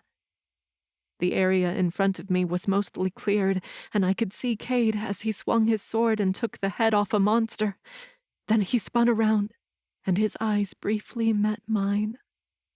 Though it had been for a second, something in his eyes told me all I needed to know. My heart squeezed. Cade danced in the center of the cavern, killing monsters with each one of his graceful and strong moves. I could have watched him moving like that all day long. Something shone on the corner of my eyes. I turned and saw Delia handing a spear to Grimmel. After grabbing the spear, he pointed at me. Delia nodded once, then started after me. Scooping up a spear in my hand, I pushed to my feet, once more trying to come up with a plan. I could try to fight Delia, but I didn't know how to fight, much less how to wield a weapon. Delia was close to me when I saw it. Grimmel lifted the spear above his shoulder and aimed. I gasped, looking at Cade. His back to Grimmel, he threw his hand out, blowing some monsters away. He didn't see Grimmel getting ready to kill him. A feeling like nothing I had felt before bloomed inside me. The powerful force propelled my legs, giving them a strength and speed I could only imagine having during a zombie apocalypse. This was worse, much worse than a zombie apocalypse. I ran. I just ran. "Cade!" I screamed as Grimmel threw the spear. Cade turned, and I jumped into his arms, embracing him. I felt a jolt of pain, and then nothing at all, as the spear pierced my back.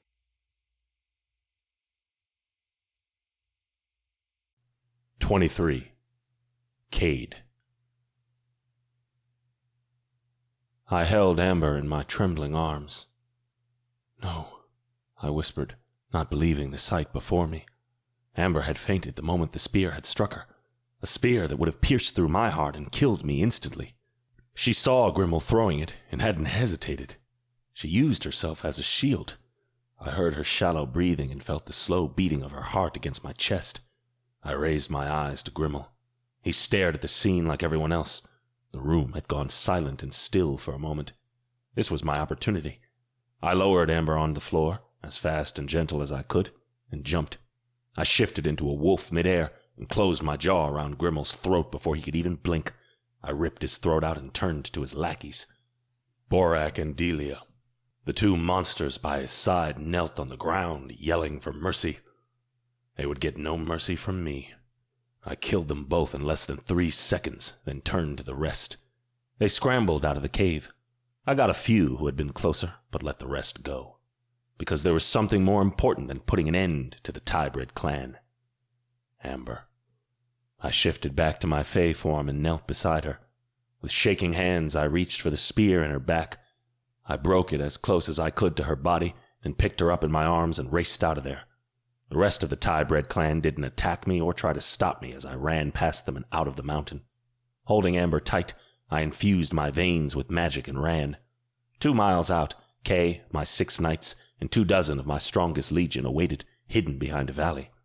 We had agreed, if I didn't come back in 30 minutes, they would invade the mountain. Kay saw me running toward them and stepped out of his hiding spot. "What happened?" he asked, his face ashen. "She's dying," I said. If I stopped to think about it, I would break down. So I didn't think. I just acted. I turned to Blizzard. "I'm taking her to the healers at the palace." Kay held Amber while I jumped up on my horse. Then he gave her back to me. "Kay, Grimmel is dead, as are many of his monsters. Lead the legion into the mountain and wipe the rest out. I don't want any of them alive." Kay hesitated, but bowed his head. "Yes, my king." I kicked Blizzard's sides, and we took off. My white knights came with me, while Kay marched out with my legion, ready to end the Tybred clan once and for all. At the palace, I took Amber to her bedroom. The 2 most capable healers arrived 2 minutes later. They told me to turn her on her side and keep her there while they worked on the wound. They ripped the back of her dress, and I saw the mattress turning red with her blood. Amber whimpered with each of their tugs and touches, even though she wasn't conscious. Lying in front of her, I held onto her shoulders, keeping her in place and watching her beautiful, sweaty face through it all, desperately trying to believe it was a simple wound and she would be okay. In a couple of hours, she would be seated in her bed, and I would yell at her for saving my life like that. Just more proof that she was infuriatingly selfless. The healers took the blade of the spear from her back, cleaned the wound, put some strong herbs inside it, and closed it up. "The wound was deep, and she lost a lot of blood, but thankfully the spear missed any vital organs," one of the healers said. "We'll keep an eye on her and avoid any infection, but now it only depends on her." They left her bedroom, promising to be back in 1 hour to check on her. I leaned into Amber, resting my forehead on hers. "Please, my love, please be strong. Fight through this. Come back to me." I didn't want to think about what came after this. All I wanted to think was that Amber would be fine. She had to be fine. Time passed and nothing happened. At some point, I had the guards come in and change the mattress of Amber's bed while I took Amber to the bathroom and had Tanya help me clean her up as best as we could with a soft sponge. We put a simple white nightgown on her and then laid her back on her bed. Food was brought for Amber and for me. I didn't touch mine, but the healers had spoonfuls of soup carefully poured down Amber's throat. She coughed a few times, nearly giving me a heart attack. The only comfort I had was the fact that she was still breathing and her heart was still beating. Otherwise, I was a wreck. I often knelt in front of her bed and prayed. I begged Mahira, Mahir, and Mahiru to let her live. I'll do anything, I thought. But despite all my begging and calling, the goddesses didn't come to me. Much later, Kay came in and told me they had cleaned up the mountain as I had asked. Now I regretted being so harsh with my decision, but I was sure I would have done it again if I found myself in the same situation. "After that, I went to check on the curse," Kay said, standing beside me. Though I paid attention to his words, my eyes were on Amber. She was sleeping in her bed, her covers pulled to her shoulders, while I watched over her from an armchair I had brought to her bedside. I had hoped that with Grimmel dead, the curse would have broken, or that it would have at least stopped advancing. He let out a long sigh. But it's still moving forward. I closed my hands into fists. So, even if Amber pulls through, I'll still have to sacrifice her to save us all. I'm sorry, Cade, Kay whispered. Being sorry wasn't enough. Nothing was enough at this point.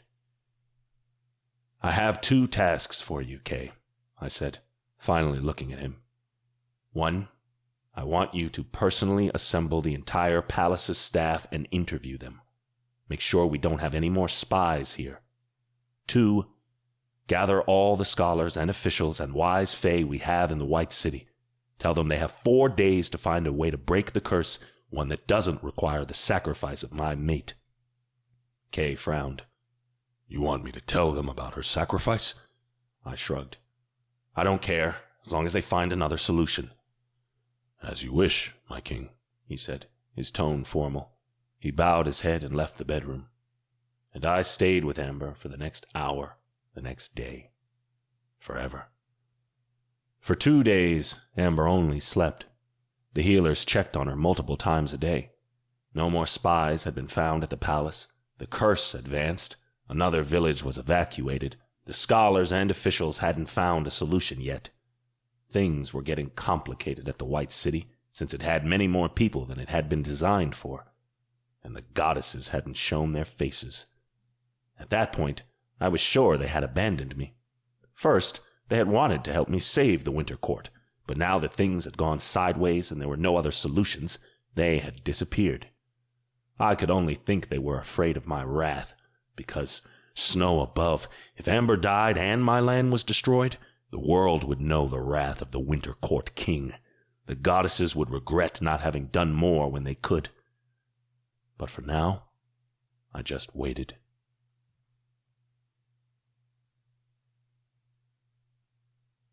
"24. Amber." Once more, I woke up in a different place. I was sick and tired of being knocked down and waking up somewhere else.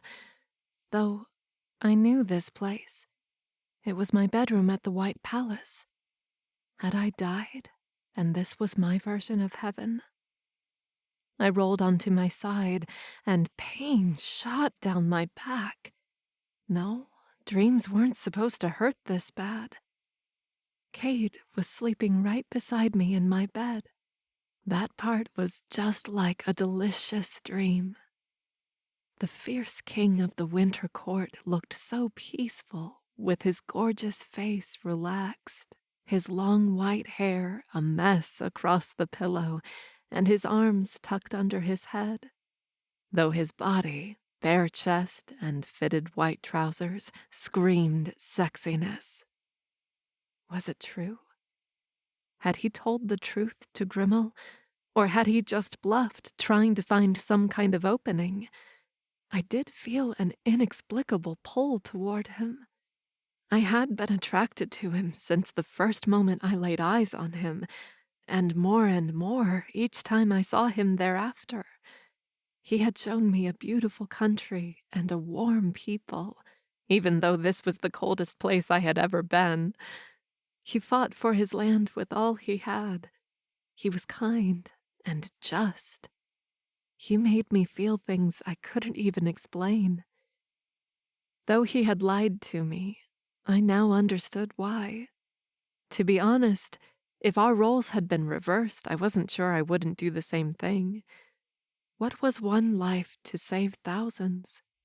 I was sure it would hurt to let go of someone you loved, but it was the only logical thing to do, even if it was the hardest. I reached up, gritting my teeth at the soreness and pain running all over my body. Who knew getting struck by a damn spear hurt so much? And smoothed my hand over his silky hair, brushing a few strands back. His eyes shot open, the blue in them so intense. He stared at me, as if not believing I was right there. "Hi," I said with a small smile.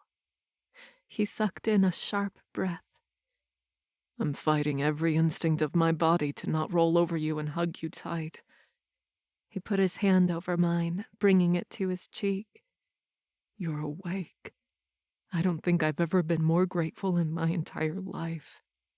He kissed my palm, then pressed it against his cheek again. Are you okay? Can I do anything for you? Are you hungry? Do you want me to call the healers? I chuckled, making my body shake slightly, and quickly stopped as new pain coursed through my back.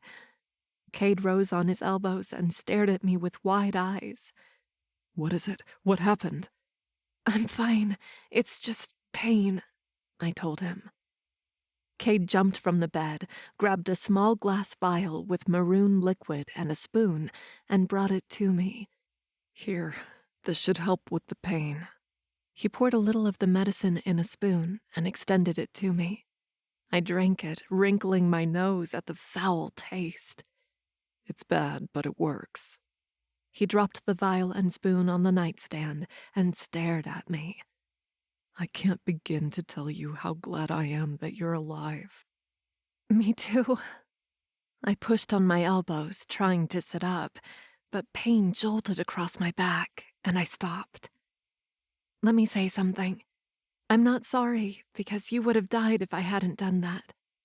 At the same time, I'm sorry I jumped in front of you, because if I had died, I couldn't save your people. Cade jumped in bed and over me, his body in a plank of sorts, so he was on top of me but not touching me. Even so, having him so close took my breath away. Do you think I was worried about that? I was, I admitted. I cupped his face. That morning, I woke up alone, but I had made up my mind. I will die for your people, Cade. I wanted to tell you that right away, but I was informed you went to meet with Mahira or one of her sisters, so I didn't want to interrupt you. Instead, I went to the Moon Temple and I inhaled deeply. How long has it been? How many cleansing rituals did I miss? I have to go to them now. I pushed Cade away to get up, but he didn't budge. Amber, listen to me. He was so serious, so somber. I frowned. What is it? You heard what I said to Grimmel, didn't you? His eyes searched for the answer in mine. I stilled, not even breathing. It wasn't a lie. You're my fated mate, Amber, and that is so, so special to us, Fae. I can't even begin to explain it to you. My heart broke for him, for me. Cade had waited for his mate for so long, and right when he found her, this lowly human, he had to kill her to save his people. It really wasn't fair. But I knew I loved you before that. In fact, I knew I was falling for you when you first tried to kiss me when you thought you were dreaming. I brought my hands to my face, hiding in embarrassment. With one of his big hands, he grasped both my wrists and pulled them down so I was looking into his eyes again. I'm serious, Amber. I love you. I love you with all my heart and soul. I love you too, I confessed. A new shine appeared in Cade's eyes, something so primal and sensual I could have melted right on the spot.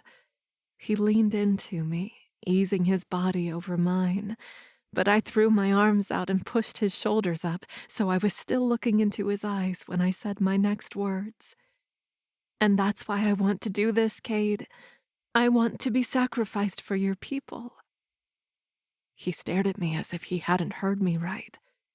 Amber, I don't think you understand. I'll not lose you or my land. I'll find another way to have you both. He gritted his teeth. You're mine, and nobody is taking you away from me ever again. I shook my head once. You talked to Mahira so many times, you know there's no other way.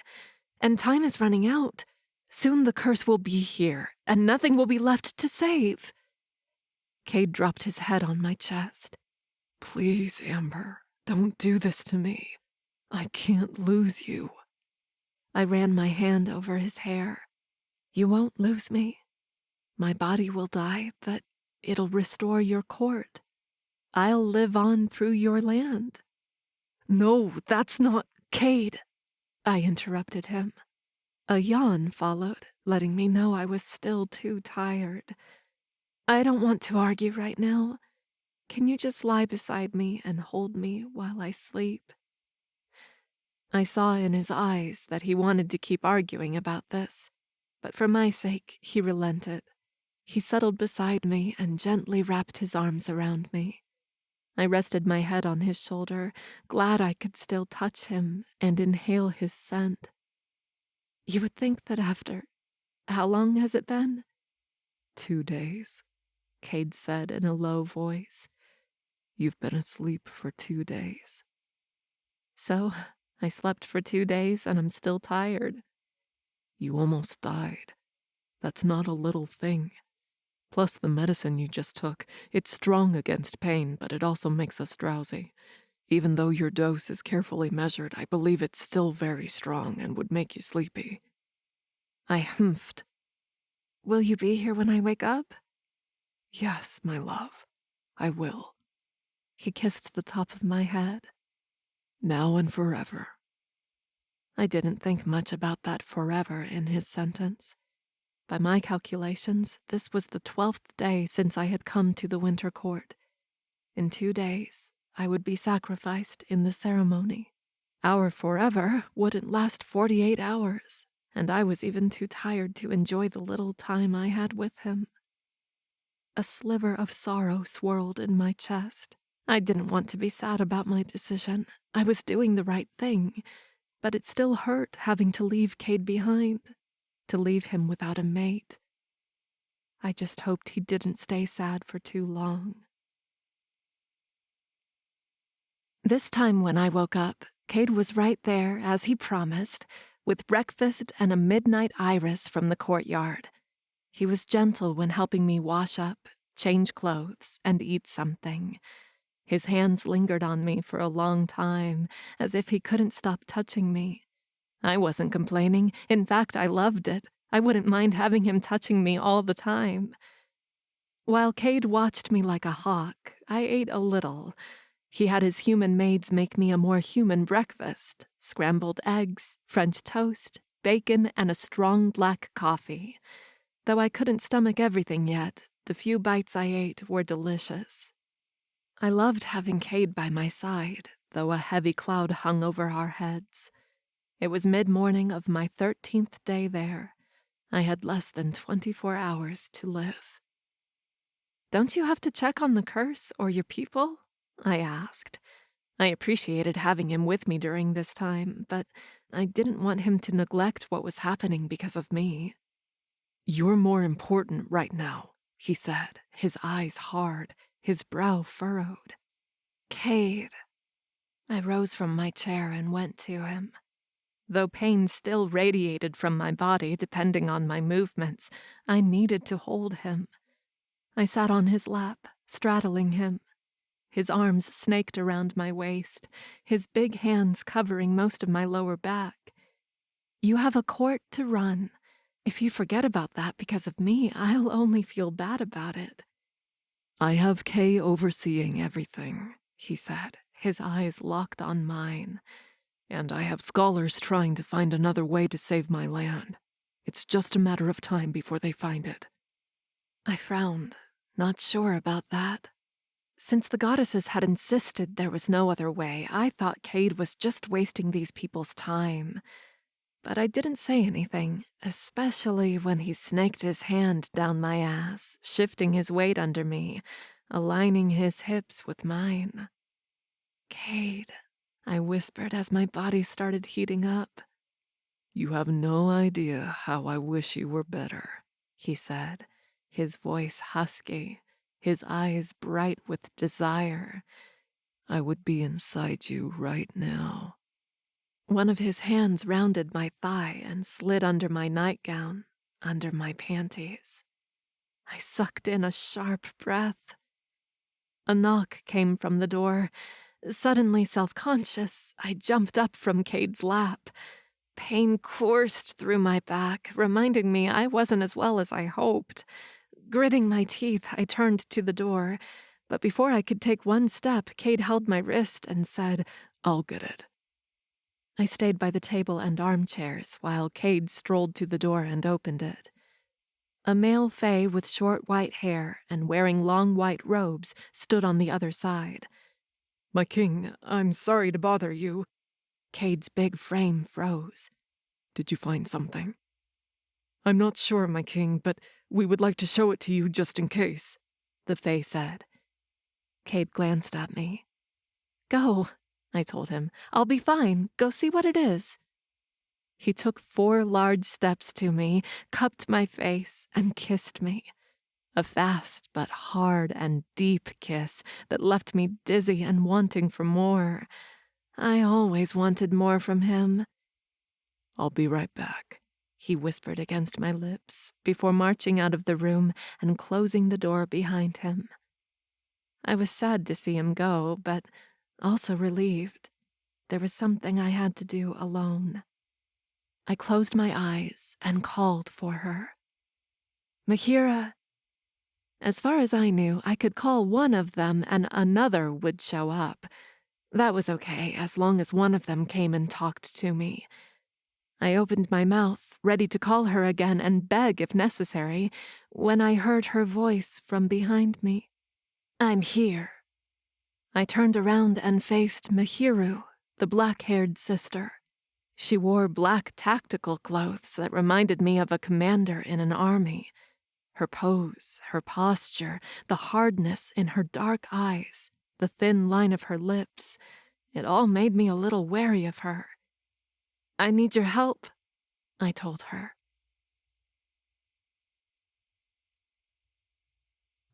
Chapter 25. Cade. The scholars called me to the library, where they had been holed up for the last 2 days, going over all the books and knowledge, not only of Winter Court, but also all of Wyth.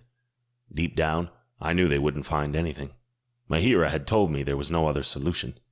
And yet, I hoped. I had to hope, because I couldn't imagine holding the ceremony tomorrow. But as I arrived at the library and went through the scholars' notes, I realized that all they had were theories, really bad ones. I smacked a notebook on the table. "Does anyone have anything concrete that you know will work, no matter what, that we can put into practice right now?" All the scholars lowered their heads. "I'm sorry, my king," one of them said in a cowering voice. A wave of rage swept through me. They had me called away from Amber for this? "Keep trying," I barked. "You've got 12 hours to find a real, concrete way of stopping the curse." With that, I exited the library before I broke something. On the way back to Amber's bedroom, I ran into Kay, who had stopped by to take a quick shower before going back to the White City to do my job. I felt bad for all he had to do for me these past few days. I would compensate him for all of that later. "I'm on my way to start evacuating another village," Kay said, his voice somber. "This is the last village before the White City, Cade. We should start thinking about evacuating the people here, too." I rubbed my fingertips on my temple, feeling a headache coming. "Not yet, Kay. Not yet. I can't think about that just yet." "I understand," Kay said. "We can wait another 2 days." 2 days. As if he didn't know what was scheduled for tomorrow morning. My heart tugged as despair enveloped me. There wasn't enough time. I had to do something. "You're doing a great job, Kay," I told him half-heartedly. "Keep it up for now, please." "Will do." Kay bowed his head and walked toward the back of the palace, where he would probably get his horse and gallop to the next village to be evacuated. I was losing my frosting mind. I couldn't imagine evacuating the White City and the White Palace, the hearts of the Winter Court, and yet, what other freezing choice did I have? I wasn't going to kill Amber. I had already decided that. But if I didn't sacrifice her, then my city would be lost. This was an impossible situation. I couldn't choose between my mate and my court. I just couldn't. Decided. I went to my study and grabbed the medallion from the drawer under my desk. Perhaps it wasn't the best solution, but it was the only one I had right then. I tucked the medallion in the pocket of my cloak and raced back to Amber's bedroom. The guards stepped to the side when they saw me and allowed me to go in. I frowned as I looked around her bedroom. "Amber?" I called out. No answer. My heart pounded as I checked the closet in the bathroom. Amber? My voice rose in confusion and despair. Amber! I went back to the door, opened it, and asked the guards. Did Amber leave? Nisol frowned. No, my king. You were the only one in and out of this room today. She isn't here, I muttered, the blood in my veins rushing in my ears. What? How? Nisol stared inside. I know where she is. I turned back to the room and found Mahiru standing beside the bed. I clenched my fists. What did you do to her? Nothing she didn't want me to do, the goddess said. What does that mean? Amber asked me to take her until the ceremony tomorrow, Mahiru said. We'll perform it at the main road, right in front of the curse. My magic crackled in my fingers. Snow above, I will strike you if you don't return Amber to me right now. Go ahead, strike me. Mahiru lifted her chin and puffed her chest, serving as a big target for me. You'll only be dooming your land further. I gritted my teeth, wanting, needing to do something. But what? I exhaled and let go of my magic. Mahiru, please, don't do this to me. There has to be another way. I'm sorry, Cadewyn. To save the Winter Court, a human life has to end in a sacrifice. She paused. Don't worry. I'll make sure Amber doesn't feel any pain. Please, I said, my voice breaking. I expect to see you there tomorrow. Then she disappeared, and I let out a scream that shook the walls of the palace. I didn't sleep. I didn't eat. I didn't stop pacing around my study, demanding answers from the scholars and from the goddesses, though the goddesses ignored all my calls.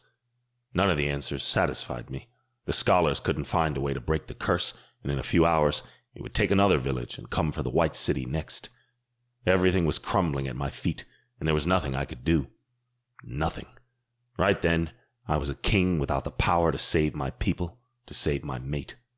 I never felt so desperate and helpless in my entire life. When it was time to go, Cade came for me. Are you okay? He asked. I glared at him. Stupid question. I started walking, but he blocked the door. Are you sure you want to come? Perhaps witnessing the ceremony will be too hard. I had thought about it, but I can't not come. Kay stared at me for a moment. Then he nodded and stepped to the side. He and the White Knights rode with me through the main road out of the White City until it met with the advancing curse in the south.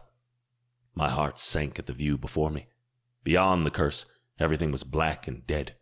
But my heart sank even more when I saw the little white wood dais, set up a few yards from the curse, with a long table on top.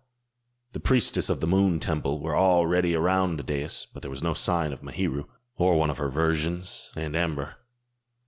Where are they? I asked the priestesses. One priestess turned to me and opened her mouth to answer. Instead, her eyes widened and she pointed behind me. I whirled around and saw Amber standing beside Mahiru on the other side of the dais. Amber's eyes locked on mine, and my breath caught. She looked divine in a simple, long white dress and jacket with her black hair tied in a tight braid. She offered me a small smile, and a pain stabbed me deep in my core. Snow above. This wasn't happening. I went to her, wrapped my arms around her, and held her tight against me. Please, don't do this, I whispered in her ear. She rose on her tiptoes and brought her lips to mine. She started the gentle kiss, but I took control, deepening it, molding my mouth to hers, moving in a frantic rhythm, tasting her, savoring her, marking her. She was mine. Mine. And I was about to lose her. Slowly, Amber pulled back. I held on to her, but she broke the kiss and looked into my eyes. I've got to do this, Cade. There's a reason why I was chosen, why I was called pure-hearted and selfless. This is me being selfless. I locked my arms around her. I can't let you do this. Please, Cade, don't make this more difficult, she said, her voice low. Just remember I love you. I'll always love you. She pressed her lips to mine and stepped back, pushing against my arms. I didn't want to let her go. I couldn't. Cadewyn, if you don't comply with this ceremony of your own will, I'll make you, Mahiru said, her voice harsh. And I promise you, you'll regret it. Please, Cade, Amber whispered. She told me that if you don't behave, she'll take you away from here. I know this might be hard, but I really would like you here for me. Something burned behind my eyes. Defeated, I dropped my arms. Amber showed me that soft smile again before climbing the dais with Mahiru. I watched, my eyes round. No. I wouldn't let her do this. My mate couldn't be killed. This was insane. With a growl, I advanced toward the dais and met an invisible wall that pushed me back several feet. What the frost? It's for your own good, Cade, Mahiru warned. And stay quiet, or I'll do something about your voice, too. Kay grabbed my shoulders and pulled me back a few steps. Suddenly, I didn't have the strength to fight back, not when Mahiru helped Amber to the table, where my mate lay down and awaited her fate. Mahiru and the priestess started chanting in their own language, and I felt their power rising from the ground. Meanwhile, the curse advanced, just a foot from the dais. A moment later, a dagger appeared in Mahiru's hand. She lifted the weapon high. My legs gave out, and I fell on my knees. Mahiru plunged the dagger into Amber's chest. Her dark red blood slipped down from the table to a hole on the dais, falling on the ground just as the curse advanced some more. The blood touched the curse. A shudder seemed to shake the entire land. There was a long pause. No one breathed. No one blinked. The winter court seemed frozen. Then, slowly, the curse started retreating. "It worked!" Kay cried. It had worked at the expense of Amber's life. I curled into myself, roaring and punching the ground below me, and cried.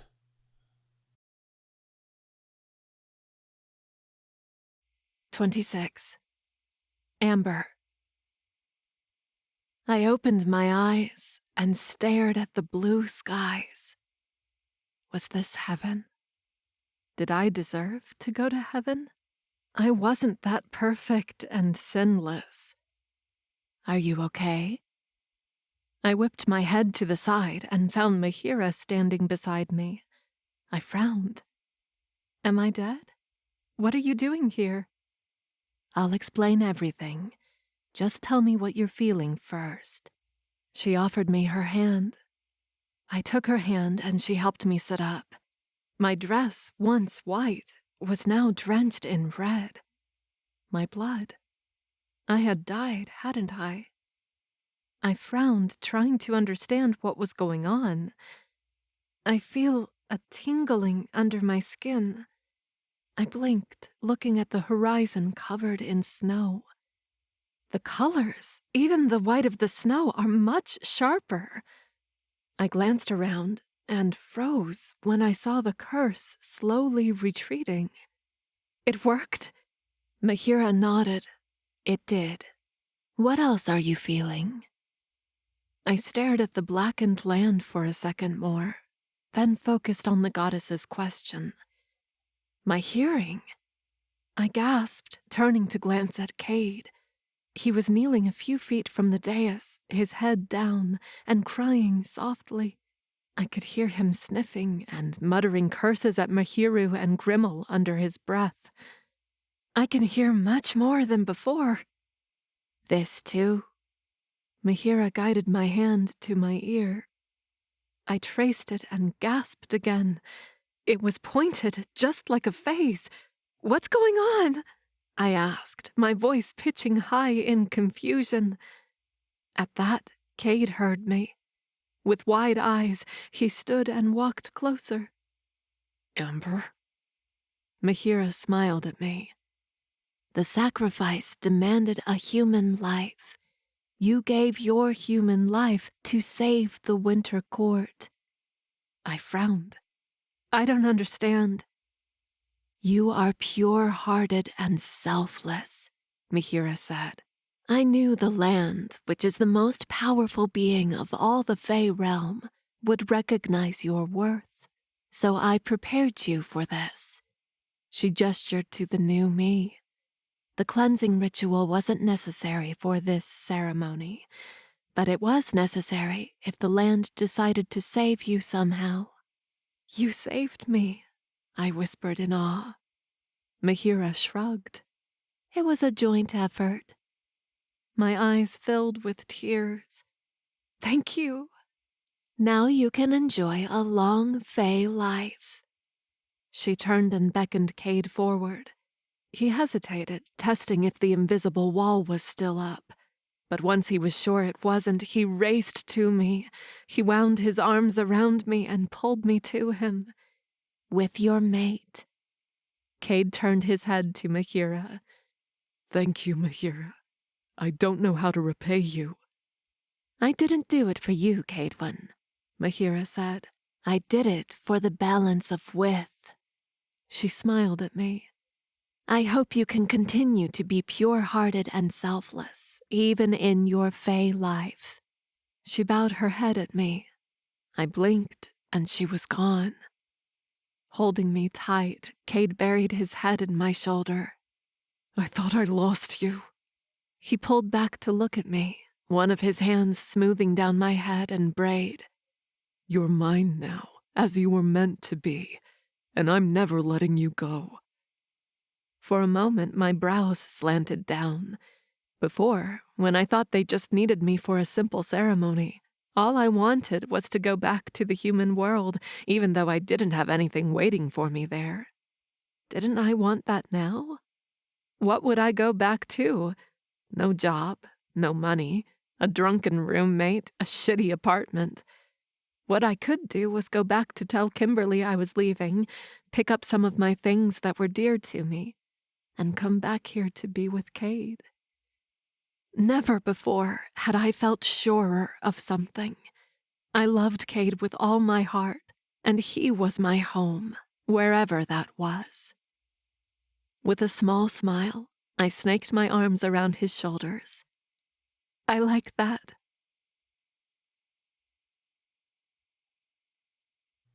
"27. Cade." Mahira smiled at us. "It's done. Congratulations." I held Amber's hand and tugged her close to me. My will was to crash into her and kiss her until she was breathless, but I shouldn't do it in front of so many guests. I pressed my lips to hers, lingering for a moment, sending a promise of what was to come later. Still holding her hand, I turned to our guests. Amber did the same, clearly still not used to the spotlight. We waved and bowed our heads to our guests, who clapped enthusiastically. I glanced at Amber. She was simply radiant in an intricate silver dress and crystal drops woven among her long, dark hair. What I felt for her, there were no words to describe it. She was my lover, my mate, my best friend, and now my wife. It had been 6 months since she sacrificed her human life for my court. The curse had retreated completely, but the destruction it had left behind hadn't been undone. We had been working tirelessly to rebuild every village, every road, every snow-capped garden that had been destroyed. We had made much progress, but there was still a lot of work ahead of us. I loved having Amber by my side, helping our people, guiding them and comforting them during the tumultuous time we faced. And the people loved her. They were already charmed by her when she was human, but they fell completely in love with her once they learned she laid her own life down for them, for me. Every day I prayed to Mahira, Mahir, Mahiru, and the land, thanking them for their benevolence.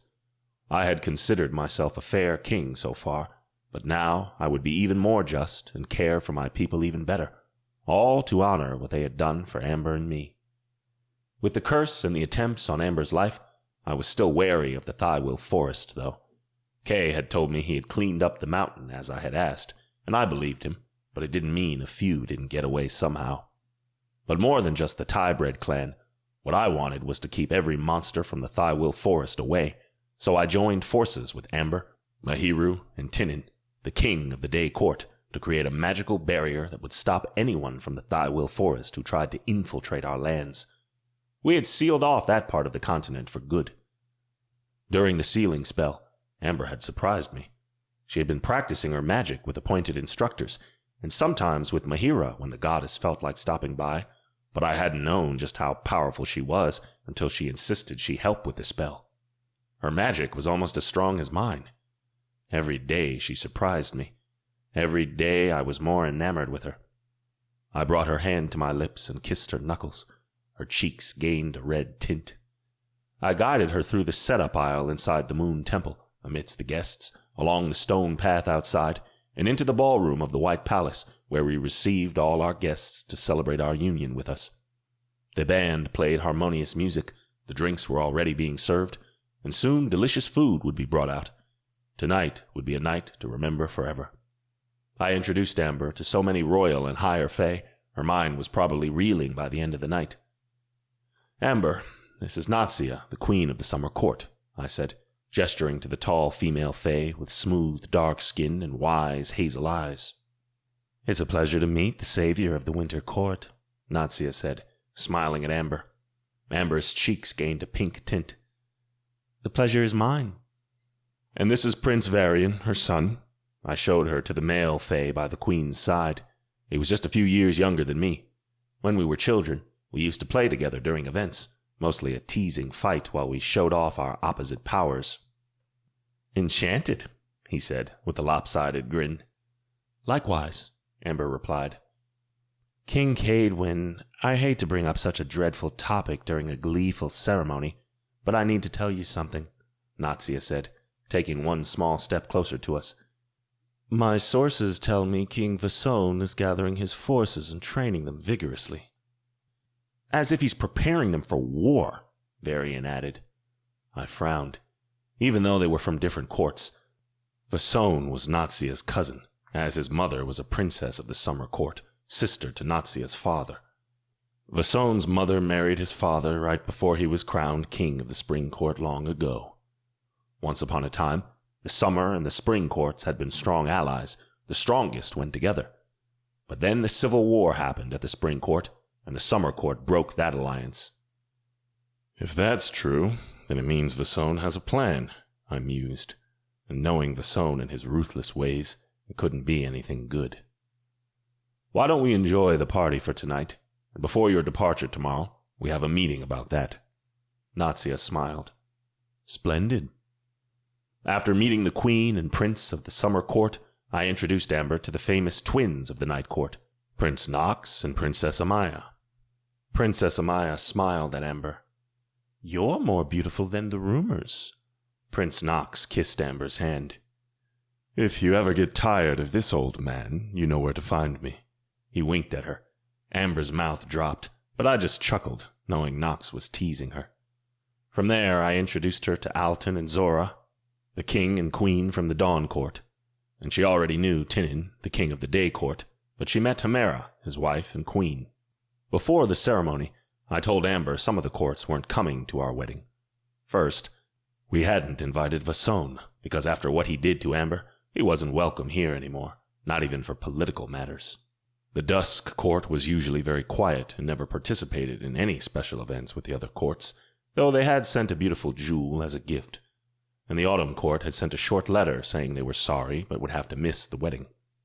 After going around the room and greeting everyone, Amber and I danced for hours, ate too much, drank a little, laughed, smiled, and kissed.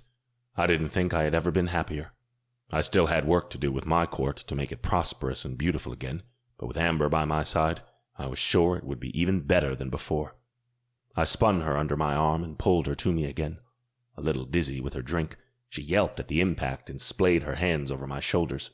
She held on to me, grazing my skin through the fabric of my shirt with her long nails, sending a wave of heat through my entire body. I leaned into her and whispered in her ear, "How about we get out of here?" She pulled back and looked into my eyes. "That's a great idea." I knotted my hands in hers and whisked her from the ballroom. I didn't bother saying goodbye to anyone, since most had come from far away and would spend the night in the palace.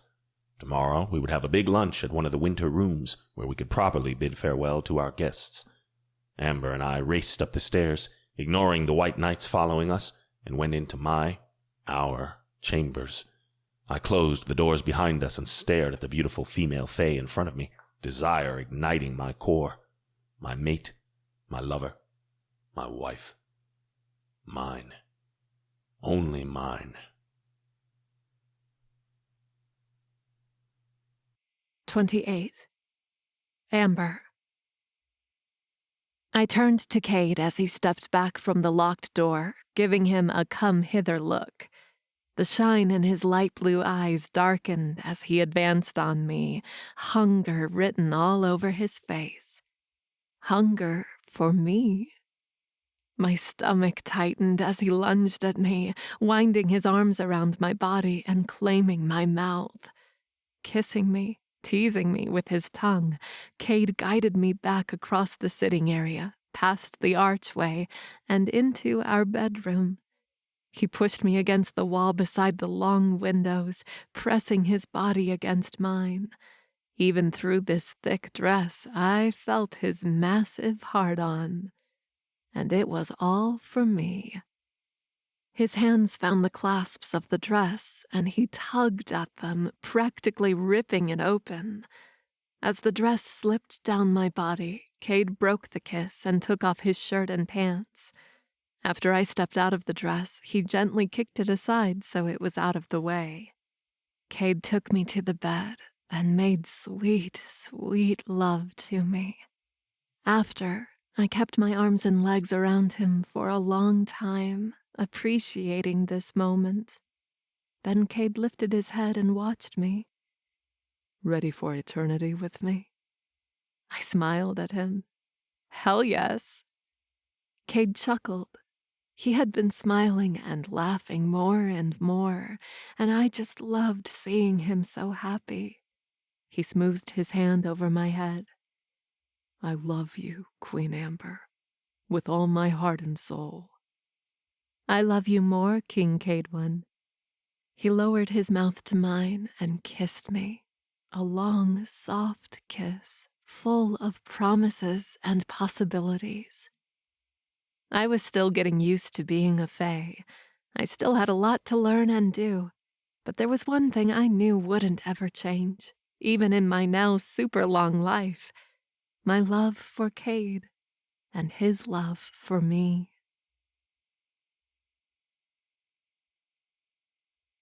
This was Winter King, The Wyth Courts, Book 1, written by Juliana Haygert and read by Viola, Lorde and Maxx Pinkins.